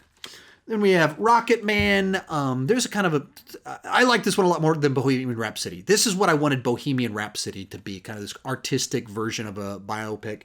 And this had this artistic flair to it that matched the creativity of the creator, whereas I didn't feel like that's what they did with Bohemian Rhapsody. Sorry, I was looking at what I was doing next, and so forgot what I was doing now. Then we have my Rocky movies. So for the main original series, I've got this version of them, whatever one was available when Creed 2 came out. And then got the Creed 2 as soon as it came out. This is actually my second copy of Creed. I scratched up my first copy. That's why this one is in plastic. Because actually I have the digital copy from my previous version, but I wanted a disc of it on my shelves with my other Rocky movies. So now I have it. But yeah, just the normal versions on these ones. Obviously, one of my absolute favorite movie franchises of all time. Then we have Role Models. I guess I've seen it one or two times. Kind of random throwaway comedy from like 12 years ago. Another one of these blockbuster ones that I bought. And because it's a blockbuster one, in the case of this one, it's in a DVD case. And so it's too tall. So it uglyifies my shelves by sticking up at the top. But kind of Paul Rudd. Well, everyone knew what he was, but he was more of a side actor, with transitioning to be a lead guy. Now he's, of course, in the Marvel and everything like that. But I'm rambling, and that was actually my camera cut off because it had been 30 minutes. That's why I said cut there. That was a weird thing to do. My brain wasn't quick enough to be able to say something more intellectual than that. Then we got Rumble in the Bronx, another one from that fan mail where the guy who sent me all the Jackie Chan movies, and this one in particular is fun because this was the movie that brought him over to the U.S. It was actually a Hong Kong movie that they readapted, recut it, put out in the U.S., and introduced a bunch of people like me in the late 90s to Jackie Chan, and which was so pivotal for me and transformative for me in a lot of ways. And now it's one that I can show to my kids, and this is kind of like peak him doing the prop foo, where he's running around hitting guys with refrigerators and arcade machines and stuff like this. It's perfect to show my my son. Then we have Run All Night, one of the better Liam Neeson thrillers. There's just a real solid little drama about these old-time criminals with a long history, and then their sons get into a bit of a mess, and it's just like it's got drama, tragedy to it, and some cool Liam Neeson action at the same time. And right in the middle of that time, a bunch of them were all about he's like a deadbeat dad, but he has a set of skills, and it's a hard drinker. And right in the middle of all of that stuff. So a fun one. And then we've got the Rush Hour trilogy. And these are the ones that brought Jackie Chan to the mainstream. Basically what happened was, if you don't know this, with Rumble in the Bronx, they started dubbing his Hong Kong movies for the U.S. And they did Super Cop, Operation Condor, and they did that for a couple of years. And they did a little bit of money, mildly profitable, won me over. And then they teamed him up with Chris Tucker, and they did this movie called Rush Hour. And it became a big hit. It was kind of, Chris Tucker was like they found like the perfect mix for a buddy cop movie that combined two audiences. They had great chemistry. They were funny. And you had Chris Tucker's fast talking, Jackie Chan's fast fists, and it just worked. And it was the right movie at the right time. And so then it became a big hit. And then the second one was an even bigger hit. And it took a little bit too long to do the third one, so it didn't quite make as big of a splash. But very cool package for the trilogies. I need to rank these ones one of these days. I really need to rank these ones. It's actually kind of one of those ones where I was waiting a little bit so I could watch them with my kids. So now we are at that point in time where that could happen, but we haven't watched them yet. And we've made it to S's. There actually might be more S's than there were M's. We got Star Trek and Star Wars in there and a ton of other things as well. So a lot of S's, and then we make it to the final stretch of this whole deal. Right off the bat, we've got The Sandlot. I am the Sandlot generation. Came out when I was 10, 11 years old. I was the target audience for this one, so it's always had a special place in my heart because everyone went to go see this movie. Everyone was quoting it, and then it became kind of this kind of family classic that to this day people still talk about. At least people my age still quote it. Maybe, I don't know if other people do. Saving Private Ryan, Steven Spielberg's classic World War II war film about the war itself. And of course, the whole movie is of course famous, but that opening sequence is the one that's kind of the most memorable for being, just capturing the destruction that was the storming of Normandy. And we have the Saw collection, 1 through 7. I didn't watch any of these movies until I had this channel. I'm not, the idea of watching people getting tortured isn't really my thing. And so I hadn't seen any of them. And then Jigsaw came out, and so did a ranking of them. Bought this at that point in time. Maybe bought it then. I don't remember if I bought it a year ago. But there's actually more merit to the franchise. There's a lot of just watching people getting tortured, but there's a little bit some intrigue to the way the mythology ties together and parallel storylines and stuff like that.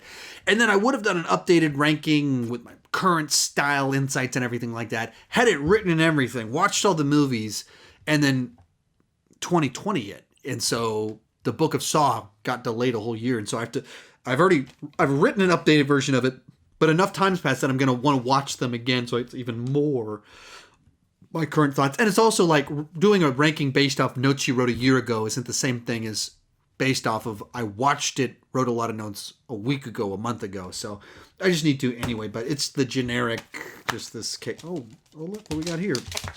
We got digital codes in there. The generic kind of version of the Saw movies. The cheapest one you can find. There's actually a bunch of cheap ones for it.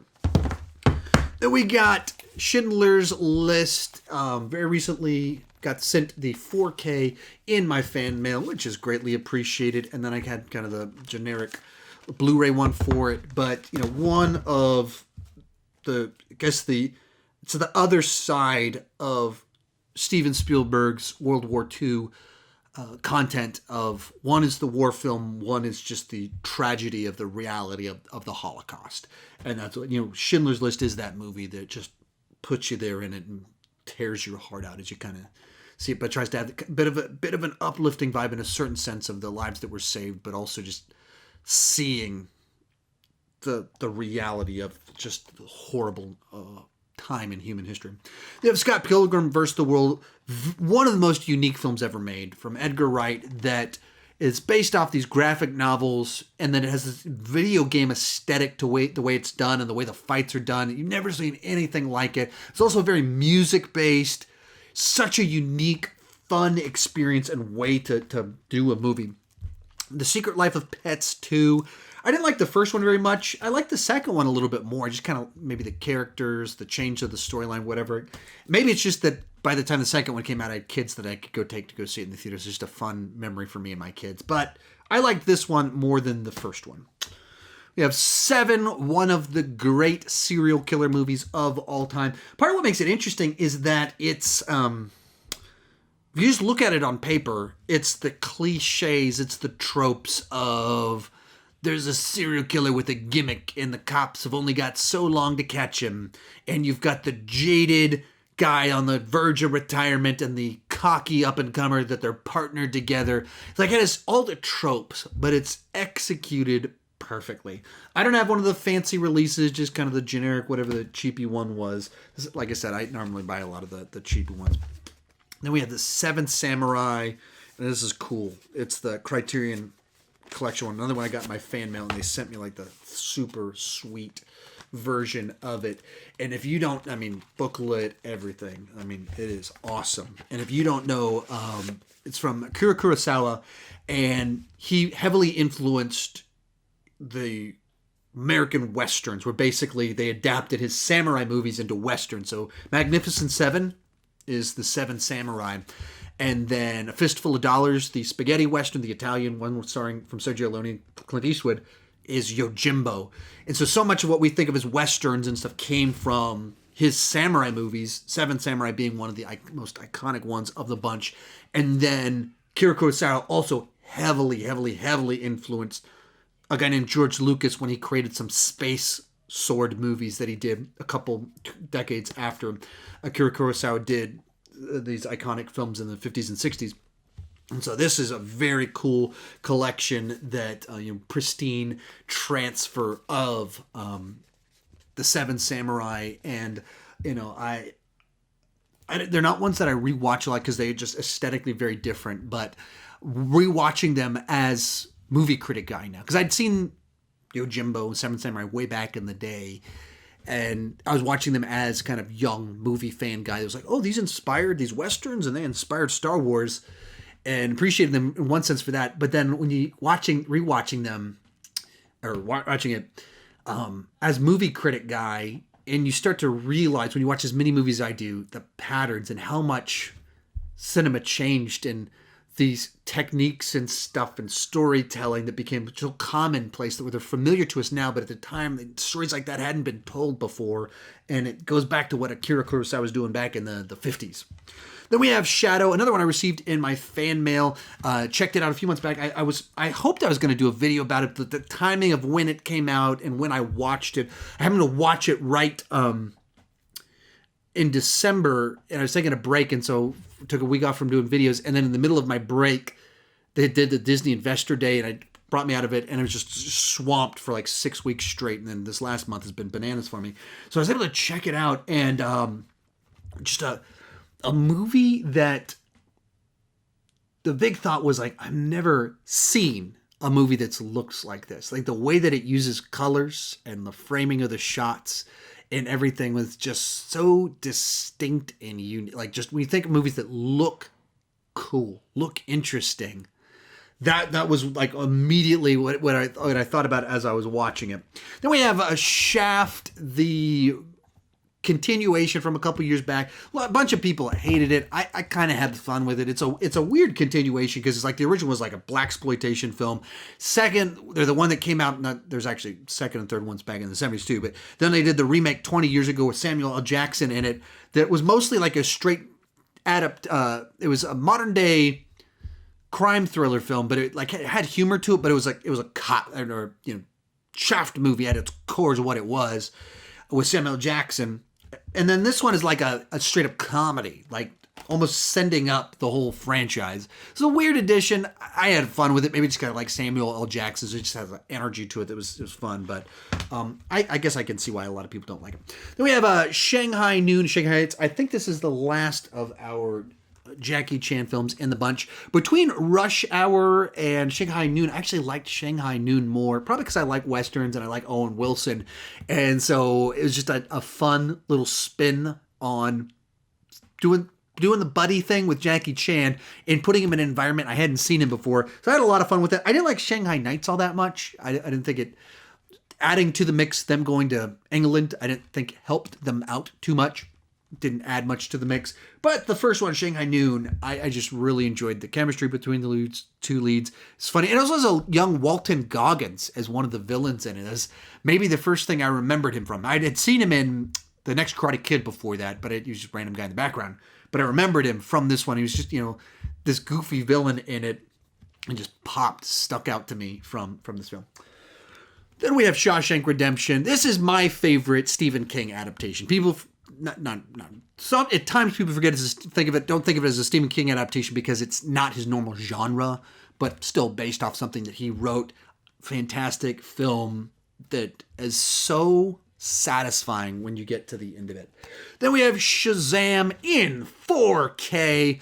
Just a great was just thinking to myself, I didn't have any cues, did I? I was thinking as I was talking. This is where my brain is at right now. Cues. Occasionally, I lose my train of thought. I was going through it, and I got to. As I was talking, it was like I had no cues. Anyway, back to Shazam. I guess do I not own A Quiet Place? Why don't I own A Quiet Place? Huh. That's weird. I thought I did own A Quiet Place. Interesting. Back to Shazam. I thought it was a lot of fun. It seemed like the big as a superhero movie with Zachary Levi, perfect as this child superhero. But it's also a movie that has a ton of heart. Like, it's about families and adopted families. It just works really well. Yeah, Sherlock Holmes, A Game of Shadows, the second of the Guy Ritchie Sherlock Holmes films. I dug the first one enough when I first saw it. I've never been a big fan of this one. For whatever reason, it feels like it lost what makes Sherlock Holmes interesting, at least for me, and kind of gets lost in the style over the substance a bit. But anyway, I own it. Then we have these Shrek movies. I hadn't watched these until this last year. I'd seen things here and there. It's not like I was totally foreign to the Shrek films, but I hadn't sat and watched them from beginning to end until last year. There's a lot of fun in there. There's some cleverness, especially in the first two. Loses it, of course, in the third one and fourth ones kind of lose some of the charm. But I new to this one, and whenever I ranked them last year, that was my first time I'd watched them and bought this in anticipation. You have Sicario 1 and 2. First one being one of Denis Villeneuve's films. It's just a great, really intense thriller that's dark, and people were rooting for do things that we are not rooting for them to do. Yeah, the second one, that takes the guy that does some really bad stuff in the first one, makes him our lead character, which is an interesting way to do things. But I dug it. I hadn't been as much on the Sicario train when the first one came out to be disappointed by the second one. Apparently, some people were more disappointed in it than I was. You have Signs. I've always loved this movie. I was a big fan when it first came out. Highly entertaining. I never had issues with the ending of the movie and the water and all that stuff. That never bugged me. And I just thought it was a great M. Night little film about faith and redemption, family, and has one of the great jump scares of all time. It's not even a jump scare. It's just you're watching the movie and the alien walks out on this TV broadcast and you just, like the characters. It's just done so well. We have Sing. Illumination film, plays in my household a lot. Kids love it because cute animals singing, that's what kids love. So I've seen that one movie way more times than I would like. Sing Street, another one I got in my fan mail. I had heard great things about it, so watched it. I liked it, but maybe it's because it was hyped up a little bit too much for me. That whatever it was that other people watched it and it was just like, yeah, it's so uplifting, so great. I just didn't feel some of that as much as other people did when they watched it. So unfortunately, I wish I had a more insightful take for people. I don't know what I'm saying right now, but I didn't dislike it, but I'd heard people say it was their favorite movie of the year and stuff like that. And then I checked it out and I wanted to have that experience, but that's wasn't my take with it. And we have Snatch. I've mentioned this one a couple times in here before. Another big one for me when it first came out because it was kind of the indie, different type of film from what I was used to with people, big explosions and people punching each other in the face. And then you have this guy named Guy Ritchie with this super dynamic style of directing. And I loved Guy Ritchie's first two movies so much. And then he just went off the rails for a while there for me.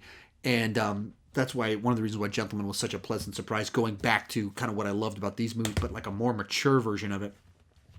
But if you haven't seen Snatch and Lock, Stock, and Two Smoking Barrels, if you like kind of underground, it's not really like Tarantino, but like in a certain sense influenced by Tarantino, but very British and hyper kinetic directing style, editing to it. But it's like Tarantino in that it's still kind of criminal underground, very snappy dialogue, characters that pop. That's where it's a lot like Tarantino. You have Snowpiercer, the third of our films from Bong, and one that I hadn't seen until you guys sent it to me in my fan mail. So I checked it out, and I pretty neat little film.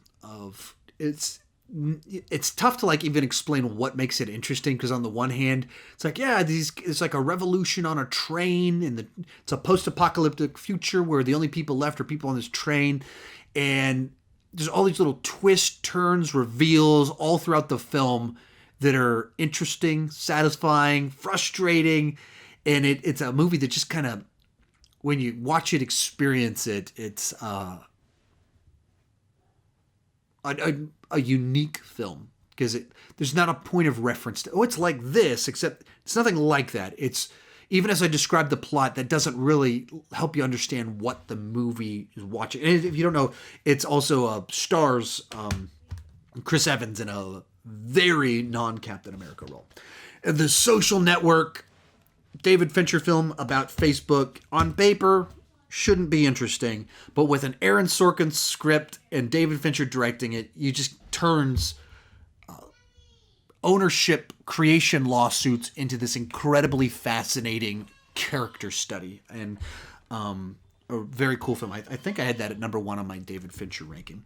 We have Source Code, interesting kind of time loopy type movie about this train and trying to figure out what's going on, and with Jake Gyllenhaal hopping in I don't know, tough to describe exactly, because it's kind of like some other things, but it's also very different from them. But if you like kind of sci-fi, kind of time loopy type ones, worth checking out.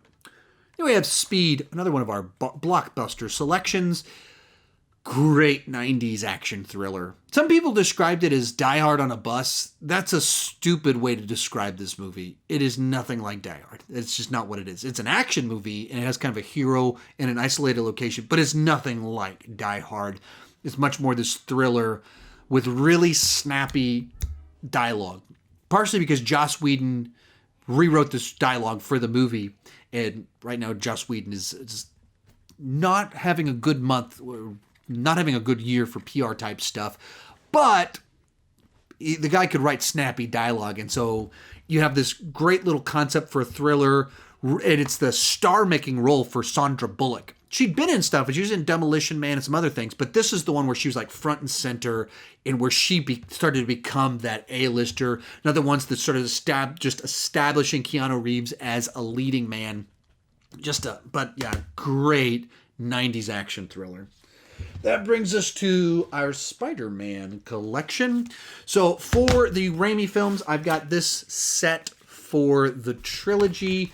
I've talked about Spider-Man movies to great length. These so important for the genre, the Raimi films were.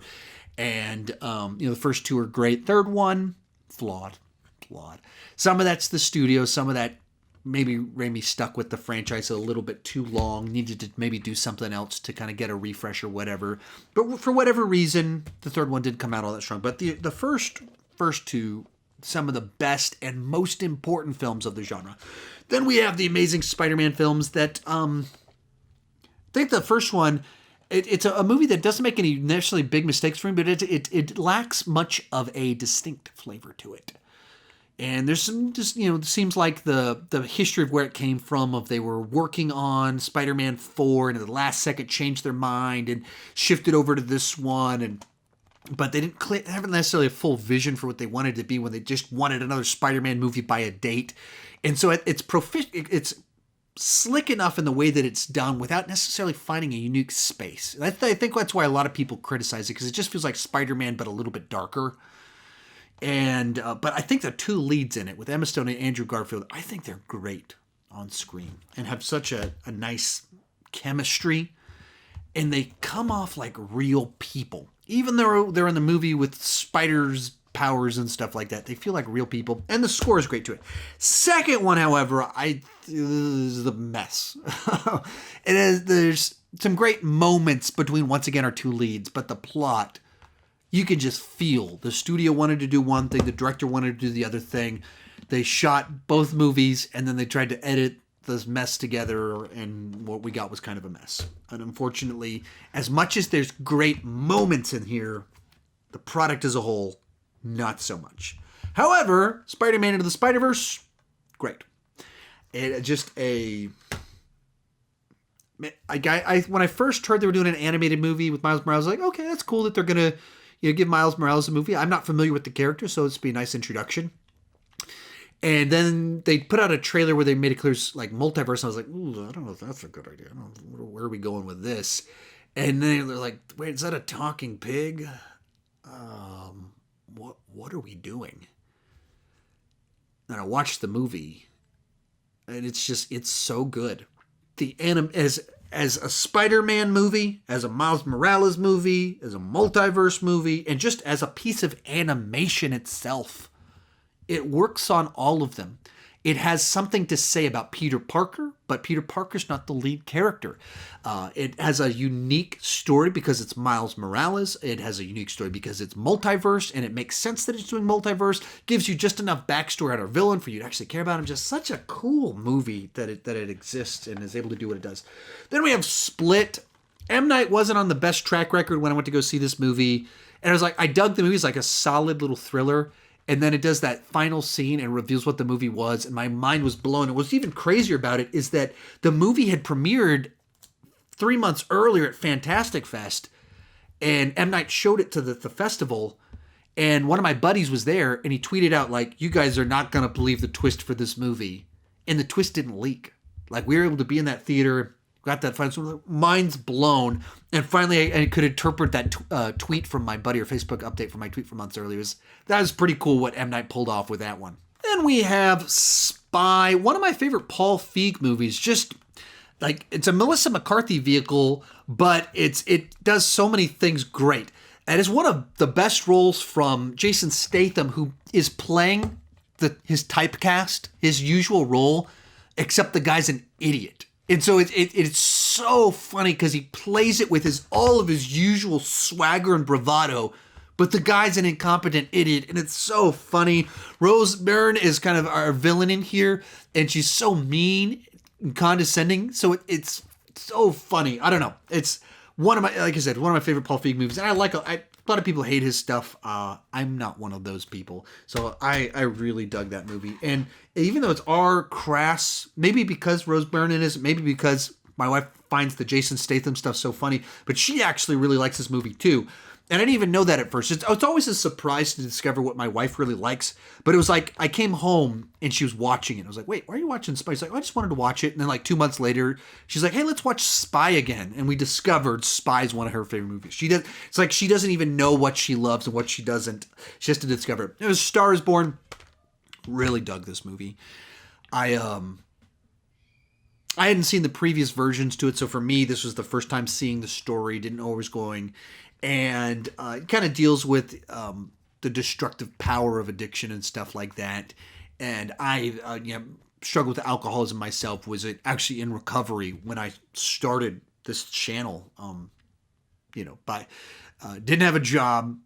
3 days a week, I was going to these 3-hour recovery sessions, and then during the day would put out a few YouTube videos. That's what was going on when I started this channel. So this movie kind of touches on some of that stuff, and just a lot of the right themes, touch the right point buttons and everything for me to I think the phrase I used when I reviewed it was, it touches on the full spectrum of emotions and the human experience. Like, you have these moments of victory. It's this underdog story. It's a love story, and it's a tragedy all wrapped up in one. And that'll bring us to the Star Trek section of our list. Kicking things off, this is actually one that I was sent in my fan mail, very much appreciated because I'm a lifelong Star Trek fan, and someone sent me a bunch of the Star Trek movies. So this is the original cast, first 6 movies that they did on Blu-ray.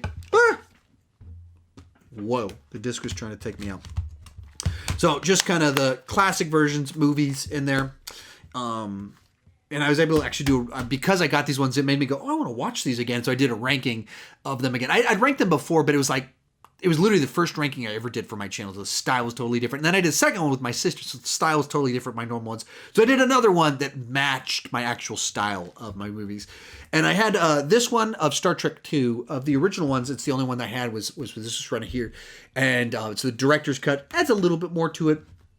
My favorite of the Star Trek movies. Then I had this set going back.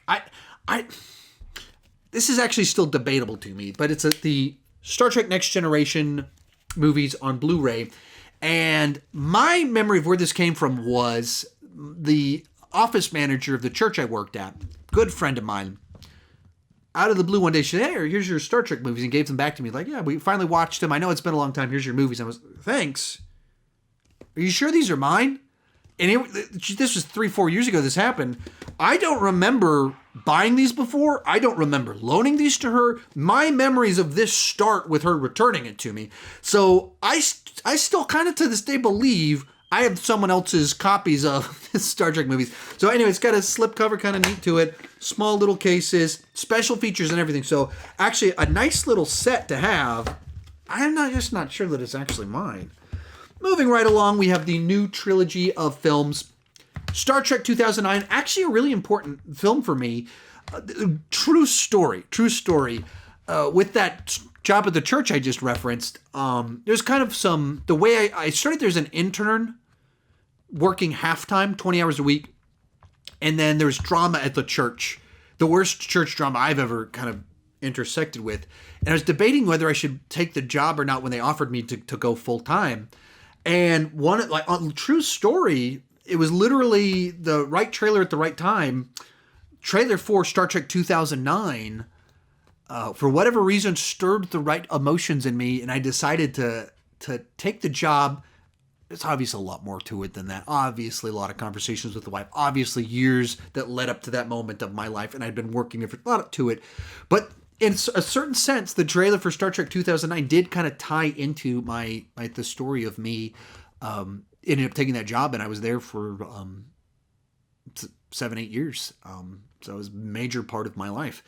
And also, it's a movie I got to see before it came out. One of the early movies that I got into a press screening back in the day. My buddy Vincent took me to got passes or something, so I saw it like 2 weeks before it actually came out, which was now that happens all the time, but at the time it didn't happen all the time, so it was very cool. Star Trek Into Darkness. When this one came out, I was so worried about spoilers. Back to that church job, working at that church, and the movie came out, and they probably did midnight screenings, but I didn't go to a midnight screening because I'd worked the next day. But I was at work, and I was just so worried I was actually going to stumble on a spoiler on the internet, because I watched all the movie news, Movie Talk, AMC Movie Talk, and with John Campea and all those shows. And I was just so worried I was going to see a spoiler. So I left work to go watch the movie. I was like, I just took off and left work. And I don't know if I told them what I was doing. I just left work. I think the only time I've ever done that, just like, I'm worried about spoilers. I'm going to watch a movie. And so I went to go see it. And it turned out there were some things that were in the movie that could have been spoiled.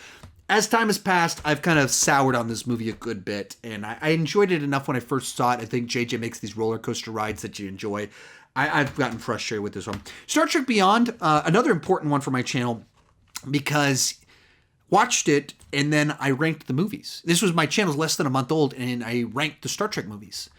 And little did I know I was going to be the ranking guy. That's how my channel's grown, is my rankings. And Star Trek came out and ranked them, and that started this little, in a certain way, what led to this channel becoming a career for me. So always a movie that will have a special place in my heart and be important to me.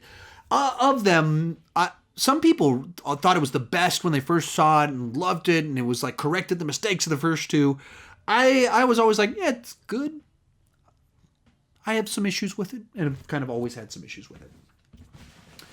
Alrighty, that brings us to Star Wars. For our Star Wars, the complete saga, the first 6 movies. Basically, the story of me buying this one was when they announced the Disney acquisition. I didn't have these on Blu-ray, and so I went out and bought this that day. Like, I think that day I was like, Star Wars, I'm in love with Star Wars, and we're going to get more Star Wars. So I went to Best Buy, and I bought this slick set right here, and so it's almost a decade old with kids and stuff like that. It's got some dino damage to it, but a really cool little set to have for the movies. It doesn't have the original versions of 4, 5, and 6, but I don't know why I'm telling you that. Let me tell you what these movies don't have, which of course you probably knew that because they haven't been released. So anyway, my mind is gone. You guys actually know better how far we are into this, better than I do, because I'm I'm filming. Telling you right now, I think I started this 6 hours ago. Started filming, so I've been talking like 6 hours straight. That messes with your brain. Then we got The Force Awakens. I've got this kind of open-y, booky version of it. I dug it when it came out. I thought it was weird that the Star Trek guy did Star Wars as well.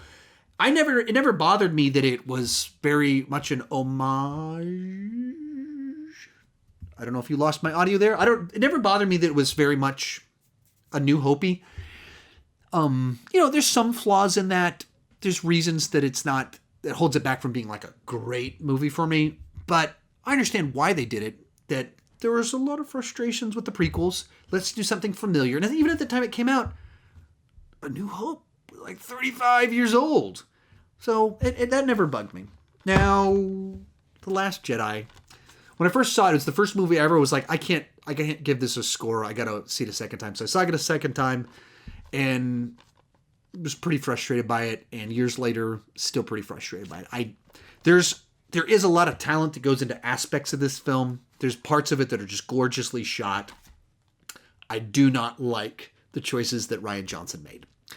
The direction that he took things. And there's also some stuff where, people criticize The Force Awakens for being too much like A New Hope. And so then people criticize the risky choices they made with The Last Jedi. And so then a section of the internet's like, what? You wanted it to be different and you did something different. Now you're criticizing for being different. Like, well, right. But there's also a lot of stuff that's very familiar inside of The Last Jedi. The basic setup, there's a lot of Empire Strikes Back in that of they're on the run from our dark side being on the hunt. Like that's the base being destroyed. That's the same stuff that's Empire Strikes Back while our heroes being trained. So it is very familiar. It's still also copying the movie from the original trilogy, but then also deconstructing the hero of my childhood. And I don't like it. We got Rise of Skywalker in 4K, the first of my Star Wars movies in 4K. They tried to course correct the mistakes of The Last Jedi.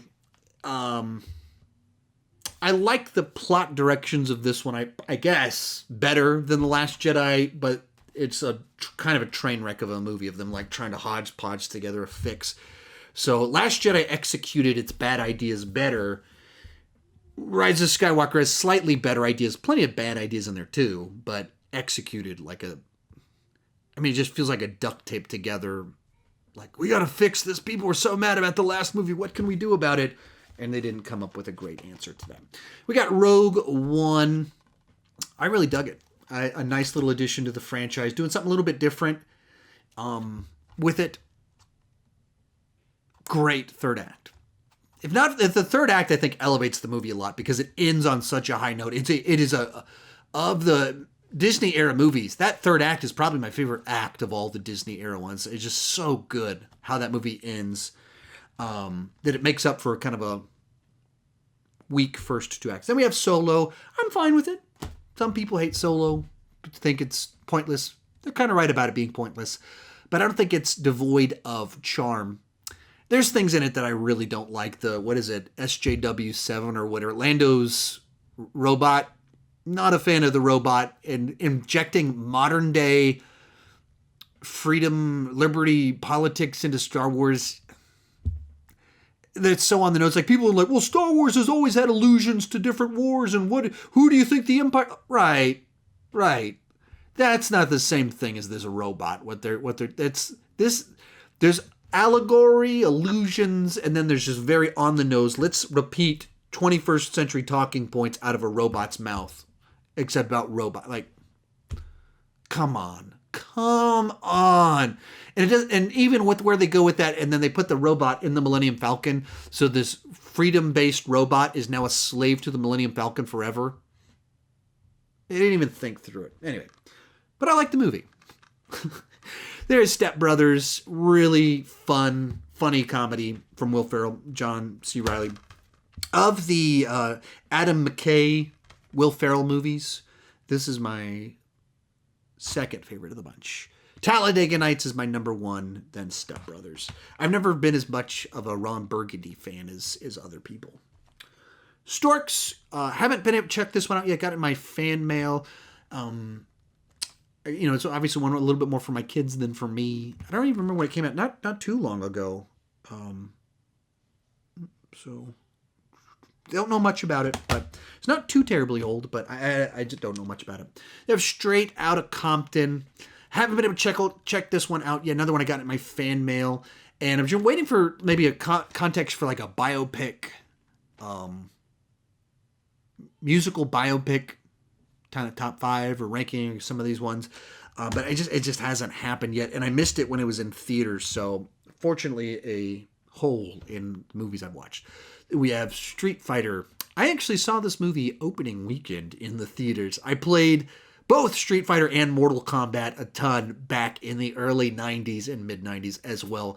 So, prime audience to go see this one in the theater. So I have a lot of nostalgia for this very campy, goofy, bad movie. Actually rewatched it just a few weeks ago because I'm hopefully going to do a video game movie ranking when the new Mortal Kombat comes out. So I've actually watched this recently, and it is just as campy and bad as I remember. There's some fun to it. It is it's so purely 90s cheese that there's something fun about that, but it's not good. We have Stuber. I've been on a Dave Bautista, Kumail Nanjiani, both of them, been digging both of them for several years now. So throwing them together in a buddy movie, I dug it. I had fun with it.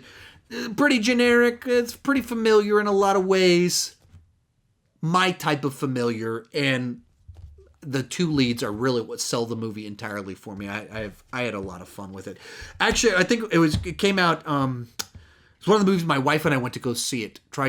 And we took the baby, hoping the baby would sleep through it, and then the baby didn't sleep through it. So I watched the movie while my wife walked around the halls with the baby. She was hoping she'd be able to watch. No, didn't work out. Got Super Bad. One of the genre, the get to the party so they can do drugs and each other movies. I'm not a big fan of this genre. I mean, I'm amused by the movie, laugh at it. Some people love this movie. It's a genre I just never can get into. That wasn't what my high school years were like. Obviously, talk a lot about my time as a youth pastor. This one came out, let me see, right before I was a youth pastor. And so, or I guess it was in Bible college to be a youth pastor. It's just not my world. I can have fun with them, but they're movies that I don't know, I have issues with some of the worldview and the morality of some of what goes on and what they're romanticizing in these movies about teenagers doing drugs in each other. And you're like, these actions actually have consequences that the filmmaker is not thinking through the ramification of it all. And I think even in modern times with discussions about what goes on at college parties with the level of drinking, they're starting to realize, wait a minute, there's some questionable morality to all of this. Then we have Super 8, J.J. Abrams' original story that's an homage to all of the Amblin films, E.T. and all that stuff. And it actually, if you're a fan of Stranger Things, and you haven't seen this one, you got to check this one out. It's a bit of a prototype for what became very popular over the last 5 years with both Stranger Things and the It movies, or especially the first one.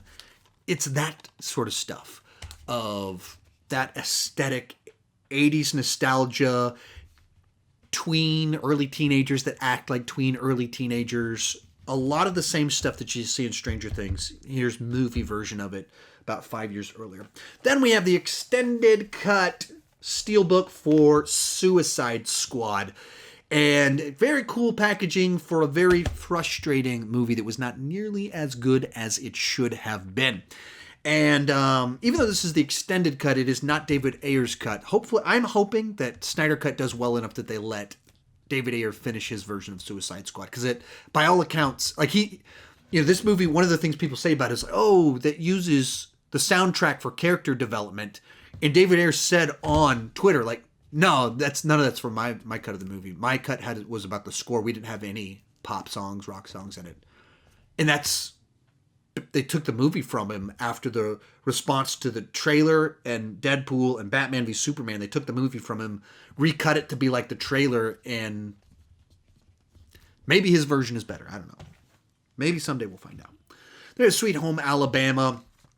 This is one that is very tied to my marriage. When my wife and I first got married, we kind of lived in a shady apartment in a bad part of town.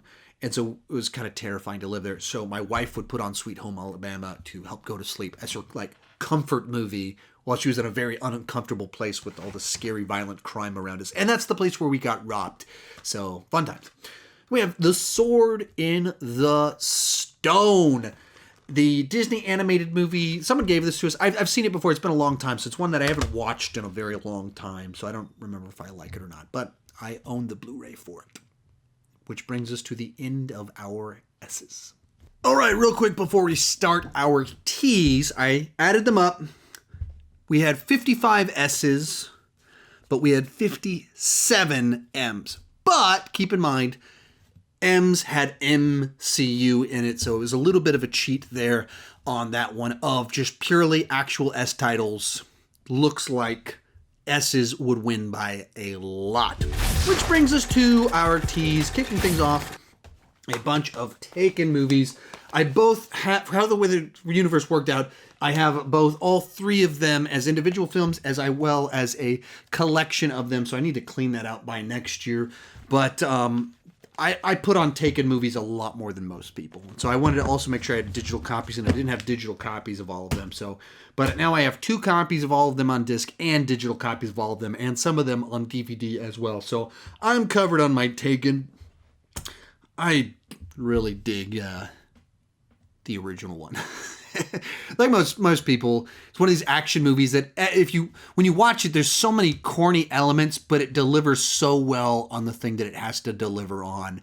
That satisfying element of Brian Mills taking out sex traffickers works so well on that level. The sequel's not nearly as good. The director, Olivier Megatron, as I call him, ruins them through the editing. Still, the second one I actually put on in the background when I'm going to bed sometimes, just because I'm in the mood for I don't know what. But so I put it on. Got Taxi Driver, another one of the Martin Scorsese movies that people have sent me in the mail trying to get me to do a Martin Scorsese ranking. I checked this one out, or rewatched this one last year, and hadn't watched it in a little bit. And it really is an interesting little character study of watching this guy kind of descend.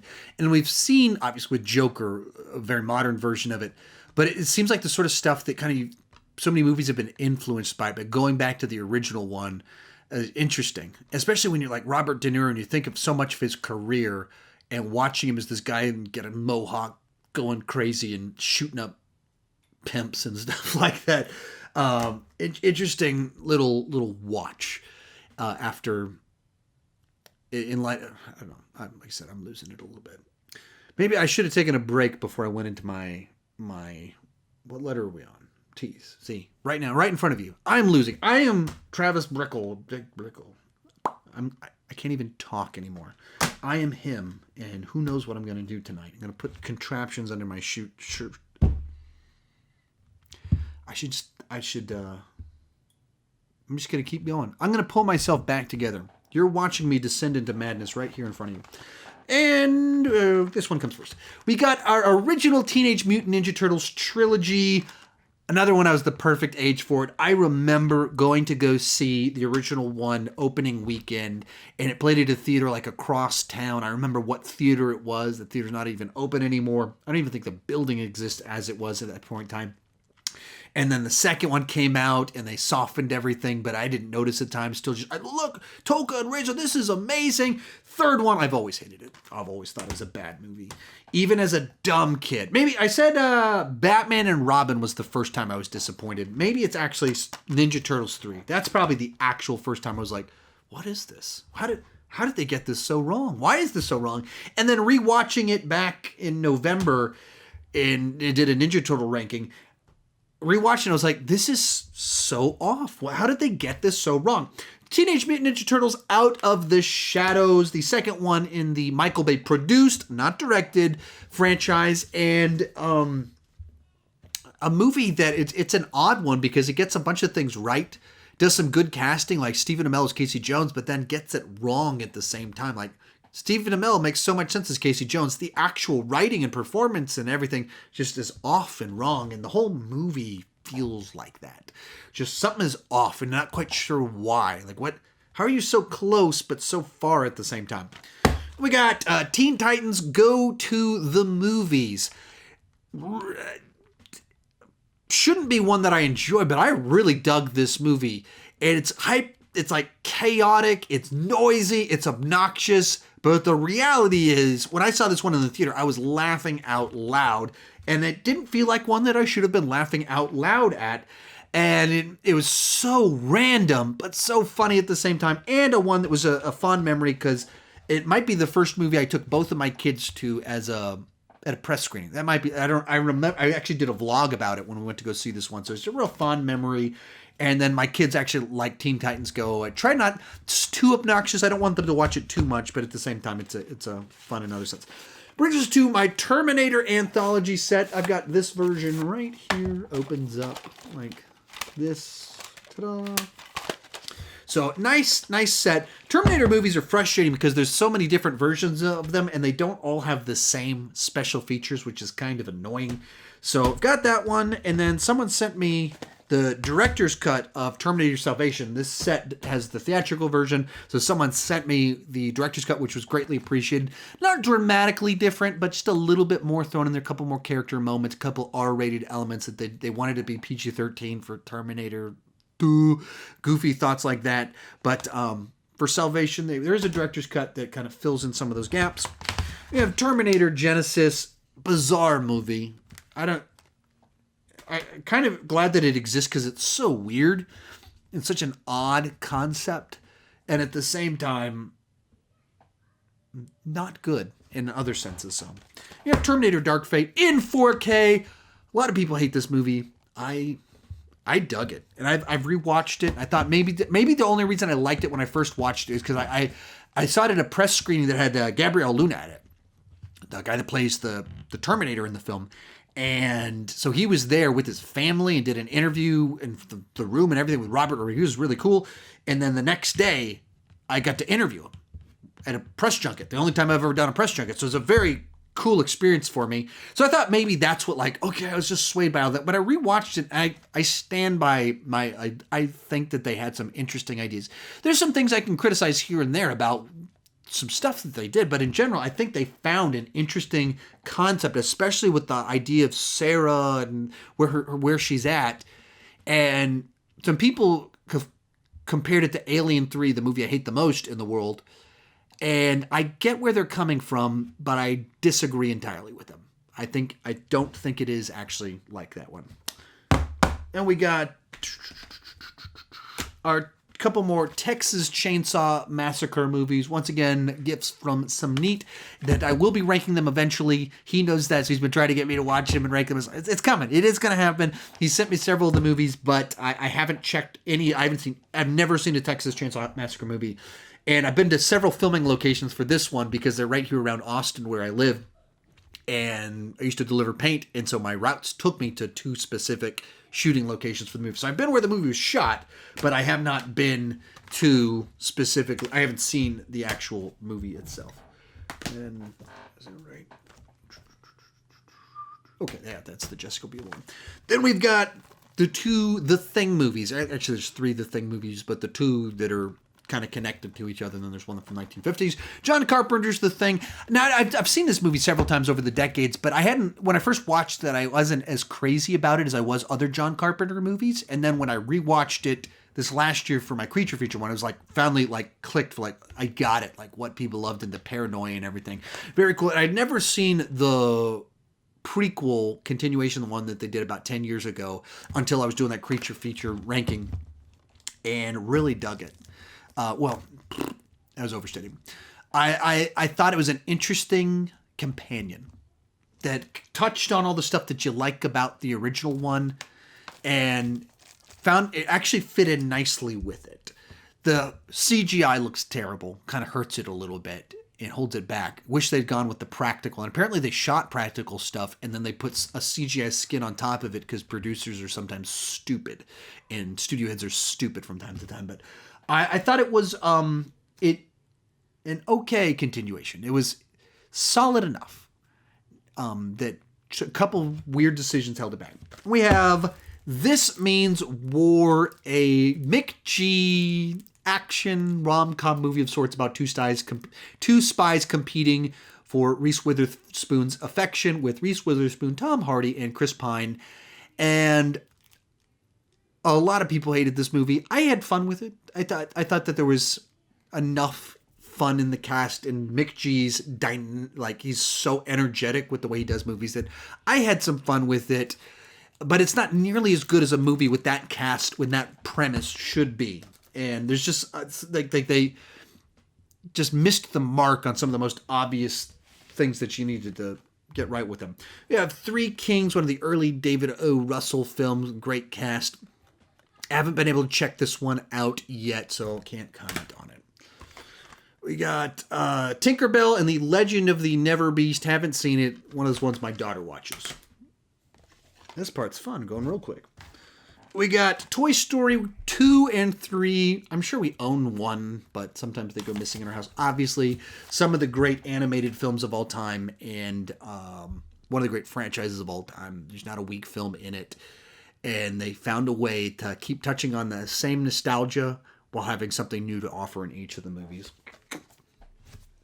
It brings us to our Transformers movies. We got the first one, and we have Revenge of the Fallen, this one from Half Price Books. And I don't know, maybe it's other people seem to really hate the second one and thought it was a disaster. Maybe it's because I thought the first one was just kind of a goofy blockbuster, that I wasn't as offended by the second one as other people seem to be. But in rewatching it, I guess I understand a little bit more. There was a writer's strike that was happening, so they rushed the script. So if you watch it, there's stuff where the plot stuff just happens. But anyway, it's a Michael Bay Transformers movie. That stuff just happening is that's what they are by definition.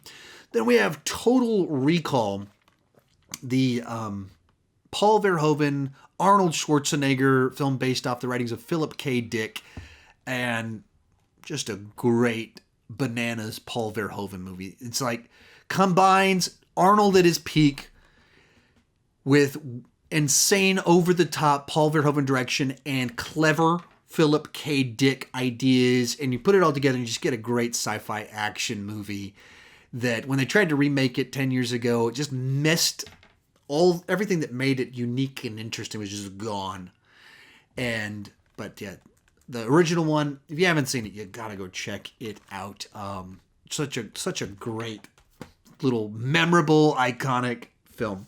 Then we have the steelbook for The Town, the Ben Affleck directed film and starring Ben Affleck. I haven't watched this one yet. It's another one I got in my fan mail. I've been thinking about doing a Ben Affleck director ranking since kind of very acclaimed director, and I haven't seen. I'm slowing down. I'm in the middle of my thoughts. Lost it.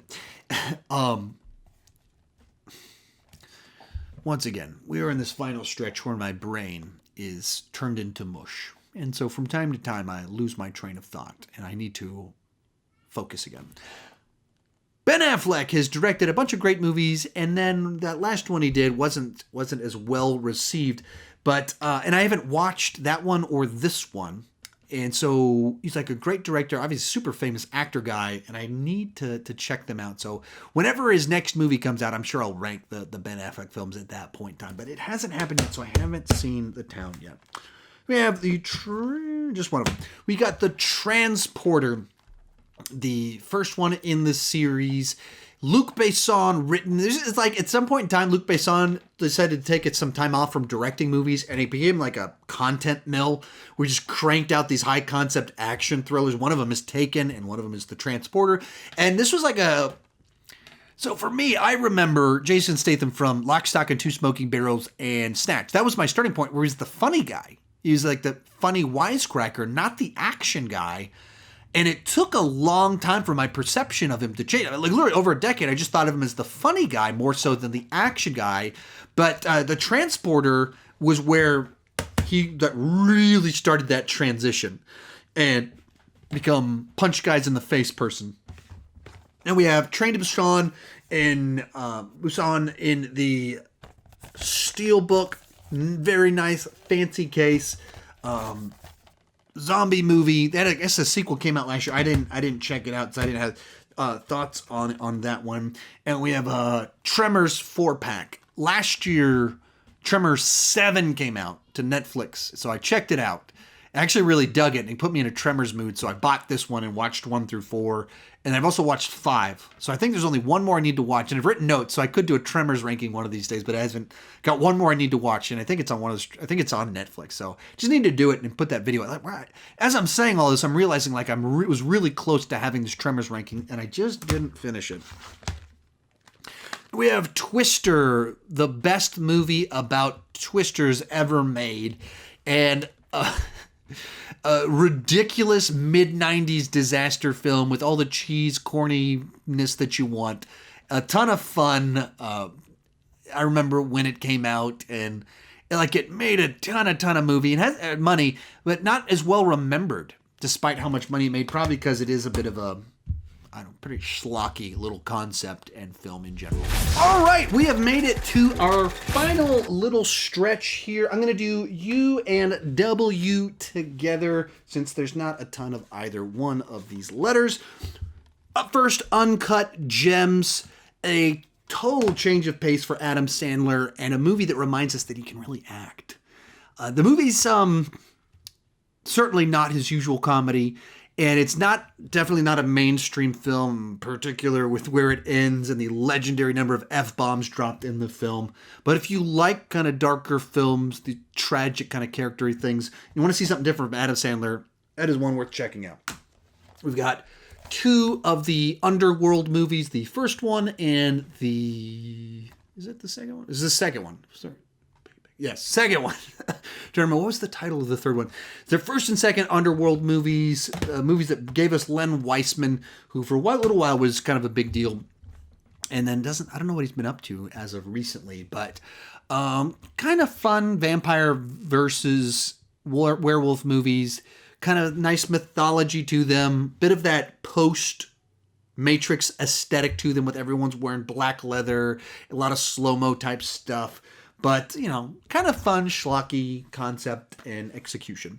Then we have Unstoppable, another film brought to you by Blockbuster going out of business.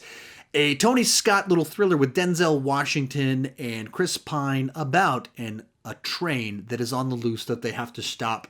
There's just a very effective little thriller. It seems like a concept is like, why did Tony Scott tackle that one? But it's when you watch it, you're like, that was a good movie. That worked for what it was going for. Then we have Up, and one of the Pixar film highly praised. Some people have it in that top tier of Pixar films. For me, the movie as a whole never lives up to the first 10 minutes because the first 10 minutes is just a masterclass in visual storytelling where they able to tell this entire couple's love story and life without any words, which is incredible. And the rest of the movie has some very cool stuff, but for me wasn't as good as the rest of the movie. You have Upgrade, Leigh Whannell's film that came out about 6 months before Venom, and does a lot of the same stuff that Venom does with a voice inside of a guy's head that can kind of take over to an extent with Logan Marshall Green, who looks like Tom Hardy, and those are the 2 guys that were in these similar type movies. And I think this movie does the premise a lot better. It's a movie I described like well crafted, really nicely written, that at certain points in time you're like, oh, is this where the story's going? Really? And every time you're about to get frustrated by it, it has a twist, a turn that does something just different enough that you're like, oh, all right, you outsmarted me. You were more clever than I was. Nice. Then we have Us, the second film from Jordan Peele. Big disappointment for me. I know some people love it, and the messaging, the symbolism of it all, and the imagery, and how artistically... I liked the home invasion stuff. When it got into the third act, and it just got pretentious and preposterous to me. It raised, as it gave us answers, it raised more questions for me that... kind of soured me on the whole thing. I was like, oh, this is not working for me. And really made the movie not work because there's just no logic to it to hold the plot together. It was like, okay, I get what you're doing with your themes, but even there, I think there was some problems in whatever the message that it was trying to communicate. Then we got Varsity Blues, a movie about high school football in Texas, and it was actually filmed right here in Austin. And so I remember when they were doing the casting calls for it and everything, and then it came out when I was in high school. So as someone in Central Texas, they're like, this movie was huge when it first came out. And as the years passed, it's the same plot line as Friday Night Lights, kind of another TV show that was filmed right here in Austin. Part of it was filmed right 1 mile that way from where I am at, and then 2 miles that way for a car dealership. The stadium that's in the opening credits is 1 mile that way. The car dealership in the pilot is about, actually, it's like 3 miles that way. Anyway, but yeah, Varsity Blues, a movie that I have fond memories because it does remind me so much of high school. Even the soundtrack is such the music of my upperclassmen years in so many ways. Brings us to Venom. We just talked about Upgrade, and then we have Venom, a movie that I don't think it's a good movie, but it's an enjoyable movie, and it's a movie that I wanted a sequel to it, even though I had so many issues with it. It's a strange film that has, like, it works in an odd way that won me over while not convincing me that it was good. I don't know. It's tough to describe, especially like the first 40 minutes or something before Venom actually shows up. I was like, what are we doing here? And then Tom Hardy and Venom stuff is so fun that it won me over. We got Walk the Line. I haven't watched this one yet. Big James Mangold fan, and I've owned it for a while, but haven't watched it. I was going to do a James Mangold ranking, and then with Ford versus Ferrari, but there's so many other things coming. It just didn't end up happening. I couldn't get it watched, so can't really talk about it. WALL-E, another example from Pixar of just great visual storytelling. The first 45 minutes is basically a silent film, and everything is understandable. The lead character is endearing and cute, and you just get what it's going for. And it is this massive twist where 40 minutes into it takes you in a different direction entirely, and it works. Somehow it's coherent while having a very jarring twist. We got Warcraft, a movie that I only seen it once, and I thought it was an odd experience. That it kind of has a bunch of stuff that seems like it should be better than it is, and there's a lot in there, but it doesn't fully gel for me. Actually, I'm going to rewatch it pretty near in the future for that video game ranking that I keep talking about. We got The Way Back. This one was a big deal for me because it's from the director of Warrior, which is one of my favorite movies of the past decade, which I guess would be right here in this. Interesting enough, it would have been the previous movie in this list, so these movies would have been right next to each other. I do own it, I just don't know where my copy of it went. I guess I loaned it out to someone and never got it back. So Warrior, one of my favorite movies of the last decade, would be right before The Way Back. So it's the director of Warrior returning to the sports drama genre, with Ben Affleck making a very personal film as he struggled extensively with alcohol over the last 5 years, and he did the movie a little bit as a coping mechanism to kind of communicate what was going on in his heart, and that's what the central plot of the movie is. This guy on his way back and dealing with tragedy in his past and using alcohol to cope with it, and then the plot of the movie is the other coping mechanism. And as someone that's been through rehab and alcoholism and all of it, hit a bunch of solid notes for me. It wasn't quite as good as I was hoping it would be, because I wanted it to be like this A+ movie. It wasn't quite that, but it was like a A-, B+ type film for, so really dug it. And it's one that, because for the personal nature of it, my wife hasn't even seen it yet. I've been wanting to watch it with her, but she didn't want to go to the press screening because she just didn't know how she'd respond in light of the plot of the film. And so we haven't watched it yet. And I've kind of really wanted to, and she's wants to in theory, but there's never a moment where she wants to experience that. Then we have Wedding Crashers, funny movie from back 15 years ago. The inherent nature of it makes it a little bit tricky. Womanizers that take advantage of women at parties isn't one that I'm like, yeah, I resonate with that. That is not a plot line that I really resonate with. It makes it tough for me to root for those characters falling in love and stuff like that. But I like the two leads, and Vince Vaughn and Rachel McAdams. I guess all the leads. Actually, was it Bradley Cooper, one of the douchebag guy in it? Yeah, I'm pretty sure pre-super famous Bradley Cooper is one of the douchebags, and I haven't watched it in a while. But the whole cast is pretty phenomenal, because you have Christopher Walken and so many different, Jane Seymour, and so a lot of different people. We have The Wizard of Oz, classic film that everybody should watch at some point in time. And someone sent it to me in my fan mail. So that was fun because I got to watch it with my daughter. And she's really into movies like this. So that was a fun little experience. Someone sent it to me, was like, oh, I've got it. And my daughter had been wanting to watch it. So I got to watch it with her. That was cool. Then we have Whiplash, another one of these Damien Chazelle movies about the pursuit of greatness. A movie that shouldn't be very interesting because it's about jazz drummers. It's really only got like these two main characters to it. It's so good. And it's the third act is literally just a drum solo. And it's so good. And it's so satisfying in a way that only a world-class director could find a way to communicate what is being communicated in that final sequence without needing to say anything. And be engaged as you're just watching a guy do this for like 10 minutes straight. And you're like, wow, this is so engaging. It's amazing. And if Who Framed Roger Rabbit, movie that's I watched a ton growing up. I haven't watched it in a long time. I was both traumatized by it, but watched it all the time. Traumatized by it because of the dip and watching Doom kill these tunes, traumatizing. But then I also watched it all the time, so I don't know how that works. With The Wolf of Wall Street, people ask, another one of that Martin Scorsese films people have sent me. I haven't watched all this movie yet. I've watched half of this movie. And I don't remember. It's a long movie, and I started late at night. I was like, what was I thinking? Started this late at night, but I haven't finished it yet. And I was engaged, and I enjoyed enough what I watched, but I don't know. I've just never been a Scorsese guy. That's not a criticism. I'm not throwing shade, but like people love Scorsese, and I'm just not one of them. And so I've watched about half of it. Maybe it's like 3 hours. Maybe I watched an hour of it, something like that. But it didn't quite. I really need to finish it. Then we have Wreck-It Ralph in a crushed, destroyed case. Disc is scratched up. It has seen a lot of action in our household. Beloved film. My daughter, the baby daughter, really loved that movie last year. Roro, and she called it Roro because kids can't say full names, so just Roro. And then we would put on either one of the Wreck-It Ralph films for her. Mostly this one, thankfully.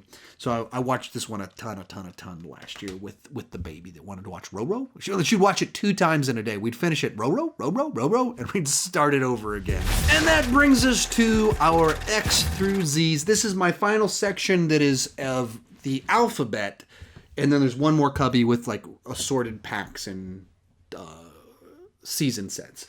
So it's my X-Men movie collection. So these are mostly steelbooks, so they're pretty cool. I've talked about the movies extensively, so I'll just show you my cases. So the first X-Men movie, this one is actually a pretty big movie because it came out right after I graduated high school, and one of the movies that kicked off the modern era of comic book movies.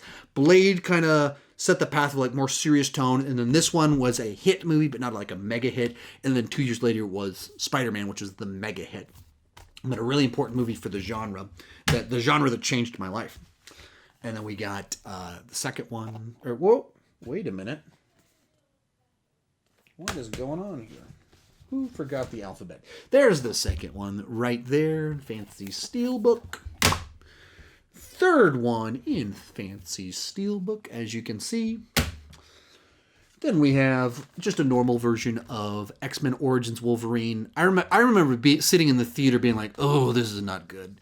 Just being so disappointed with what I was watching. I was like, back in the day, I loved the Weapon X story, and I love origin stories. So naturally, if you got origins in the title of your movie, I should be like, yeah, I'm gonna love this. And unfortunately, no, I do not love that movie. Then we have X-Men First Class, a movie that I actively thought looked bad, much like with Rise of the Planet of the Apes. Same with First Class. I was like, that does not look good.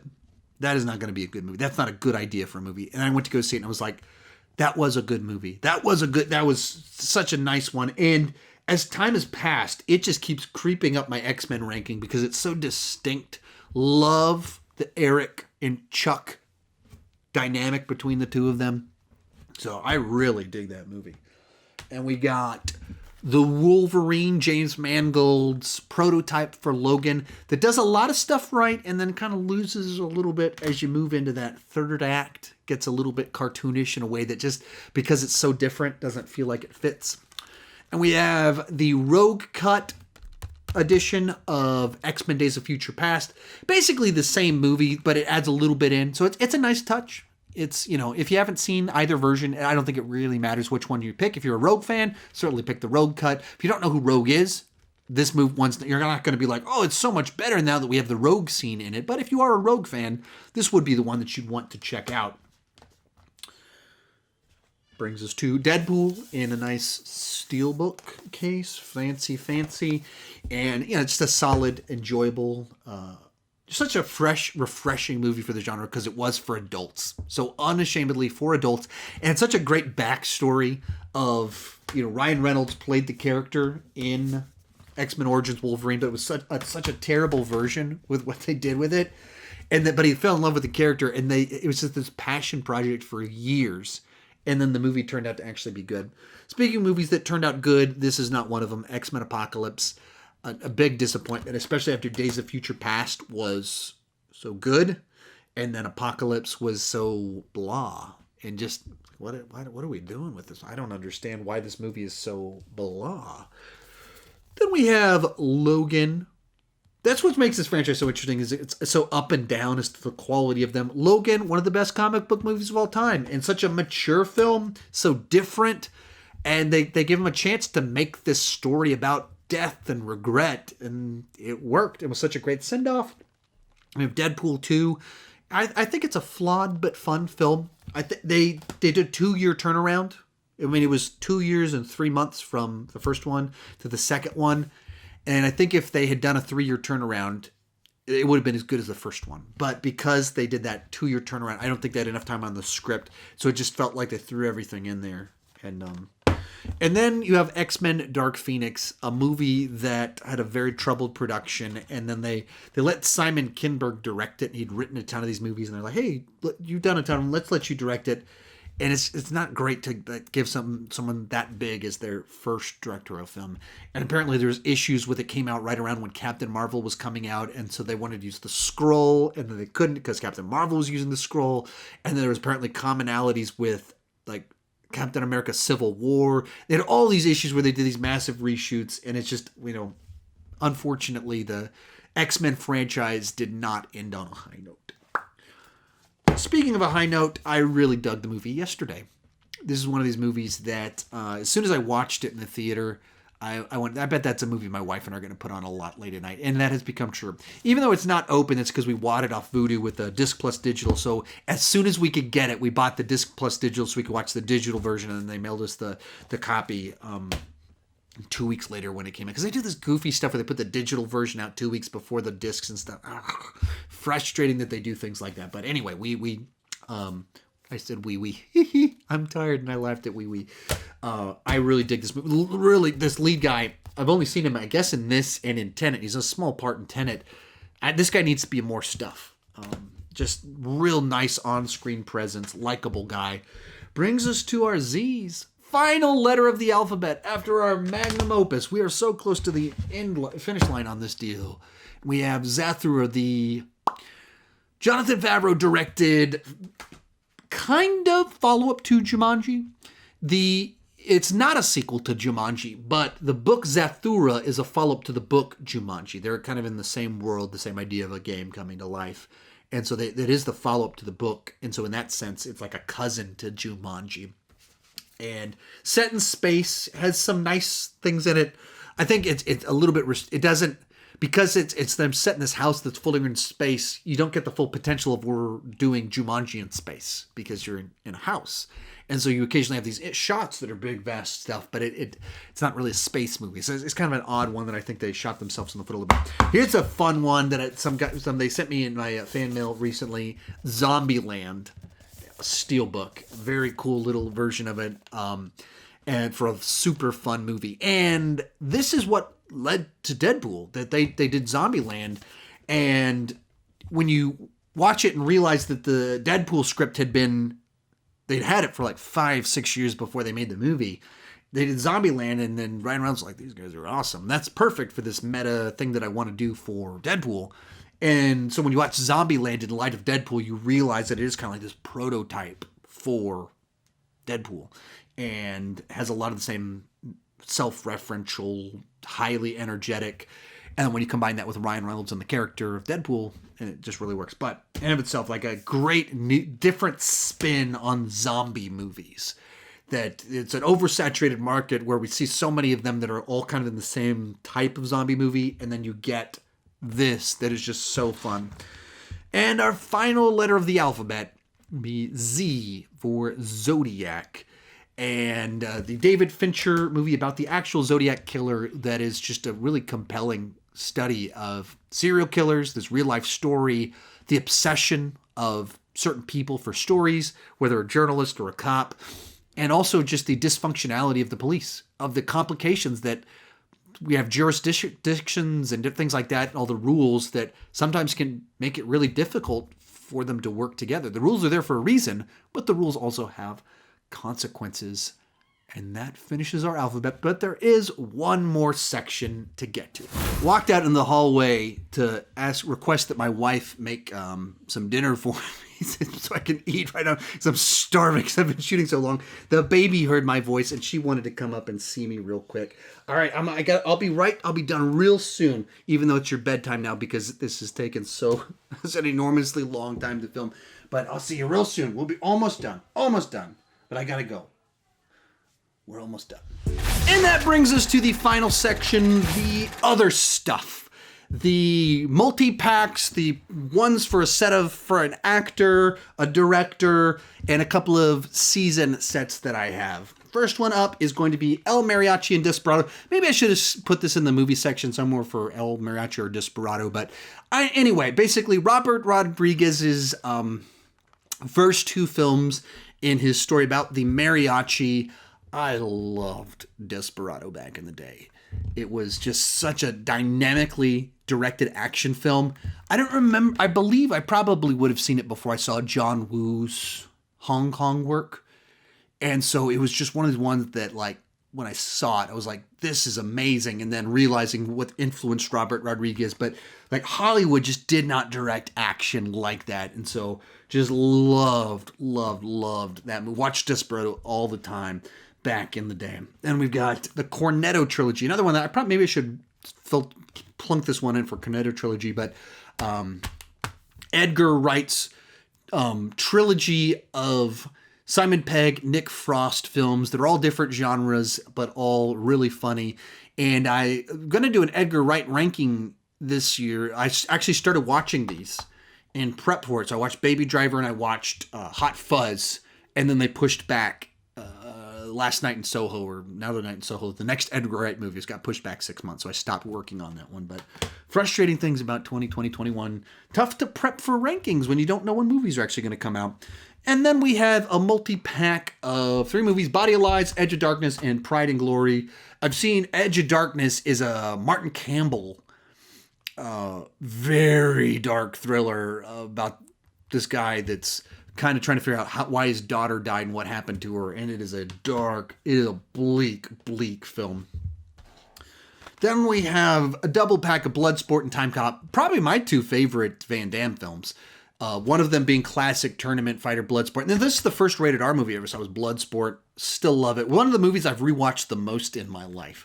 Like when I would just want to put something on in the background at nighttime, I put on Bloodsport. Then Time Cop is, Van Damme action sci-fi film. Actually really good. It's a 90s cheese. If that's not your thing, it's not going to win you over. But Van Damme doing time travel. That's speaking the language of my heart. And then we have a triple pack of Freddy and Jason movies, of the remake of each one, and then Freddy vs. Jason. And so basically, this was, at the time, the only way to get the Freddy vs. Jason on Blu-ray, I believe, this was the multi-pack where you had to pay like a lot of money. And I don't think I had this one, so I already have that separate one for that one. But anyway. And here's one from Some Neat, who I've mentioned multiple times throughout this video. He sent me a lot of movies in my fan mail.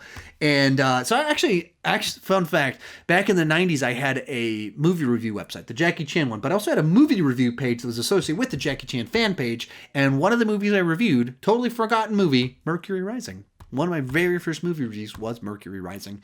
And then I hadn't seen The Jackal ever before he sent this to me. So I watched that one for the first time. So it's talking about this Jackal himself.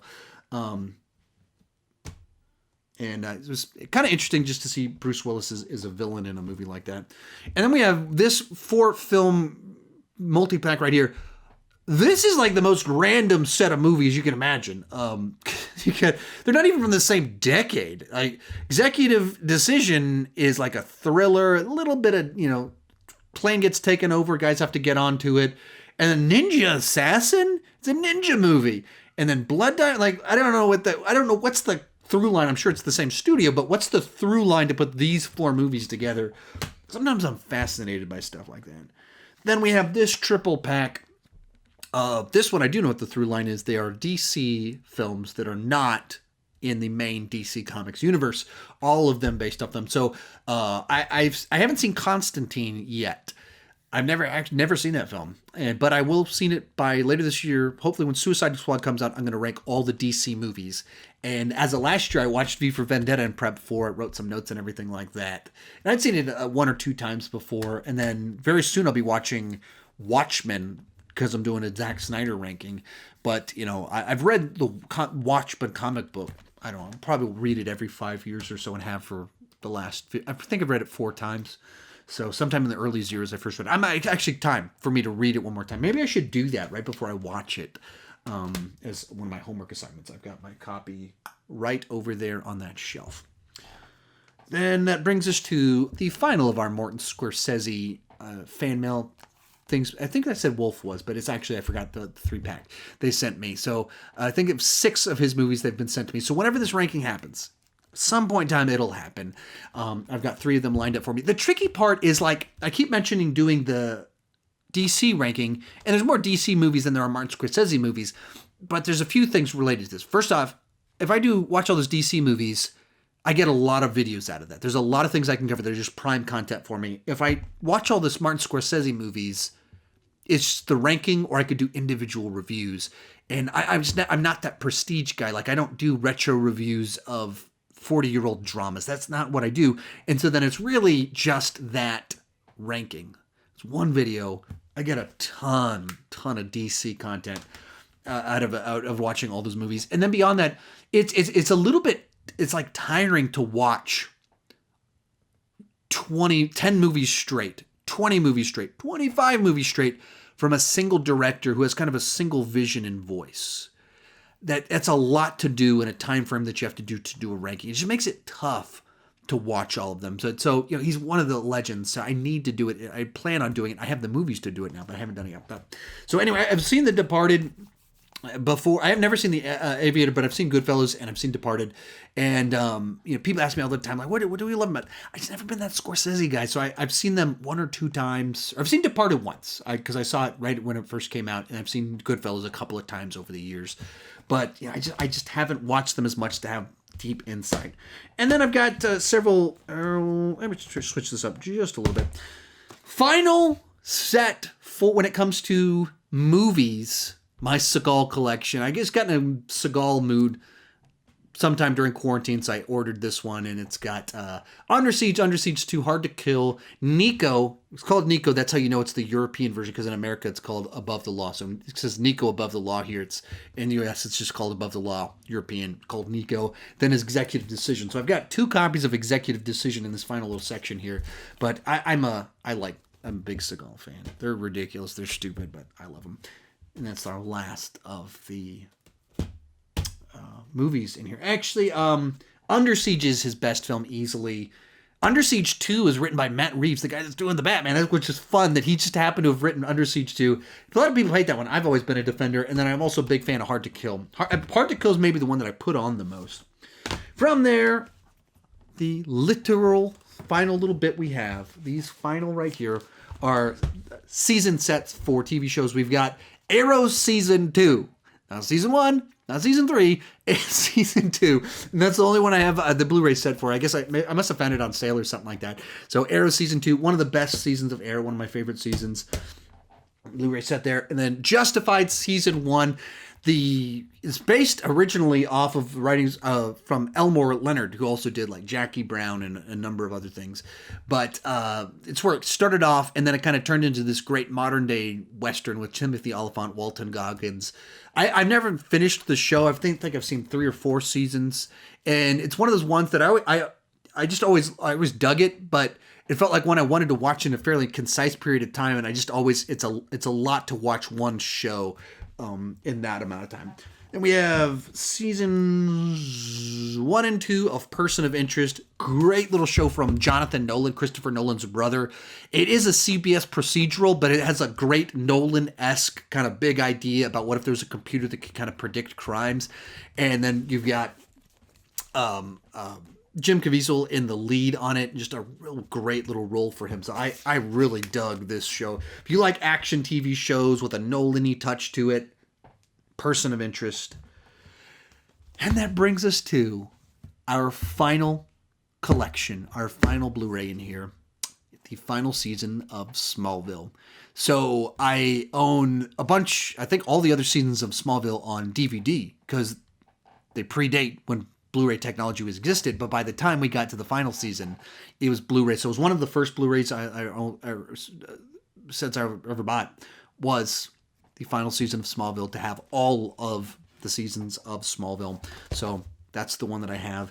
And Smallville is one of those shows that started strong. A lot of people liked it, and it kind of lost it a little bit for a couple seasons there. And so some people just abandoned it. But I thought it really picked up for the last 2 seasons when it really transitioned to Metropolis, and it was like proto-Superman, and it abandoned the high school crap, melodrama, and they had some plot lines that were just stretched too thin, and they did something different by the time you got to the final little bit. And so I really dug how it ended. I wish we'd gotten more actual Superman in the finale. That was like supposed to be the big payoff, and you like kind of got Superman. I also always wished that they had taken a year off after the show was done and come back a year later and done a movie called Metropolis and done a Smallville Superman movie with Tom Welling as Superman. And we never really got that. And that's disappointing to me that I would have loved to have seen that. But that brings us to the end of our movies. If you made it this far, comment down below. Secret word, final one, watermelon. Row number 1, red apple. Row number 2, tangerine. But if you are someone that completed the entire thing, made it all the way to the end, comment. Join that special club, the Watermelon Club. Thank you so much for watching. Now we got to add this up. I got to do a little bit of math. I'll be right back to give you that final number. All right, I just did a little bit of math, and it told me that row 3 had 186 Blu-rays. One final time as a reminder on this one. I am not counting the number of discs, the number of movies. One item, one set is 186 on row 3, which meant for a total of 674 Blu-rays in my collection. If you were lost, I actually have purchased a few more since I did this, but they're not on the shelves quite right. So it's actually more like 680 or 690 if all my movies, if none of them were missing or anything like that. But there you have it. My magnum opus for the year 2021. This is the longest shoot I have ever done. And now all my Blu-rays are over there, plus these ones right here. And I have to put them back on the shelves. So, whew. Thank you so much for watching, tuning in for this entire extravaganza, and keep talking movies too much.